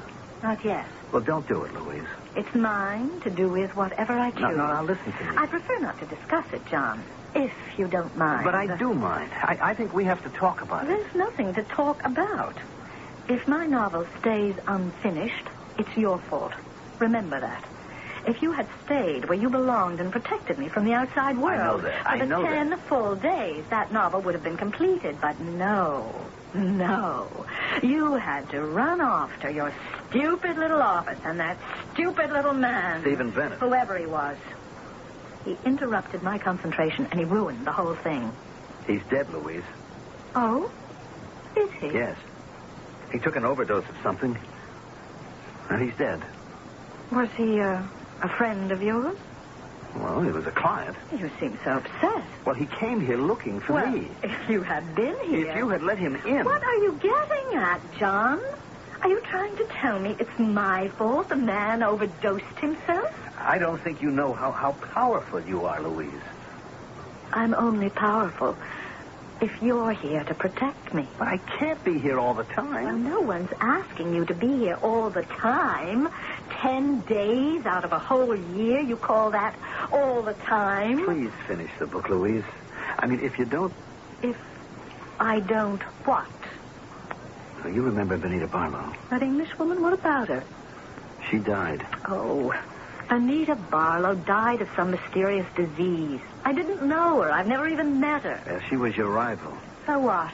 Well, right here in this very room, I heard you say it. You said, I could kill her. You said it twice, Louise. I was right here with you when you said it. I could kill her, you said. That doesn't mean I did. How could I? It's impossible. Not if you have the evil eye. What's that? What is it? What's the evil eye? It's the power to hurt people. Just by wanting to hurt them. Even people you don't know. Even people who live thousands of miles away. You think that I have this power? I think maybe you have it. And I'm afraid of it, Louise. I couldn't tell whether I was making any impression on her or not.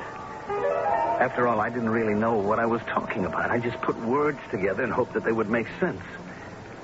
They sounded all right when I said them, but I couldn't tell what effect they were having on my wife. For her dark eyes opened wider and wider. Her cheeks got paler and paler.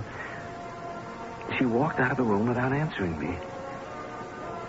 I waited downstairs, hoping to hear the sound of the typewriter, but I heard nothing.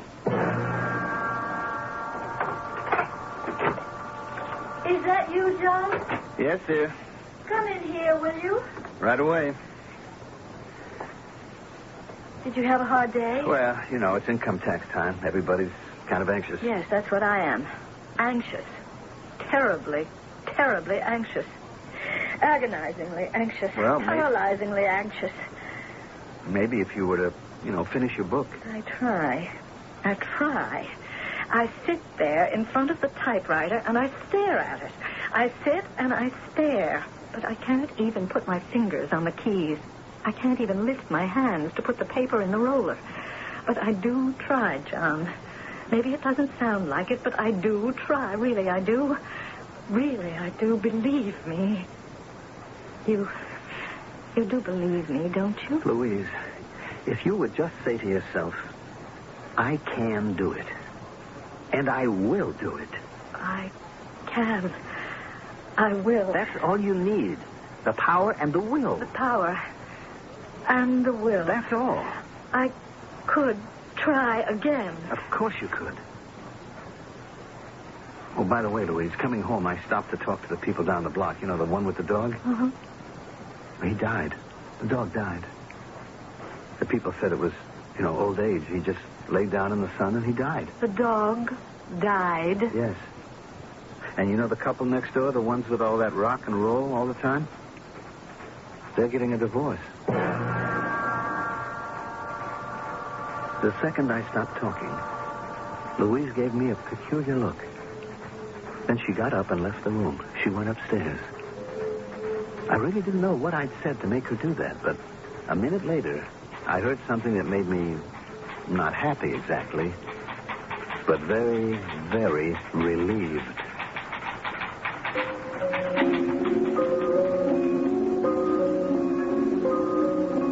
Do you remember what I quoted you towards the beginning of our show? The words of Blaise Pascal, evil is easy and has infinite forms. Think what has happened so far. And we've only presented 2 acts. A woman dies, a man dies, a dog dies, a marriage dies. What's left for Act 3? I'll be back shortly.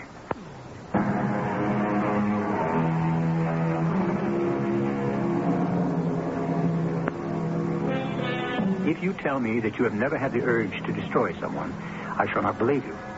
The desire starts in each one of us at an early age. It resides in the tiny infant who, if his strength matched his fury, could destroy the world. As he grows, the wish is modified, tamed, deflected, but it never really dies.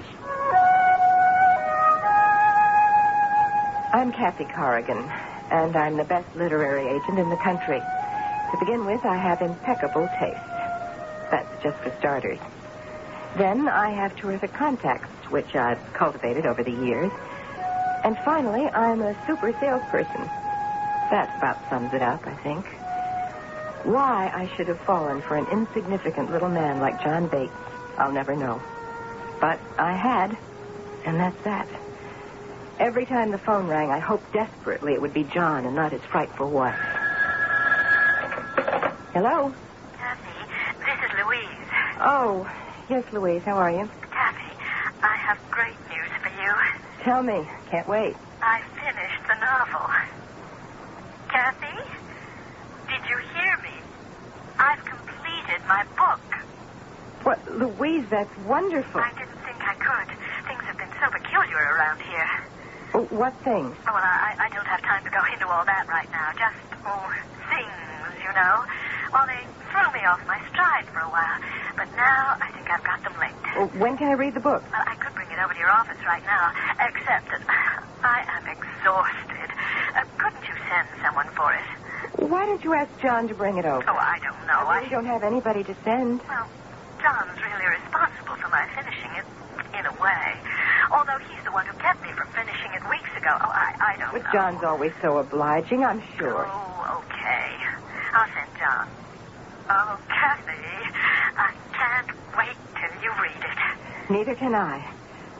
Tell John to hurry it up. Of course, I could have sent somebody. I could have sent my secretary. I could have hired a messenger.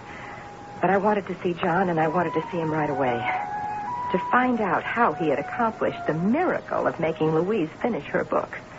I couldn't concentrate on my work waiting for him to arrive. John. Hello, Kathy.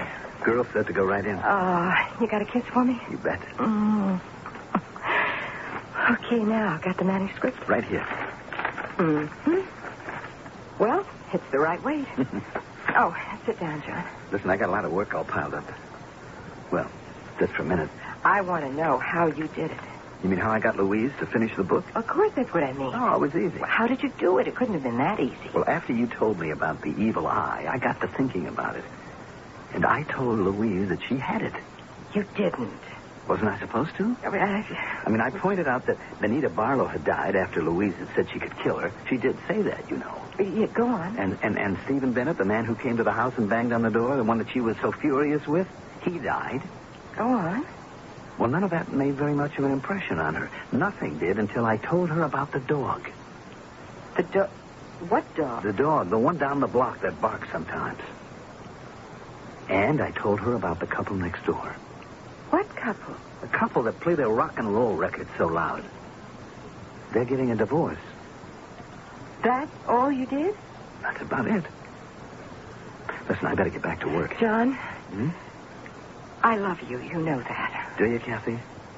Because I love you. Oh. Look, don't you think we ought to tell Louise? About us? She has a right to know. She's got to know something. No, she doesn't. No, she hasn't. Believe me, she doesn't want to know. She wouldn't like knowing. She'd hate it. No, she mustn't know. It would be very bad if she knew. All right, darling. It would be just terrible if she knew. You run along, sweetheart. And you tell Louise I'll call her as soon as I finish the novel. Poor John. So timid, so fearful. Afraid of everything and everybody. Frightened little mouse of a man. But I loved him. And he had accomplished the remarkable feat of persuading his wife to finish her book. A book on which I expected, along with her, to make a great deal of money. I stayed up half the night reading it. In the morning, I made a date with her for luncheon. Well, tell me. Tell me. It's great, isn't it? I tell you, Kathy, this is going to be the best yet. A smash. A blockbuster. Tell me, am I right? Of course I'm right. After all these years, Kathy, I know these things. This book is going to light up the sky. Louise. You did read it, didn't you? Of course, I read it. You know I read it. Well. I stayed up half the night reading it. I told you that on the phone. Well, what? Am I right? No. No, Louise, you're not right, at least in my opinion. I am right. I'm always right about my own work. This is a great book. This is a great book. Louise, I was just giving you my opinion. Now, everybody's entitled to have an opinion, don't you agree? Not when it's the wrong opinion. Louise, how did you happen to finish it? John told me I could. Oh? He said, Louise, you have the power and the will. And I went upstairs and finished it. And that's all? Well, that was enough. After all, If I'd had the power and the will to do what I'd already done. And what was that? Oh, never mind. The point is, I had it. I had the power and the will. He told me I had it, and I had it. But, of course, I'd known all along I had it, but nobody ever told me I had it. You see, then when he told me I had it, then I knew that I had it. All I needed was somebody to tell me I had it. Don't you see? I don't know that I do, Louise. Then I'm sorry for you. Really? Deeply, profoundly sorry. Really? Well, let me tell you something, Louise. It is a cheap, trashy book. Cheap and trashy. And not that all your books haven't been cheap and trashy, Louise, because they have been. But you believed in them so utterly, something came true. People who read them came to believe that life could be sweet and wonderful and full of joy and love and light, without pain, without suffering, where goodness and sweetness were rewarded and meanness and cruelty were punished. Well, I believe that. Oh, yes. You're such a fool, I'm sure you do believe it. And because it's what everybody wants to believe, your books sell like crazy. Love conquers all. That's all your book says. That's all any of your books have ever said. Well, it's true. How would you know? What? What did you say? I said, how would you know about love? Well, I know all about it. Well, nobody could tell it from your books. They are sleazy and phony and trumped up. With some sex thrown in every 50 pages just to show you're with it. And even those parts aren't very good. They're as phony and full of fakery as the rest of it. Right, shut up. Just shut up. Ask me. I will never ask you again. You can bet on that. What's more, I'll make you eat your words, Kathy. You wait but and I see. only said what I believe. What is it? What? Kathy. Kathy. Kathy, what? Kathy, what is it? Kathy, do you want a glass of water? Yes, I do. Tell me. Oh, it's all right. It's all right. I was just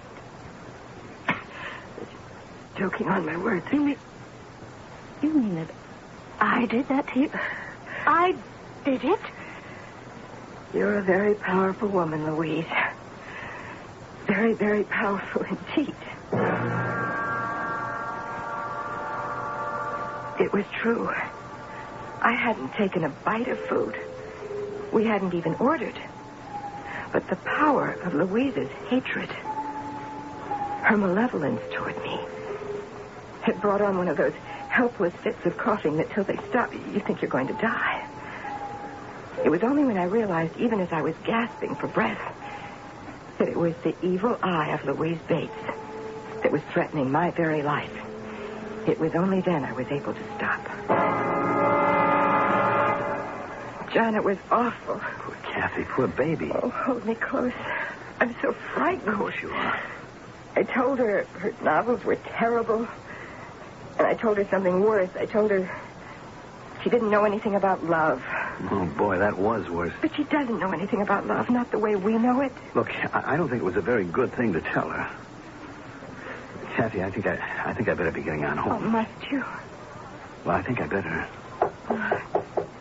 What was that? Somebody knocking at the door. Can't imagine who. Kathy, may I come in, please? It's Louise. I need to talk to you, Kathy. What'll we do? Leave it to me. Come in, Louise. Thank you. Oh, John. Hello, Louise. I didn't expect to find you here. But maybe I should have. Maybe I've been stupid. Oh, no, Louise. I've been stupid about a lot of things, like I never knew till you told me, John, that I had the evil eye. Look, Louise. When I think of what I've done, the power I've had, the power I've used, it's awful to contemplate. Louise, don't think about it. You couldn't help it. But I must help it. I must learn to control it. Are you two in love with each other? Yes, we are. We are, yes. Well, then you have my blessing. I won't stand in your way. Louise, you mean that? With all my heart. I hope the two of you will be very happy. Thank you. And, Kathy, you don't have to show my last novel to the publishers if you don't want to. Oh, but I do. Well, it probably isn't very good anyway. Goodbye. And with that, Louise turned and walked out. Out of the room and out of our lives. What had happened, as near as I can figure out, is that she had been so shocked and horrified by the realization of her power that she had turned completely in the opposite direction and was determined to become a saint. It's John Bates again, and I'd like to add a few words. After all, I'm responsible for the whole thing. I was the one who taught Louise to say, I can and I will. Kathy and I are married now. It's working out all right, I guess. But Kathy is a very powerful woman, too. And one of these days, I may have to say to myself, I can and I will. Then I'll go back to Louise, who has turned into a really very nice person.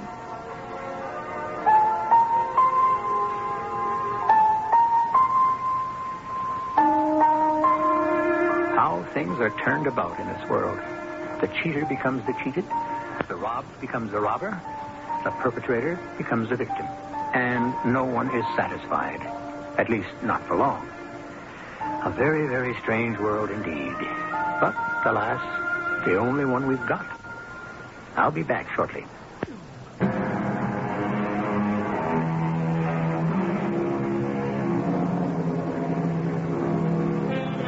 Let me read to you one more time from the works of Blaise Pascal. What a chimera is man. What a novelty. What a monster. What a chaos. What a contradiction. What a prodigy. Judge of all things. Feeble worm of the earth. Depository of truth. A sink of uncertainty and error. The glory and the shame of the universe.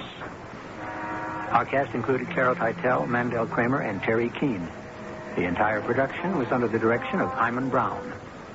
And now, a preview of our next tale. That woman's not saying those words, Peter. Her lips aren't even moving. It's a trick. Shh, George, please. Limits there are none. As you climb the hilltop, when you reach the summit of your hill, you will find your dreams guarding the topmost peak. Oh, yes. Yes, Sir Walter. I shall. That's not Sir Walter Scott. George, please, I beg of you. The sun will set. The quietness and twilight will fall around you and your own. Your beloved Maud Evelyn will speak. It's a fake, Peter. Look at this wire in my hand. I've pulled it out. There's someone in another room speaking into a microphone. It's a farce. This is E.G. Marshall inviting you to return to our Mystery Theater for another adventure in the macabre. Until next time, pleasant dreams.